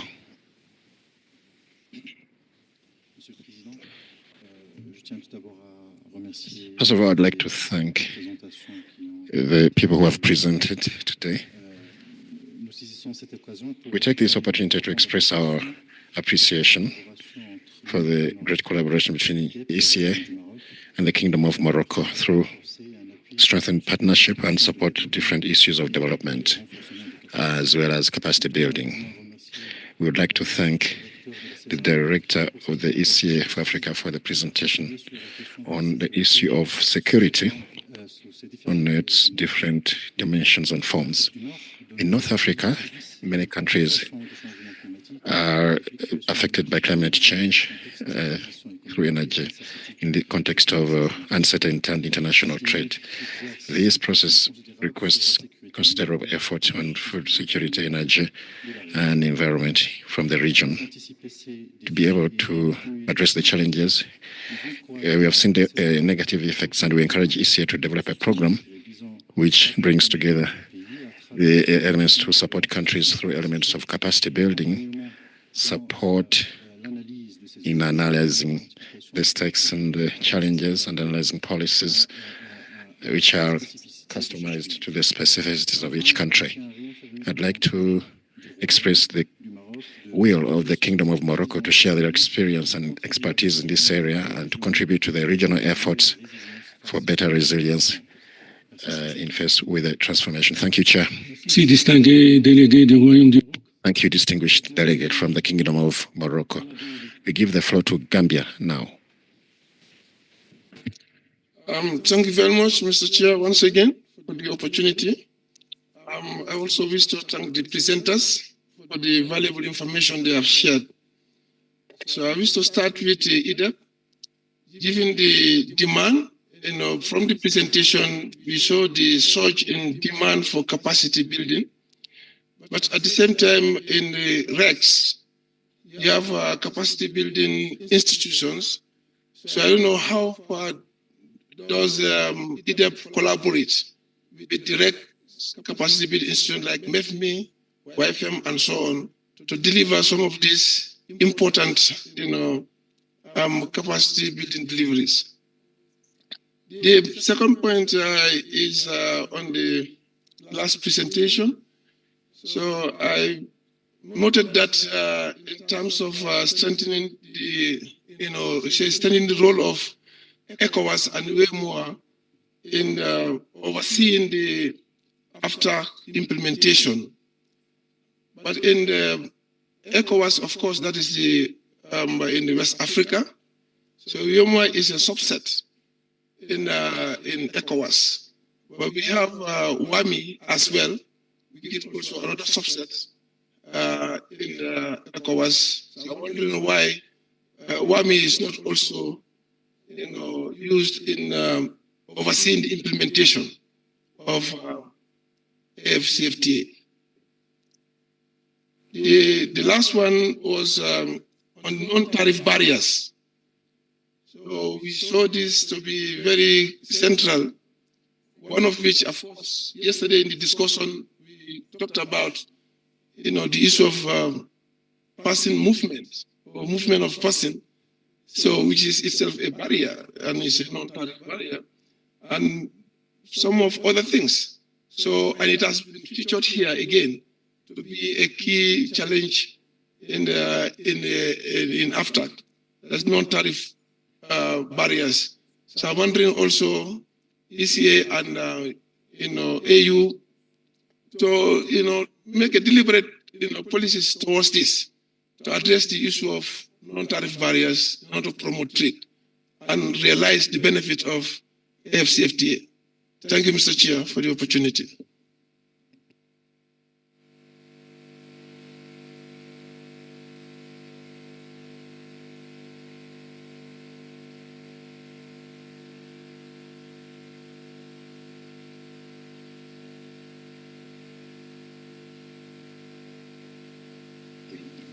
Thank you, distinguished delegate of Gambia. Let's move to Sudan. Sudan, you have the floor. Okay. Thank you, Chairperson. And also I want to thank the distinguished delegates and also presenters. Those shares very important information with us. I don't have any question to ask, but I want to raise things concerning Sudan. As you know, Sudan has been facing critical circumstances related to the war ranging in the most part of the country, which lead to the killing, displacement, and homelessness, and also made a massive destruction of agriculture, industry, and infrastructure. Therefore, we would like to ask the United Nations agencies and also African Union for extending their hands to restore Sudan to its normal position among the African countries. And also, we want them to work with Sudan in a smooth speed to achieve stability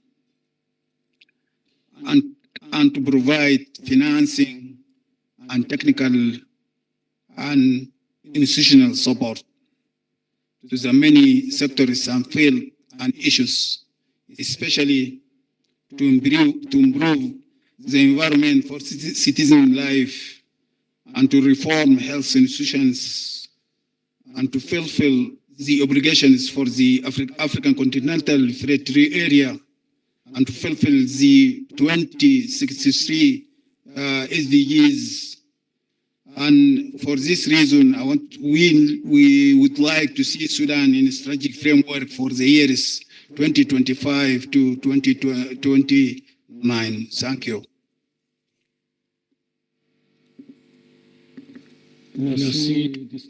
Thank you, distinguished delegate of Sudan. I give the floor to Somalia. You have the floor, Somalia. Thank you, Chair. Excellencies, ladies and gentlemen.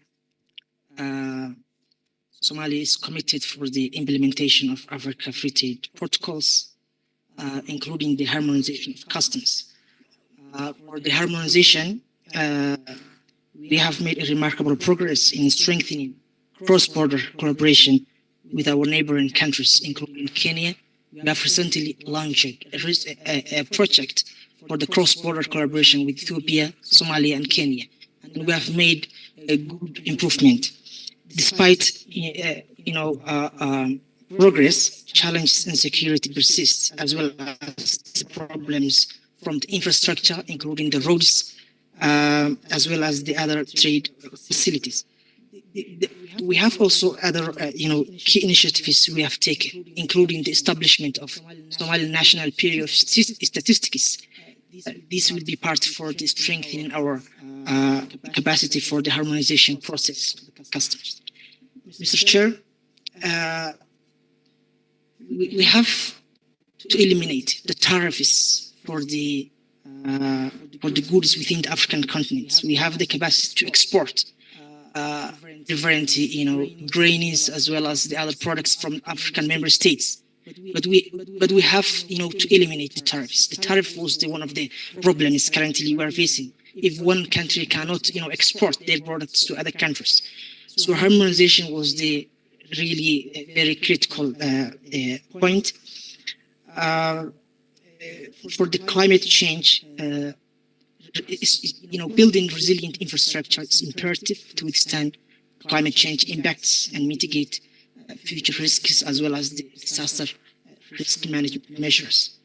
The regional cooperation and African investment and private sector participation are key also for building stronger trade for Africa.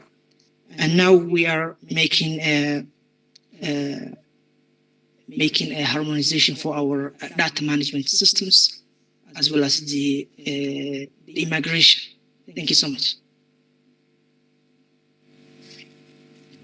Thank you, distinguished delegate of Somalia. I give the floor to Madam Nadia Chitel from the University of Algeria. You have the floor, Madam.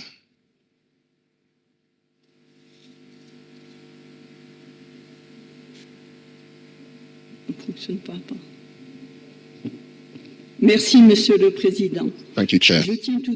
First of all, I'd like to thank the representatives of the ECA for the excellent work done and the efforts made towards the construction of the AFCFTA. In this regard, I'd like to request, Chair, that we make a proposal for the preparation of a roadmap of aligning African economic policies, aligning them with the objectives of the ECA and of that of the African Union, with the aim of better anchoring, which is efficient and sustainable, of the AFCFTA. Now, this roadmap today is essential for the convergence of economic policies. We would wish that those policies be based on 5 strategic pillars. The first pillar is the framework, an integrating policy framework, which would be based on 2 operations. One, the adoption of a common referendum for better synchronizing with Agenda 2063. And the second one is to appoint interministerial integrative cells supported by the sub-regional offices of the ECA. The second pillar would be operational mechanisms, which were discussed earlier on, and we need to make a follow-up of indicators for funding. I won't go into the details. The third is the same thing. There's a pillar enabling the sectoral integration, prioritized sectoral integration, notably the digital area and the financial sector. The last one on which I'd like to lay emphasis, which wasn't sufficiently dealt with, is that today capacity building, academic capacity building is missing. We wish to establish a Pan-African diploma for integrated economic policy to train experts in this new specialty. Then the second item, which is important too, concerning capacity building, academic capacity building, is to establish today legislative aligning guidelines. The last pillar would be that of adaptive governance. Now, from that roadmap of aligning economic policies, we would say that the structural transformation of Africa is making headway. Thank you, Chair. Thank you, Madam, for your intervention. I'd like to give the floor right now to the African Forum on Data and Development. Thank you, Chair. My name is Afshin Nazir, representing the African Forum and Network on Data and Development, AFRODED. I'd like to thank the Secretariat and the presenters for the informative and elaborate presentations. I have a comment on the issue of public debt raised based on the work that we have been doing. The first presenter has rightly pointed out the concerning issue of a rise in public debt levels.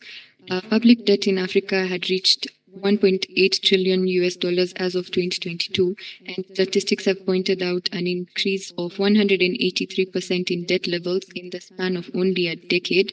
This has been accompanied by a 132% increase in interest payments. In part, this is attributable to the evolving creditor landscape, as there's an increase in private lending with high interest rates and a decrease in official lending over the past years. While the causes of rising public debt across the continent have been cited here as high public spending, weak domestic resource mobilization, and limited access to international funding, our research and advocacy work has highlighted that the problem is more complex than this. At the heart of the debt crisis is a broken global financial architecture characterized by unequal representation of African countries at the international financial institutions, secrecy around debt contraction and management, over-reliance on primary commodity exports and finished goods imports, lack of regulation of credit rating agencies, exploitative lending practices, amongst several other factors. Additionally, there is lack of an internationally binding legal framework on sovereign debt, which leaves room for uncertainty. Such a framework is crucial because while the state of public debt is a manifestation of several economic, social, and political factors, ultimately it is the legal foundations of public debt that operationalize its existence and influence its trajectory. It is due to this broken global architecture that past debt cancellation efforts have only yielded fruit in the short term. A lasting solution, we believe, lies in understanding these complexities beyond national level and in addressing broader issues at global, continental, and national level to reform the global financial architecture. Chair, I submit.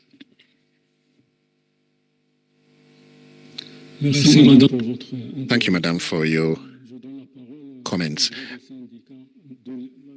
I give the floor to Namibia, the Congress of Trade Unions. You have the floor.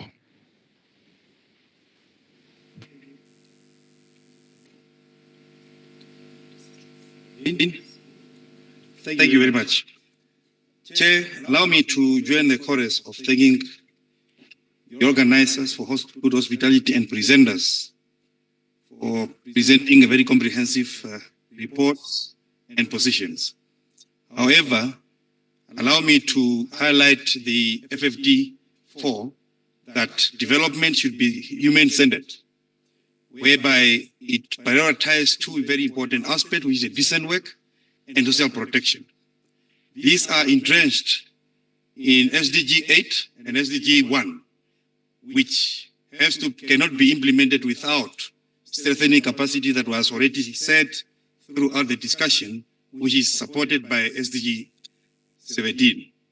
It is very important for us to note that there is no trade without labor. And we have seen throughout all the presentation, the word labor and the labor standard is missing. And that need to be put in various documents so that we cannot separate labor from trade. Social protection should not be seen as a loss or expenditure, but it's investment, because all what we are discussing here is supposed to trickle down to improve the livelihood of the people. So it's very important for us to ensure that social protections also form basis of our policy positions, and it should not be left for private sector. It should be core mandate of the state. So the state have to make sure that all the developmental agendas are being driven by them with assistance of private sectors. I submit comment. Merci beaucoup pour votre. Thank you very much for those comments. I give the floor to the Pan-African Union for the Youth.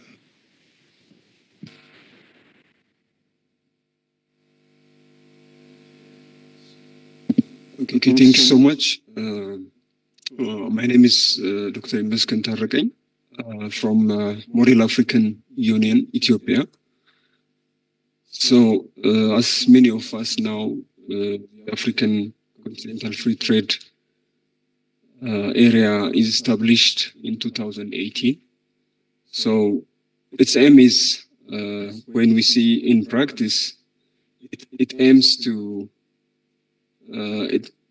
establish a free trade area, not to charge import tariffs. So if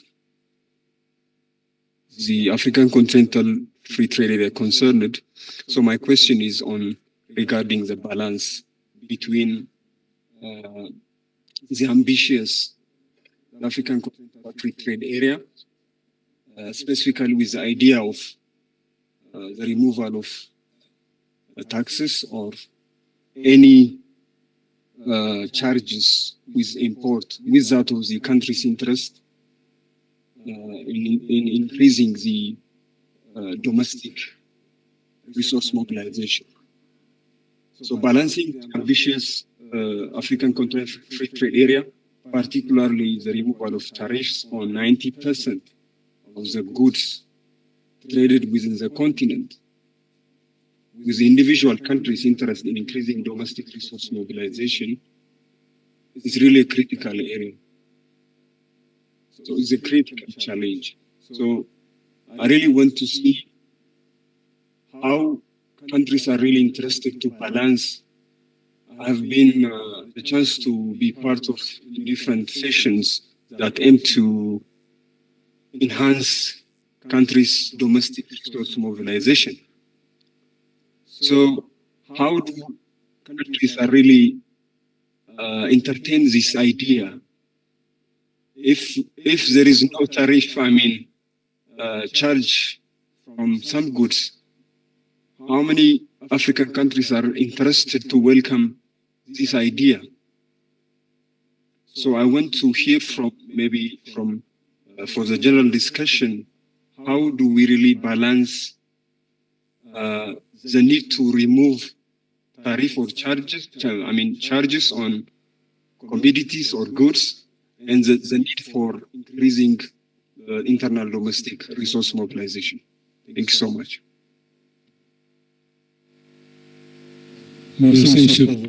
Thank you very much, sir, for your presentation. Let's move to the Pan-African Union for the Youth. Thank you, Chair. My name is Mutesi Oliver, Vice President, East African Region, Pan-African Youth Union. Mine is to thank the ECA for championing the youth voices on the continent level through partnering with the Pan-African Youth Union, which is a continental body that brings together all youth councils and youth coordinating organizations in different countries.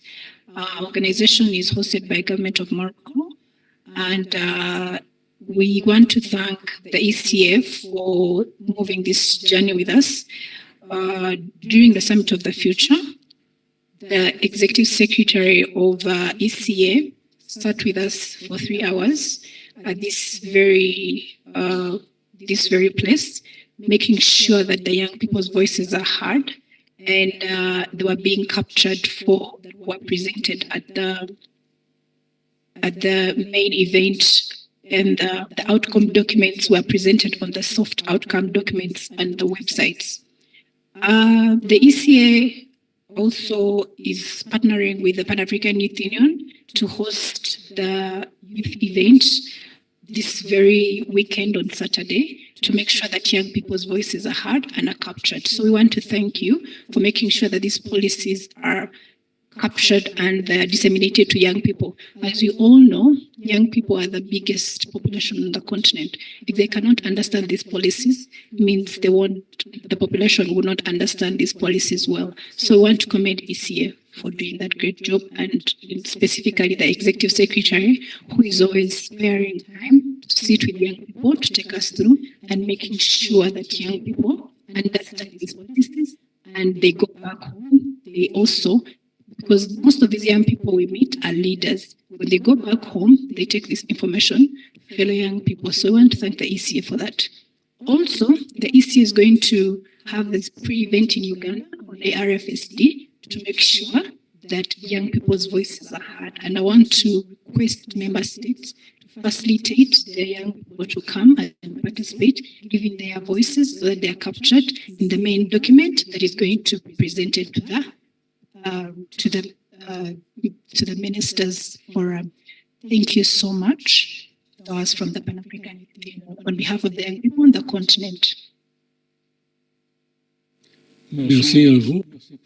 Thank you very much for that presentation. So let's give the floor to the representatives to answer questions, to the presenters to answer questions. Quickly, please, very briefly. If there are some questions which are omitted, then the distinguished delegates can send them to the Secretariat so that we can receive answers subsequently. Thank you.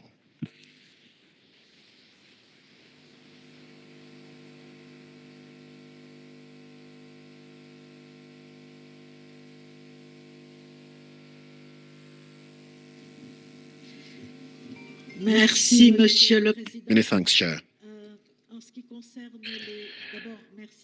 First of all, I'd like to thank the distinguished delegates that have raised questions and made comments. Just as the Chair said, I'm available, as well as my colleagues, to discuss these items in details following the session. But very quickly, concerning the issue of Eritrea, the question from Eritrea. Which Eritrea, yes? Your question about whether or not we are providing tailor-made courses. Actually, we have both. We have courses that are open to whoever wants to register, and we have tailor-made courses that we design together with the entity that requests. And in general, it is either member states or regional economic communities. But in the context of the new strategic framework that we will be launching this year and that will be running up to 2029, we have another level of offer of capacity development offer. We will sort of create profiles, group of countries with the same needs so that we can address them more efficiently, because an open course may be too open and generic, and a tailor-made will only focus. We cannot go to 54 countries to do tailor-made. So the idea is to try to have packages and to address needs, for example, middle-income countries, landlocked countries. Depending on the areas, we will have different profiles of countries and we will address them together. Merci au Maroc. I thank Morocco for those comments as well, or rather on IDEP. Just give the opportunity to tell the delegates that, you know, at IDEP, we do not have the communication in one direction. Of course, we have an offer for training and capacity building, which we offer countries, but we are convinced that all your countries have talents, and we would like to, you know, help. We would like to take advantage of your talents so that we can improve our work. Concerning Gambia, and the request on the RECs and so on. Yes, we're working on that. We work with a number of institutions, regional institutions, SAMI and so on. However, I would say that we are going to do it in a more structured way. Thank you, Chair. I'll stop there because there are so many questions, but I would be happy really to discuss those later with the delegates. Thank you. Thank you very much, Madam, for being brief.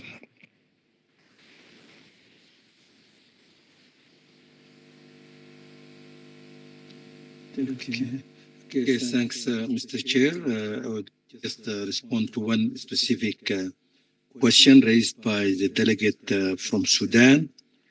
We in the sub-regional office for North Africa, covering Sudan, among other countries, have worked with the UN country team in Sudan, on issues of post-conflict recovery and development.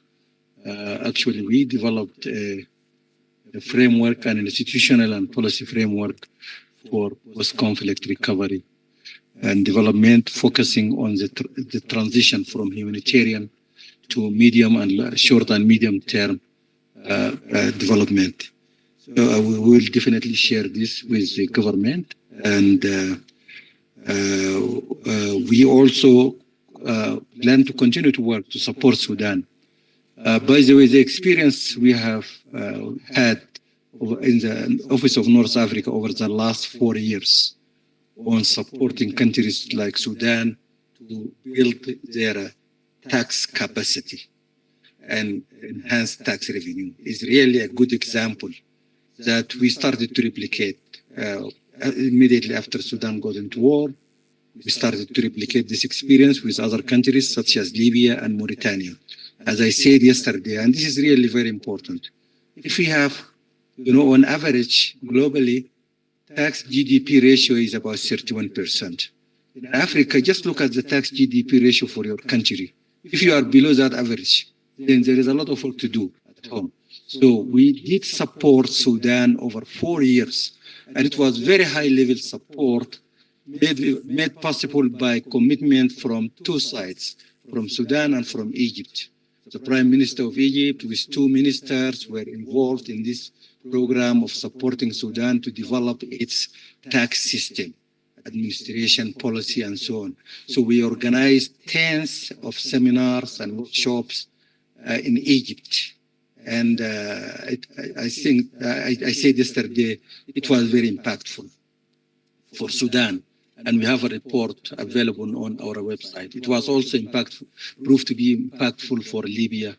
And we are bringing another country in North Africa with a good tax system, Morocco, also to support other countries to learn from these experiences. And we really found that countries can easily understand and replicate the experience of neighboring countries rather than looking at the experience of UK or Germany or so on. Yes. So we will continue to support Sudan from the office in North Africa. Thank you.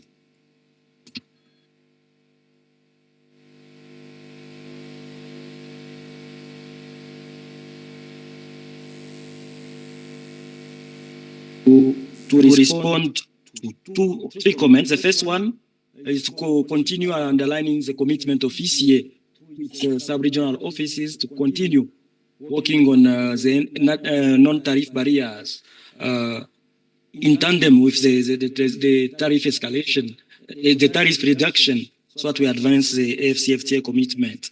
On the voicing the youth, we have been very affirmative on this, not only making sure that the youth is part and parcel of all the meetings and gathering you're organizing and dialogues on the AFCFTA, but also supporting youth entrepreneurs, integrating them into regional value chains. In Central Africa, we have a project in Central Africa Republic, actually focusing on youth integration in a regional value chain and the support they need with, in collaboration with UNCTAD in Geneva. Beyond that, we have a community of practices which include youth and try to gather their concerns so that they are voiced properly within the dialogue on the AFCFTA. The role of REX, Regional Economic Community, ECOWAS, UMOA, CEMAC, CEAC, we intend really to build a coalition where all of us, all these institutions, civil society, entrepreneur, will be all together to make sure we advance this agenda of the AFCFTA, addressing all the constraints we have actually presented here. The very last comment I would like to make is related to this interesting discussion related to tariff reduction and domestic resource mobilization. In Central Africa, we, while advocating and building awareness for the AFCFTA, we conducted a study, an empirical study, trying to assess the impact of the AFCFTA on fiscal revenue collection. And we will say that there are differentiation between effect of short-term and long-term. While we know that if the internal fiscality is actually reorganized, in long-term, our countries will gain. The net advantage of being part of the AFCFTA is clear. Using the econometric model in Central Africa, we have demonstrated this, and the study can be shared with delegates if needs be. So we commit to continue supporting our countries on this, and hope we'll be joined with others so that it's a holistic coalition to advance the AFCFTA. Thank you, Chair. Thank you for your answers. So, distinguished delegates, we're now going to move to the last two statutory items. You will see that these are the two presentations which we were supposed to have started this afternoon with. So let me say good afternoon to you all. So we'll start with the first, which is the implementation of the Vienna Programme of Action for Landlocked Developing Countries for the 2014-2024 decade, to be introduced by Mr. Francis Ikome, section head of the division. The second is a Doha Programme of Action for the least developed countries. This report will be presented by the Director of the Macroeconomic Policy, Finance and Governance Division, Madam Zuzana Swidrowski. So could I ask Mr. Ikome to kindly take the floor? S'il vous plaît, pour les présentateurs. Please, the presenters, please, everybody has received the report, so do go straight to the recommendations as you make your introductions. Thank you. Thank you very much, Chair. Honorable delegates, colleagues, ladies and gentlemen, I will be presenting the report on the implementation of the Vienna Programme of Action for landlocked developing countries for the decade 2014 to 2024. Sorry, which is captured in the document referenced E/ECA/COE/43/18. Since the delegates, honorable delegates, and everyone else has the report, I would definitely not go into details. I will just present the main highlights.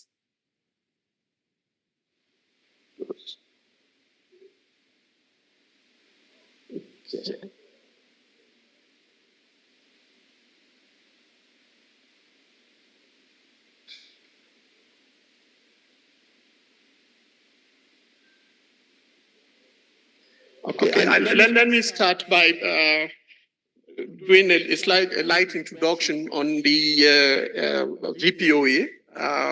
It is one of the three main global special programs intended to address the peculiar challenges faced by certain categories or a certain category of states.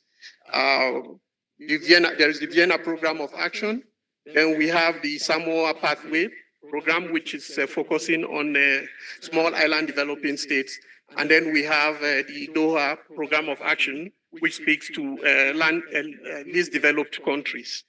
The focus here is on LLDC. LLDCs that face peculiar challenges because of their lack of access to coastlines, which render them particularly uncompetitive compared to other countries that have access to the sea. They have to rely on the goodwill of maritime countries for them to survive. So they've continued to face challenges, and the program is intended to address that. The VPO is actually the second 10-year program. The first one was Almaty, which started in 2004 up to 2010. And then there was the Vienna Program of Action, and which ended actually in last year, December. And there has been the adoption of a new program, a successor program, which is known as the New Program of Action for Landlocked Developing Countries. Just to clarify that the names of these programs derive from where they are adopted. The new program, unfortunately, the conference, the third conference, global conference on landlocked developing countries had to be postponed twice. It was initially built for Kigali in June 2024, but had to be postponed to December with Botswana offering to host. But with the transition and the need for the government to settle in, they also had to withdraw. But the program now would be held between the 5th and the 10th of August. During which time we would know the exact country and the name of the program. But the program has been adopted, like I said, by the General Assembly, and it has 5 priority areas, namely priority area 1, as you will see on the screen, is on structural transformation and science, technology and innovation. Priority area 2 on trade facilitation, regional integration. And priority area 3 would be focusing on transit, transport, connectivity, and connectivity rather. Priority area 4 would focus on enhancing adaptive capacity, strengthening resilience, and reducing vulnerability. And priority area 5 would focus on the needs of implementation, leveraging on strategic partnerships, both within and outside the continent. It's important to note that ECA played a key role in developing the successor program to the VPOA by co-convening the African Regional Consultative Conference in Gaborone, which resulted in the Gaborone outcome document, which articulated Africa LLDC specific prior concerns that found their way into the new framework. ECA has also, over the years and the duration of the VPOA, continued to make major contributions to the Secretary General's annual report to the General Assembly on the VPOA. There are other interventions that you would see as we proceed with the presentation. Now, before we get into the details of the presentation, it is important to look at where the landlocked countries, African landlocked countries, are coming from. That's where they stood in 2014 rather, and where they found themselves by the time the program was drawing to an end. There are just a few social and economic development indicators that we would speak to. In terms of foreign direct investment, for instance, in 2024, the average for LLDC stood at some $7.4 billion. By 2023, there's been an increase to 10.5 billion USD. Inflation it's been worrying for the LLDCs, like many other African countries.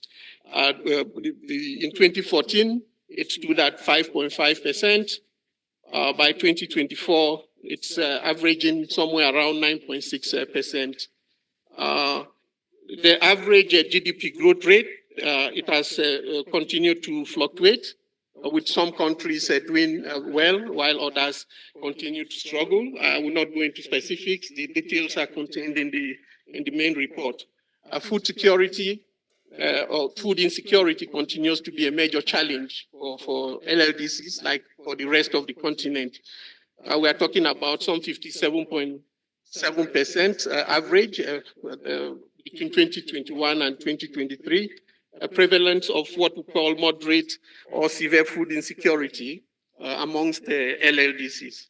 In the area of the Human Development Index, almost all African LLDCs improved their HDI performance or scores, with Botswana, that went from a medium to high HDI score.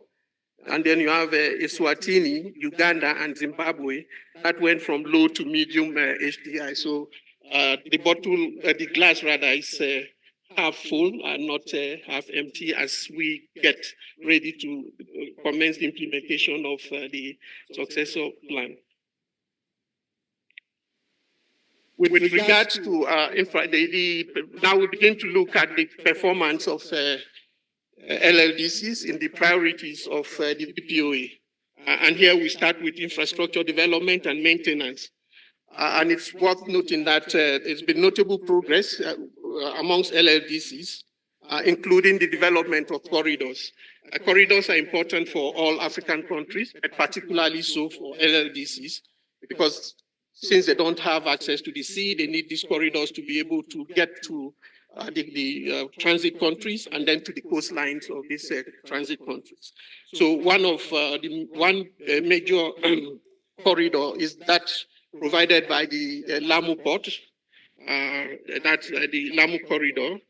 There are also developments with regards to the development of special economic zones in a number of LLDCs, including Ethiopia, our host country. And then there are also one-stop border posts, including the one between Kenya and South Sudan. The other area, we know how important internet access is in the digital world that we are living. So with regards to that, internet access increased from 15.6% in 2014 to 39.2% in 2023. But it is important to note that it is still below the global average, which stands at some 67.4%. Electricity access in LLDCs on average increased from 24.6% in 2014 to 38.2% in 2022. But progress remained mixed, with some LLDCs doing very well and others struggling.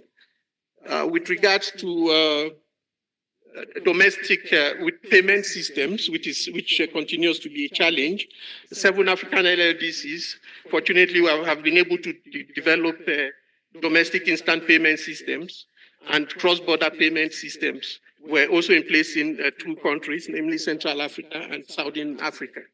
Overall, it's important to observe that soft and hard infrastructure are crucial to enhance the competitiveness of African products, and particularly the products of LLDCs, for them to be able to reap the full benefits of the AFCFTA.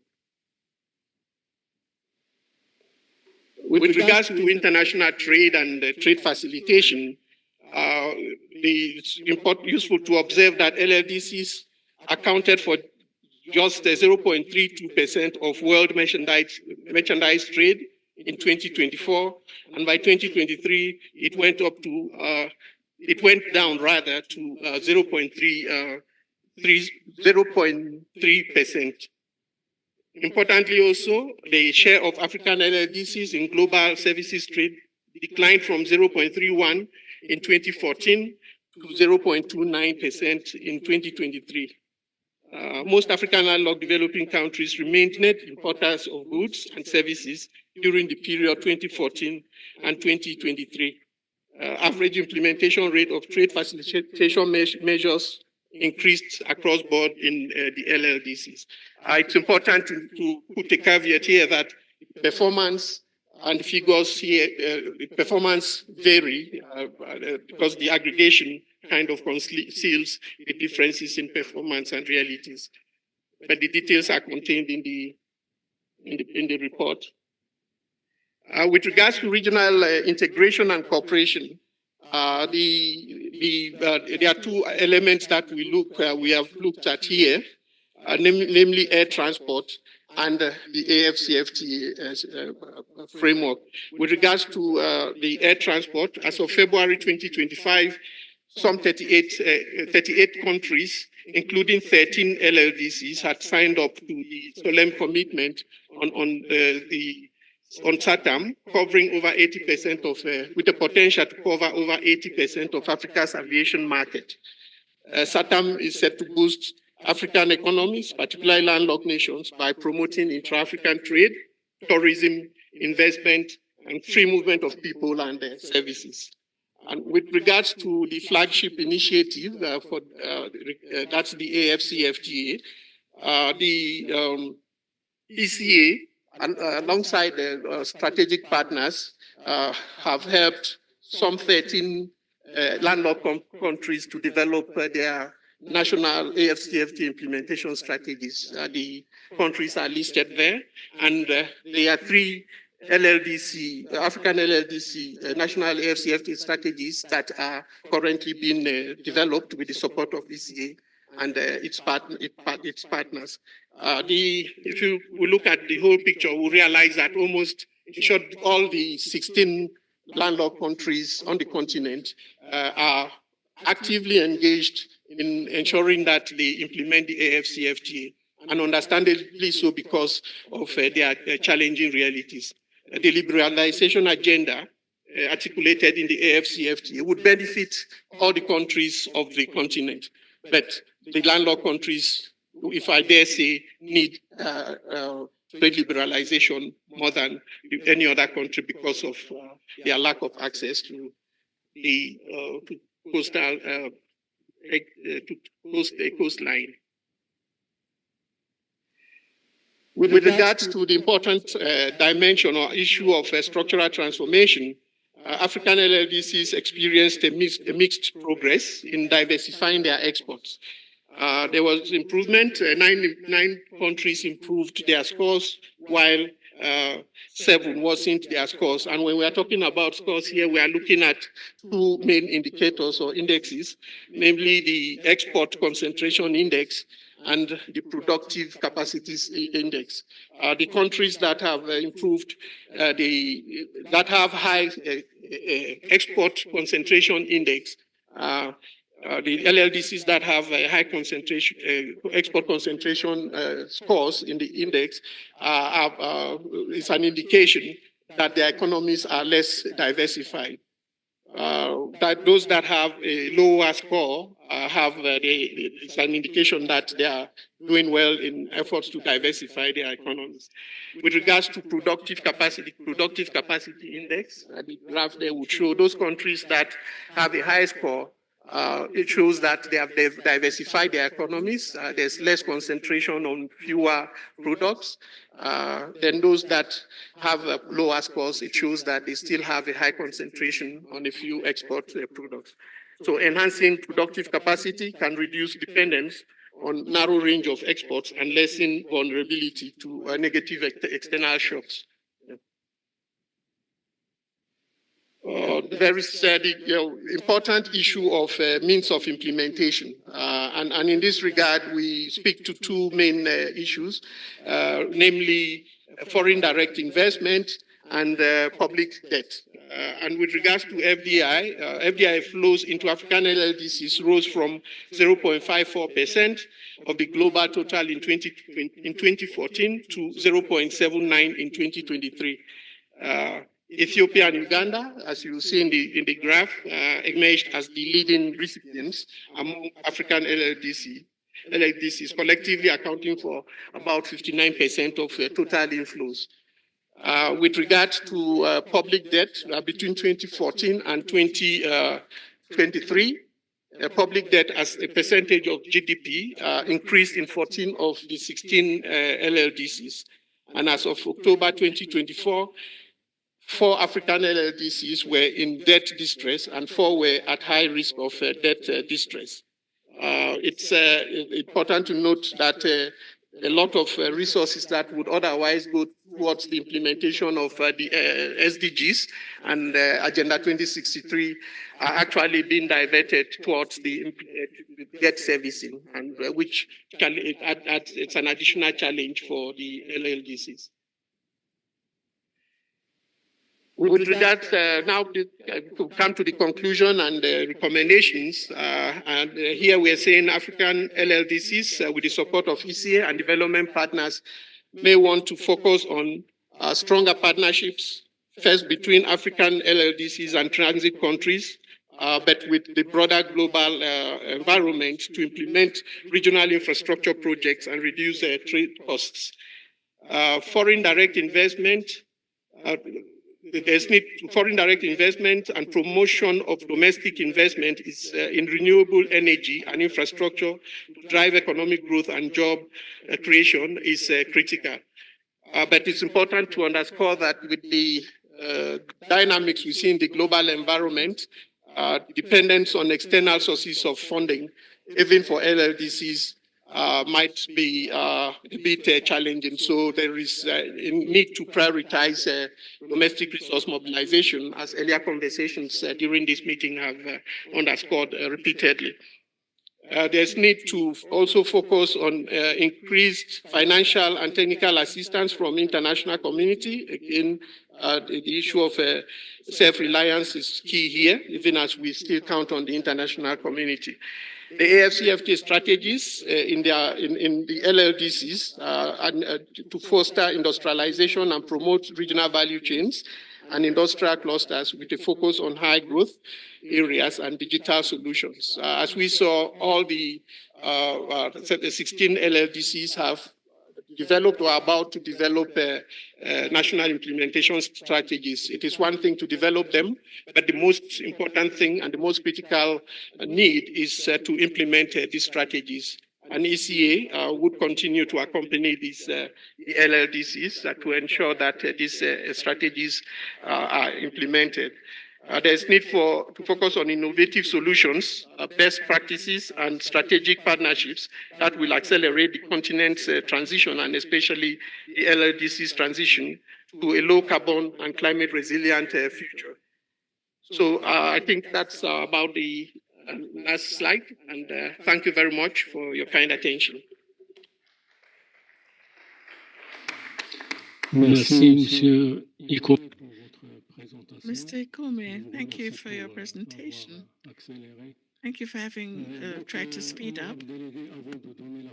Distinguished delegates, before we give the floor to Madame Tsutsana, the Secretariat has just informed me that there's a video that is linked with Mr. Ikome's presentation. Madame Ahab Fatima, the Deputy Secretary General and High Representative for the least developed countries and island states. Thank you.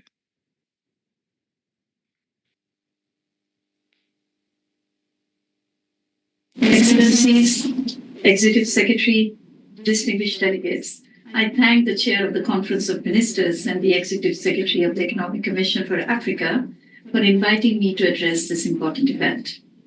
This ministerial session comes at a pivotal time, focusing on priorities of Africa's sustainable development, the implementation of the African Continental Free Trade Area, digitalization, technology, food security, and energy transformation. These are also critical priorities for the world's 92 most vulnerable countries, the least developed countries, the landlocked developing countries, and the small island developing states, which my office supports. Among them, 39 are in Africa, and they continue to face severe challenges in achieving the SDGs, including food insecurity, high poverty levels, climate vulnerabilities, worsening debt burdens and shrinking fiscal space, and declining FDI and OPA. Overcoming these challenges requires a comprehensive and synergistic approach at all levels, at the global, regional, and national levels. By aligning the Doha Programme of Action for LDCs the new program of action for the LDCs and the Antigua and Barbuda program of action for the CIS, with the 2063 agenda, the African Continental Free Trade Area, and other key African development frameworks, we can create stronger linkages between global commitments and regional priorities, ensuring impactful and lasting change on the ground. Allow me, Excellencies, to highlight a few specific thoughts in this regard. First, the programs of actions and the African CFTA together can unlock new economic opportunities and strengthen intra-African trade. International trade is a priority area under the Doha Program of Action, while trade facilitation is central to the new Program of Action for the LLDCs adopted last December. With 16 African countries being landlocked developing countries, the upcoming third United Nations Conference on LLDCs, expected to be held in Turkmenistan this August, will be a unique opportunity to advance trade connectivity and regional integration. I urge strong participation from African leaders in the conference to shape a forward-looking agenda. Secondly, achieving Africa's development goals under Agenda 2063 and other key initiatives such as NEPAD and PIGA requires scaled-up private investment in infrastructure financing. My office is advancing these efforts through active engagement with IFIs, RDBs, and MIGA to mobilize capital and de-risk investments, and then through the LDC's International Investment Support Center to facilitate investment flows, the LLDC's Infrastructure Investment Finance Facility, and the CIS Global Business Network. These initiatives are driven by the 3 programs of action, which serve as strategic roadmaps to accelerate the SDGs and drive tangible, transformative impacts for the world's most vulnerable countries. Thirdly, with Africa's youth population growing rapidly, investing in education, skills development, and entrepreneurship is a key focus of all African development frameworks. And the 3 programs of action that we have been talking about for the LDCs, LLDCs, and the CIS directly contribute to this effort, including through the goal of establishing an online university for LDCs to expand access to quality learning and employment opportunities for the burgeoning youth population in these countries. Fourthly, digitalization is recognized as a key enabler of economic transformation across the continent. The 3 programs of action are also supporting this cause through strategic partnerships, such as with the Technology Bank for LDCs and the Partner to Connect initiative with the International Telecommunication Union, ITU. Significant investments are already being mobilized to expand digital infrastructure, lower costs, and enhance digital skills across Africa. These efforts must be scaled up and integrated to ensure universal and affordable connectivity. Strengthening digital infrastructure excellencies and access is essential to unlocking economic opportunities, to enhance trade, and drive sustainable development in the most vulnerable countries. Finally, the 4th International Conference on Financing for Development, PA54, to be held in Seville in June, presents a once-in-a-decade opportunity to mobilize the scale of financing required to implement global and regional development agendas effectively. For African countries, which face challenges like those of many LDCs, LLDCs, and CIS, this is a critical moment to advance key financing priorities in debt sustainability, multidimensional vulnerability and concessional funding, and climate finance. This ministerial meeting offers a timely opportunity to identify key financing priorities for African countries and align them with F54 negotiations. It is essential that Africa's voice is strongly reflected in the F54 discussions to ensure that financial commitments effectively respond to the continent's needs. My office remains fully engaged in advocating for an ambitious and concrete outcome of the F54 that reflects Africa's priorities. And we remain committed to strengthen our partnership and collaboration with Africa through ECA and other partners. I thank you very much.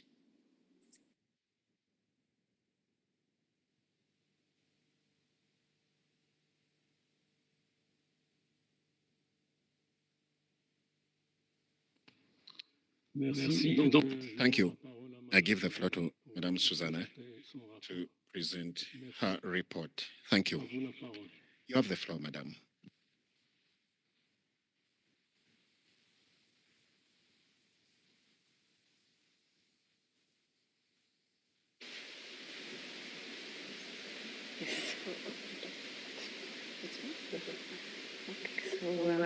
Thank you, Chair, and many thanks to participants. So this is another activity that is in the macroeconomic, led from the macroeconomic division, but of course in cooperation with all other parts of the ECA.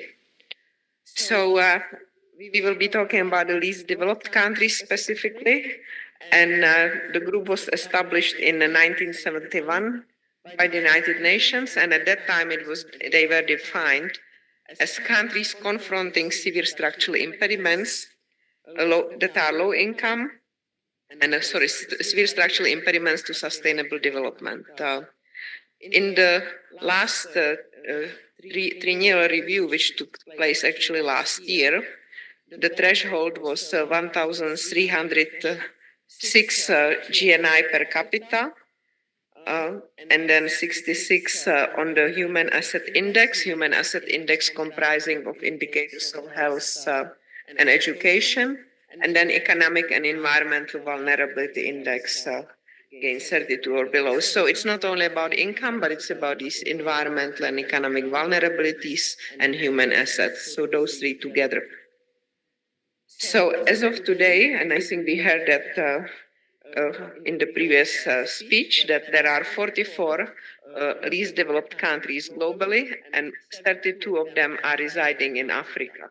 So we see this major concentration, and not only by the number of countries, but also by the size of the countries. Graduation for African countries has been actually quite slow, because only 4 countries have left this category so far. First was Botswana in 1994, and then the last one last year was Sao Tome and Principe.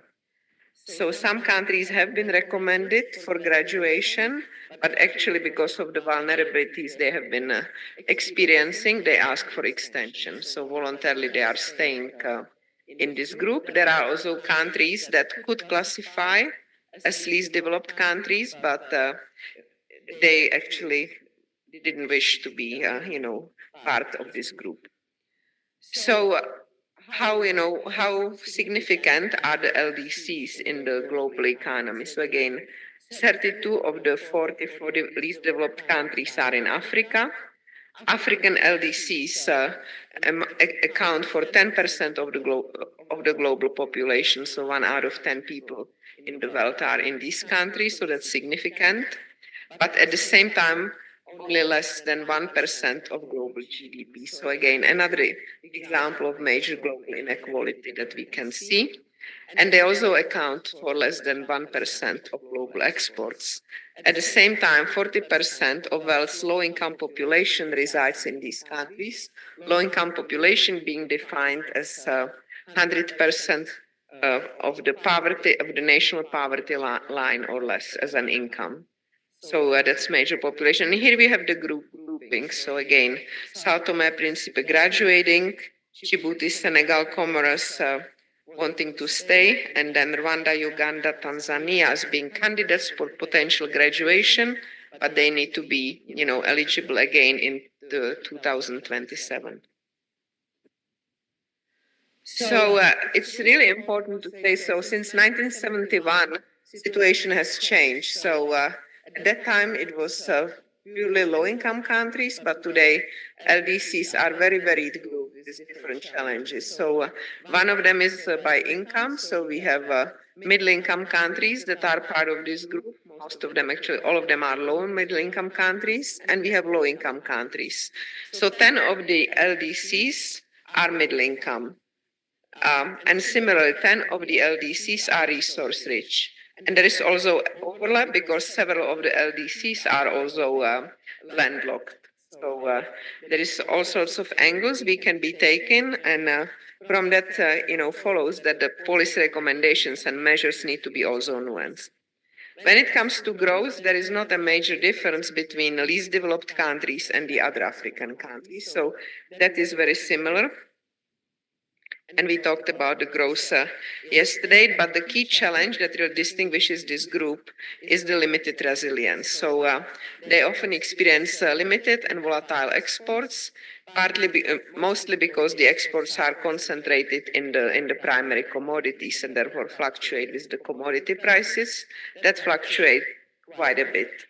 So their share in exports is very small. It's stabilized at, again, less than 1%, so exactly 0.65% between 2021 and 2023. And very, very marginal progress from the past 5 years. So this is a key challenge, and again, concentrated in low value, adding primary and resource-based products. And the share of medium to high technology exports is less than 3% in the total exports of these countries. Currently, like the rest of African economies, and actually globally, this is a challenge, they are grappling with fiscal deficit. But there are major differences across countries. So some countries have successfully implemented fiscal consolidation, and the deficit is quite low, while in other countries it remains a challenge. Now the debt to GDP is also high, and again, this comes these days with very high borrowing or repaying costs due to the high interest rates in global and domestic markets. So insufficient climate finance follows from the depleted fiscal space domestically, and globally. And there is also another example of inequality, because Africa has contributed the least, but is the most affected by climate shocks. But the share of Africa in total climate finance is extremely low. Another challenge for least developed countries is the relatively low human capital assets as a weakness. So here we are looking as one example, for example, the literacy rate. So we see the significant difference from the world average, where for the world, the literacy rates of young people aged 15 to 24 are over 90%. But in Africa's LDCs, they have around between 70 and 80%, with some upward movements. But nevertheless, there is still some gap to catch up. Now, Doha Program of Action, which currently covers the period 2022 to 2031, focuses on 6 key areas, and it's in close alignment with SDGs. Because again, this is more than half of African countries, and it will be very difficult to be trying to focus on SDGs and at the same time on these 6 focus areas are ultimately broken down to about 116 indicators. And SDGs have over 140 indicators. So again, there is a very close connection there. So first area is investing in people, eradicating poverty and building capacity. This goes hand in hand in leveraging science, technology, and innovation, because Africa has a great opportunity to leapfrog development in a number of areas. Supporting structural transformation remains a key challenge for decades. Some progress is being made, but of course, this is a process that needs to continue. Then enhancing international trade of LDCs and regional integration. This is the core focus of this meeting, and it's particularly important to LDCs. And again, there are great differences across countries. So in East Africa, we observe a significant increase in trade and regional integration in last couple of years, but in some other regions, for example, there is a slower progress. Now, addressing climate change and degradation and building resilience, and of course, increasing agricultural productivity is a key challenge. And then, more important than ever, mobilizing international solidarity and reinforcing international partnerships. So just focusing on the macroeconomic challenges that LDCs face, these are also opportunities. So one of them are high borrowing costs, climate shocks and fiscal deficits. and the worsened or relatively low tax to GDP ratio, which is below the African average. African average is 15%, but here we see in 2023 it was less than 12%. So, but the positive side is that there is a significant room, therefore, to increase the development finance through the domestic resource mobilization. SDG financing gap is substantial for this subgroup, so it's somewhere around $500 billion. We estimate for the entire Africa, it's about $1 trillion a year. And this is happening at the time of declining official assistance.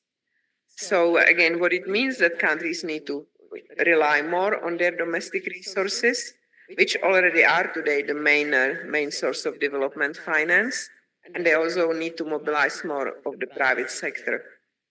So we also see the overall declining FDI. Nevertheless, FDI continues and strengthens in some strategic sectors.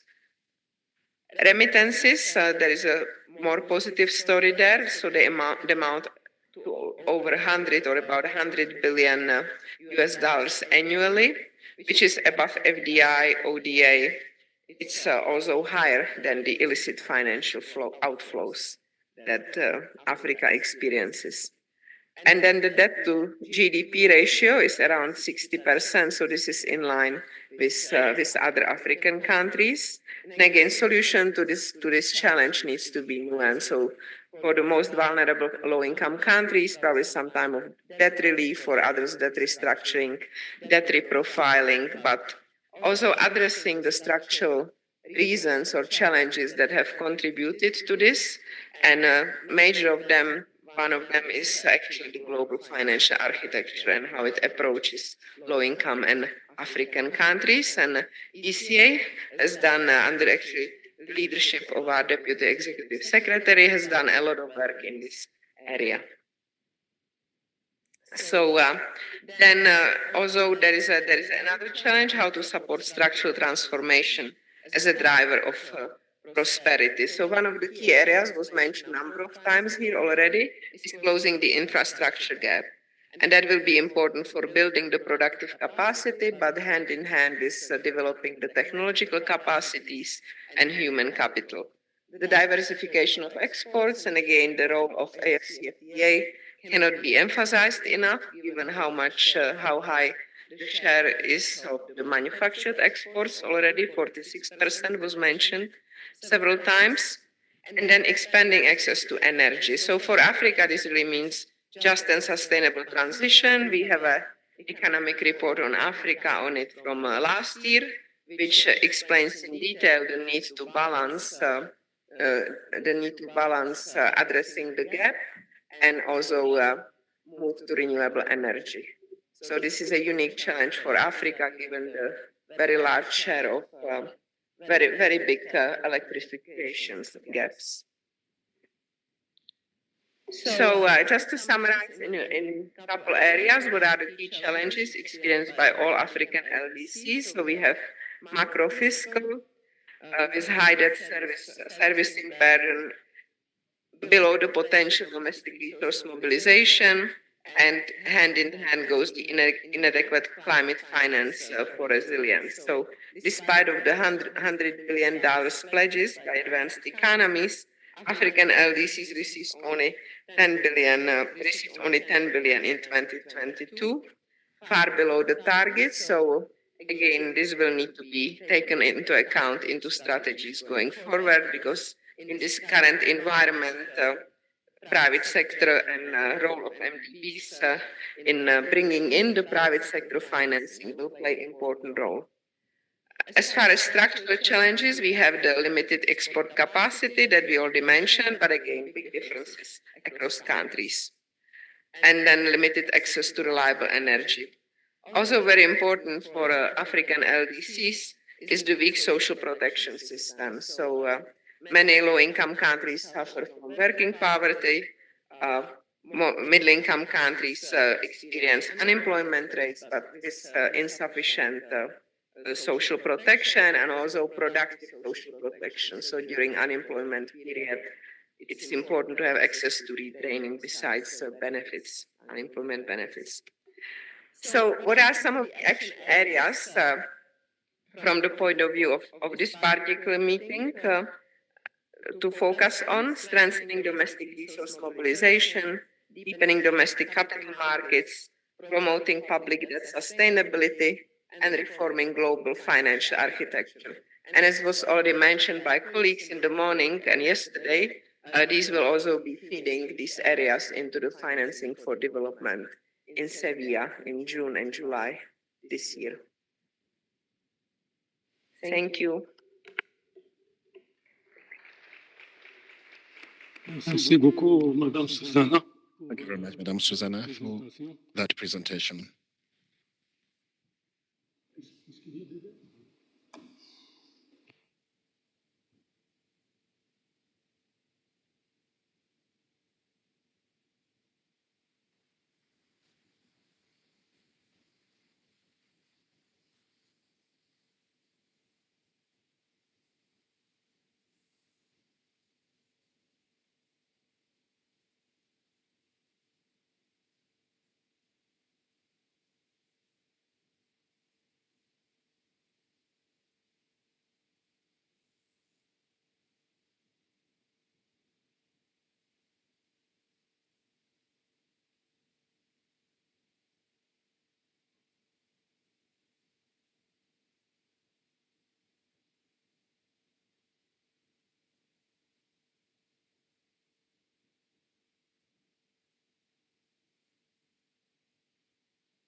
Donc, honorable délégué, Distinguished delegates, we are going to open the debate for 15 minutes. The other points will be discussed tomorrow morning so that we can go home earlier. So if you have any questions, you can raise the flag and indicate whether you have a question. The presenters are ready to receive your questions, but we have only 15 minutes for this session. We won't establish a list. We will just pick the speakers at random. Now, for tomorrow, we will start at 9 a.m. We must deal with the seventh item because it's an important item. Thank you. Donc, on commence par... Let's begin with the Sierra Leone. Distinguished delegate of Sierra Leone, you have the floor.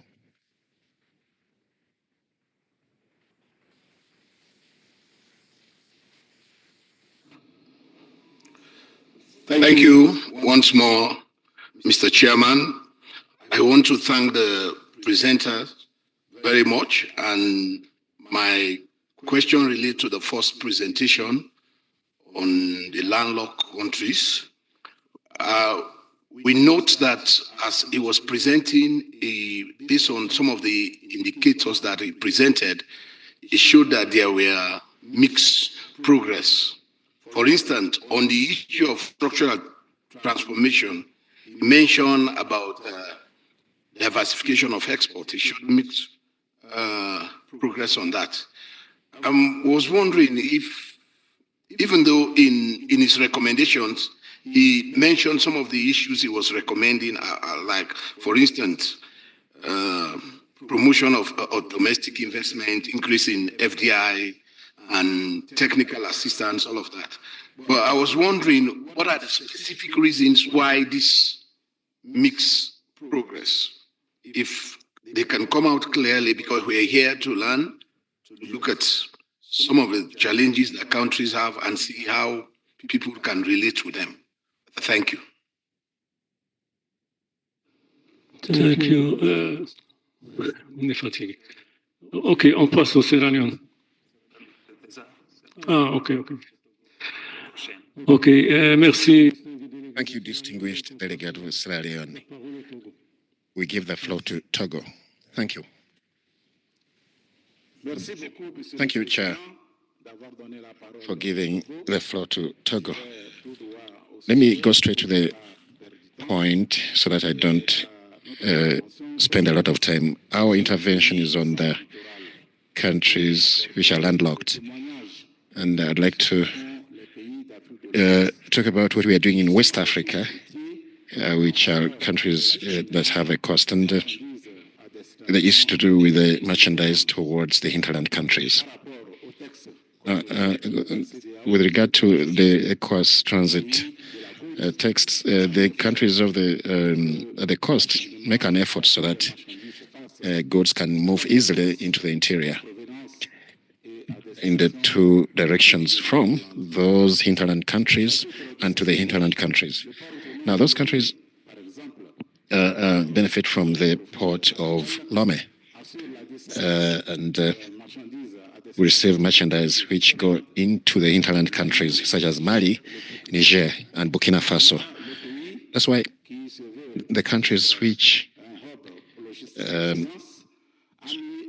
not benefit from this have a program which they benefit from, which brings together all the other Togolese customs as well as the customs of the destination countries, so that there's no interruption of movement of merchandise. Chair, I'd like to say that if the coast countries make this effort to ensure visibility of trade for the hinterland countries, those countries also face serious problems of maintaining roads as well as the different corridors that lead to the hinterland countries. We take this opportunity in this August Assembly to request that the coast countries that make this effort be paid attention to and supported by the international community, because they face challenges when it comes to maintaining the coast corridors. I thank you, Chair.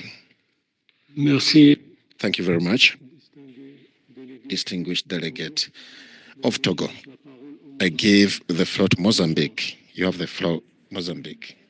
Thank you, Chair. I will also be very brief. My intervention has to do with the landlocked countries.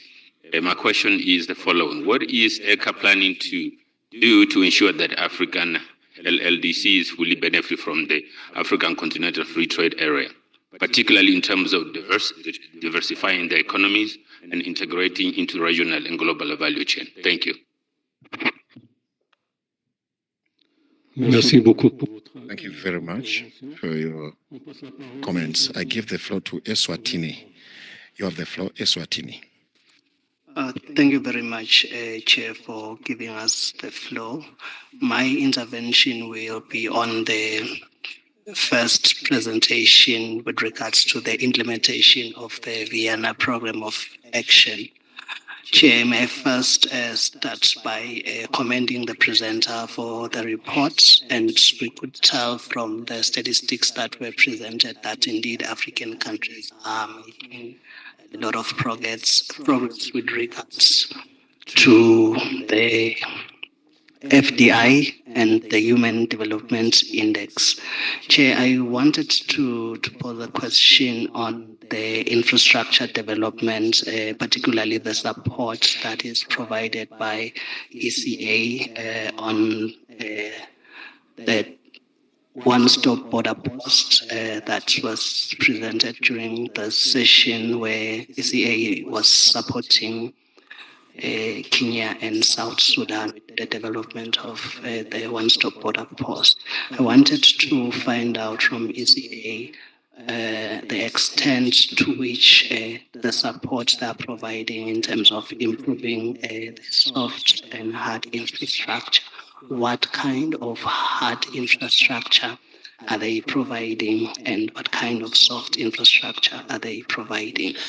My second question will be around regional integration and cooperation to pass our gratitude to ECA with regards to the support that they continue to extend to our respective countries with regards to the development of the AFCFTA implementation strategies and action plan, and further implore them or request them to even provide the support towards the implementation of the strategies that they develop rather than making them good documents. So we request that they continue to provide support for the implementation of the same.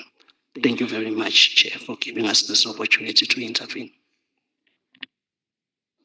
Merci. Thank you, distinguished delegate of Eswatini. I give the floor to Gambia.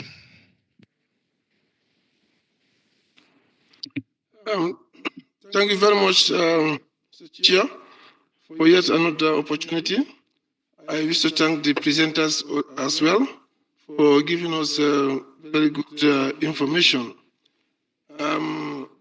This is perhaps on a lighter note. We have seen a presentation on Vienna program of action for landlocked countries, and then Doha for LCDs. Well, we have, of course, I think there is also mention about small island countries. But we have other small countries also, which are kind of surrounded completely by other countries. So do we need also to have action program for them? Because they do have some specific challenges as well. Thank you.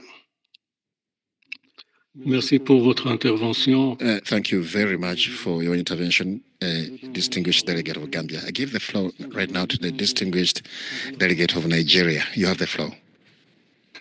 Thank you, Mr. Chair, and I salute the presenters for excellent presentation. My question has to do with the last presentation on LDC countries. Among the challenges listed facing these countries, I want to zero in on the rising debt stock. And you will agree with me that it is not just peculiar to LDCs, it cut across most countries in Africa. And you will also agree with me that this has constrained, fiscal space and is adding to all the structural issues that we have in the economy. I want to find out, Mr. Chair, what ECA is doing in terms of debt rescheduling and negotiation. Thank you. Merci pour votre intervention. I give the floor to the High Commissioner for UN for Human Rights. You have the floor. Thank you, Chair.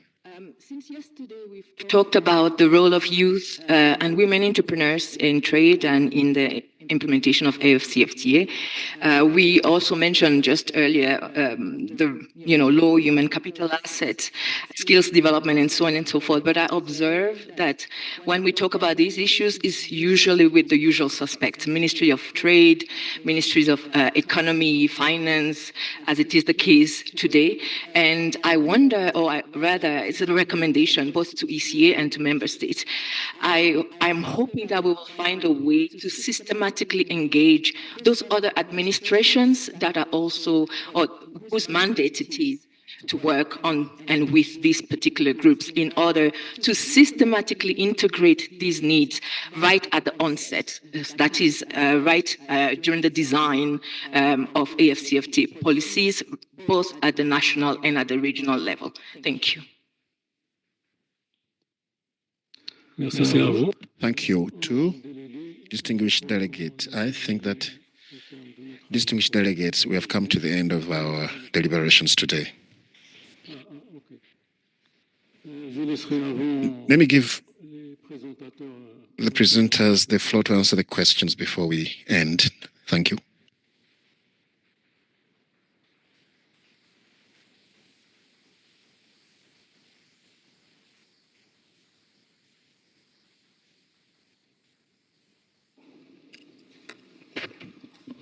Thanks very much for the very important and pertinent questions and observations that came from the floor, from the honorable delegates and other participants. I think one of the main questions that was raised was with regards to the mixed progress. And yes, indeed, the progress is mixed. And when I was presenting, I think I said there's need to be aware of this. And in the area of structural transformation, for instance, the presentation, the details we have are that South Sudan, Chad, Burundi, Zambia, the Central African Republic, and Rwanda exhibited a decrease in discourse on export concentration, which is to say they were able to some extent to diversify their economies more. Then the other countries, on the contrary, Niger, Burkina Faso, Mali, Zimbabwe, Uganda, Lesotho, Eswatini, Ethiopia, and Malawi experienced an increase in the concentration of their exports. There are multiple factors and explanations. When we were presenting foreign direct investment attraction, we saw countries, some countries were more attractive than others. There are also issues of economic governance that is related to the deliberateness with which some of these countries embraced reform agendas. I mean, some were deliberate in diversifying their economies because they acknowledged and were aware of the shortcomings of this excessive dependence on the narrow scope or a number of export commodities. And then others made deliberate, and within this policy choices, some made a deliberate choice to add value and to move away from just digging and exporting. So the explanations are multiple and they vary from country to country. There are also issues of conflict. We know if you look at Burkina Faso, Mali, they have peculiar challenges that they are trying to address, and the way they are addressing them contribute to their ability to diversify or otherwise have the dependence on a narrow set of commodities. There's a question on whether insular countries, countries that are surrounded by that have, for instance, are completely surrounded by one country or so, whether they need an international and a special program, since there are three main programs that exist. I don't know, but I think the Secretariat would defer that to member states, right? There are those who are in a better position to table that in the right of spaces. So we throw it back to the member states to take it up and make a case for that. What is ECA doing to ensure that LLDCs benefit from the AFCFTA, especially with regards to economic diversification? Well, we have indicated that ECA has been part and parcel and leading in many cases in the development of a number of national AFCFTA implementation strategies to the tune of 13 LLDCs already, and the three remaining LLDCs are currently developing that. And one of the key recommendations or analysis that support these strategies is the imperative to diversify the economies and to develop and join value chains. So that is, if you look at, let's take a country like Ethiopia, that does a lot with regards to leather. There are opportunities within the framework of the AFCFTA for them to deepen the great strides that they've already made in the leather industry, to then connect and facilitate or leverage the regional value chains that are now supported by the AFCFTA framework, because the AFCFTA offers the harmonized rules that would allow for that. I think let me leave it at that, and colleague Susanna will take.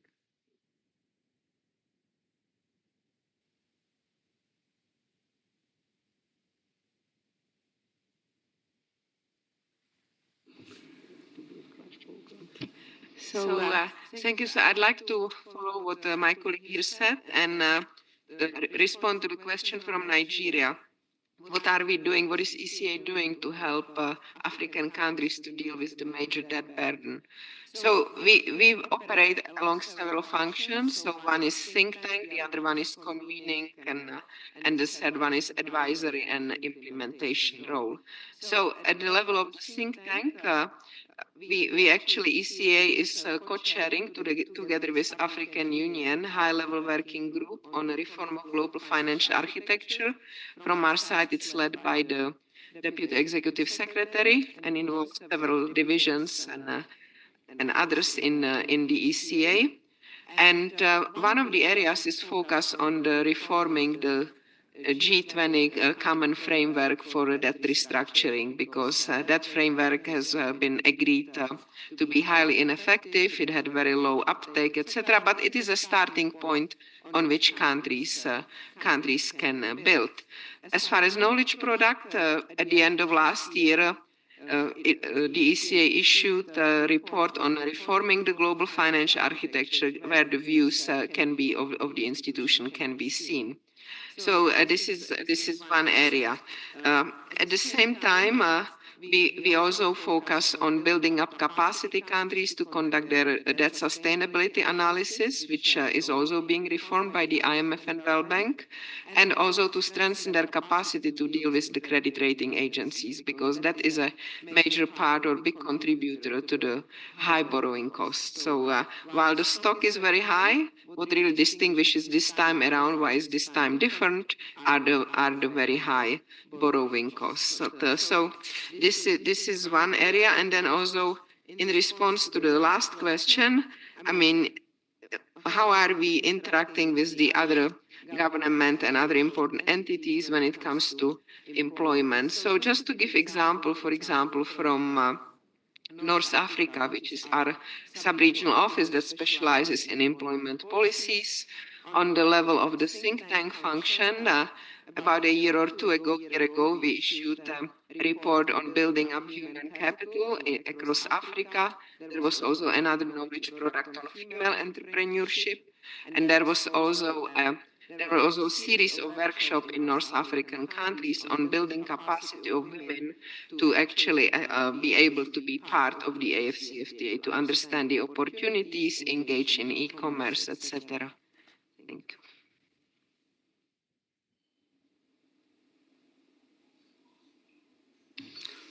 Merci. Donc, on va lever la séance. Thank you. So we're going to adjourn. I'd like to thank everybody. Thank you all for your contributions. And I'd also like to I'd like to congratulate the speakers for the quality of their presentations. We're going to have an item that we didn't deal with today, so we're going to start at 9 a.m. Please, we'll start earlier, 9 a.m., so that we can deal with that item. It's an important one. It's the date, the venue, and theme of the 58th session of the ECA. So we'd like to remind you that the report has to be adopted. The report is going to be submitted to our ministers. So it's our duty, even if we spend all evening and don't finish until midnight, we're going to have to do that tomorrow. So please, let's come early tomorrow. Thank you very much. So now I adjourn the meeting. See you tomorrow. Distinguished delegates, ladies and gentlemen, we have come to the end of the second day of the conference. As the chair has said, we will start tomorrow morning with the last agenda on today's last item on today's agenda. It is a presentation you would not want to miss because it will be discussing the theme for next year. Tea and coffee break is ready downstairs. And also, please, there are takeaway packs for participants observing Ramadan at the information desk. Once again, thank you for your engagement and your participation. Have a great evening.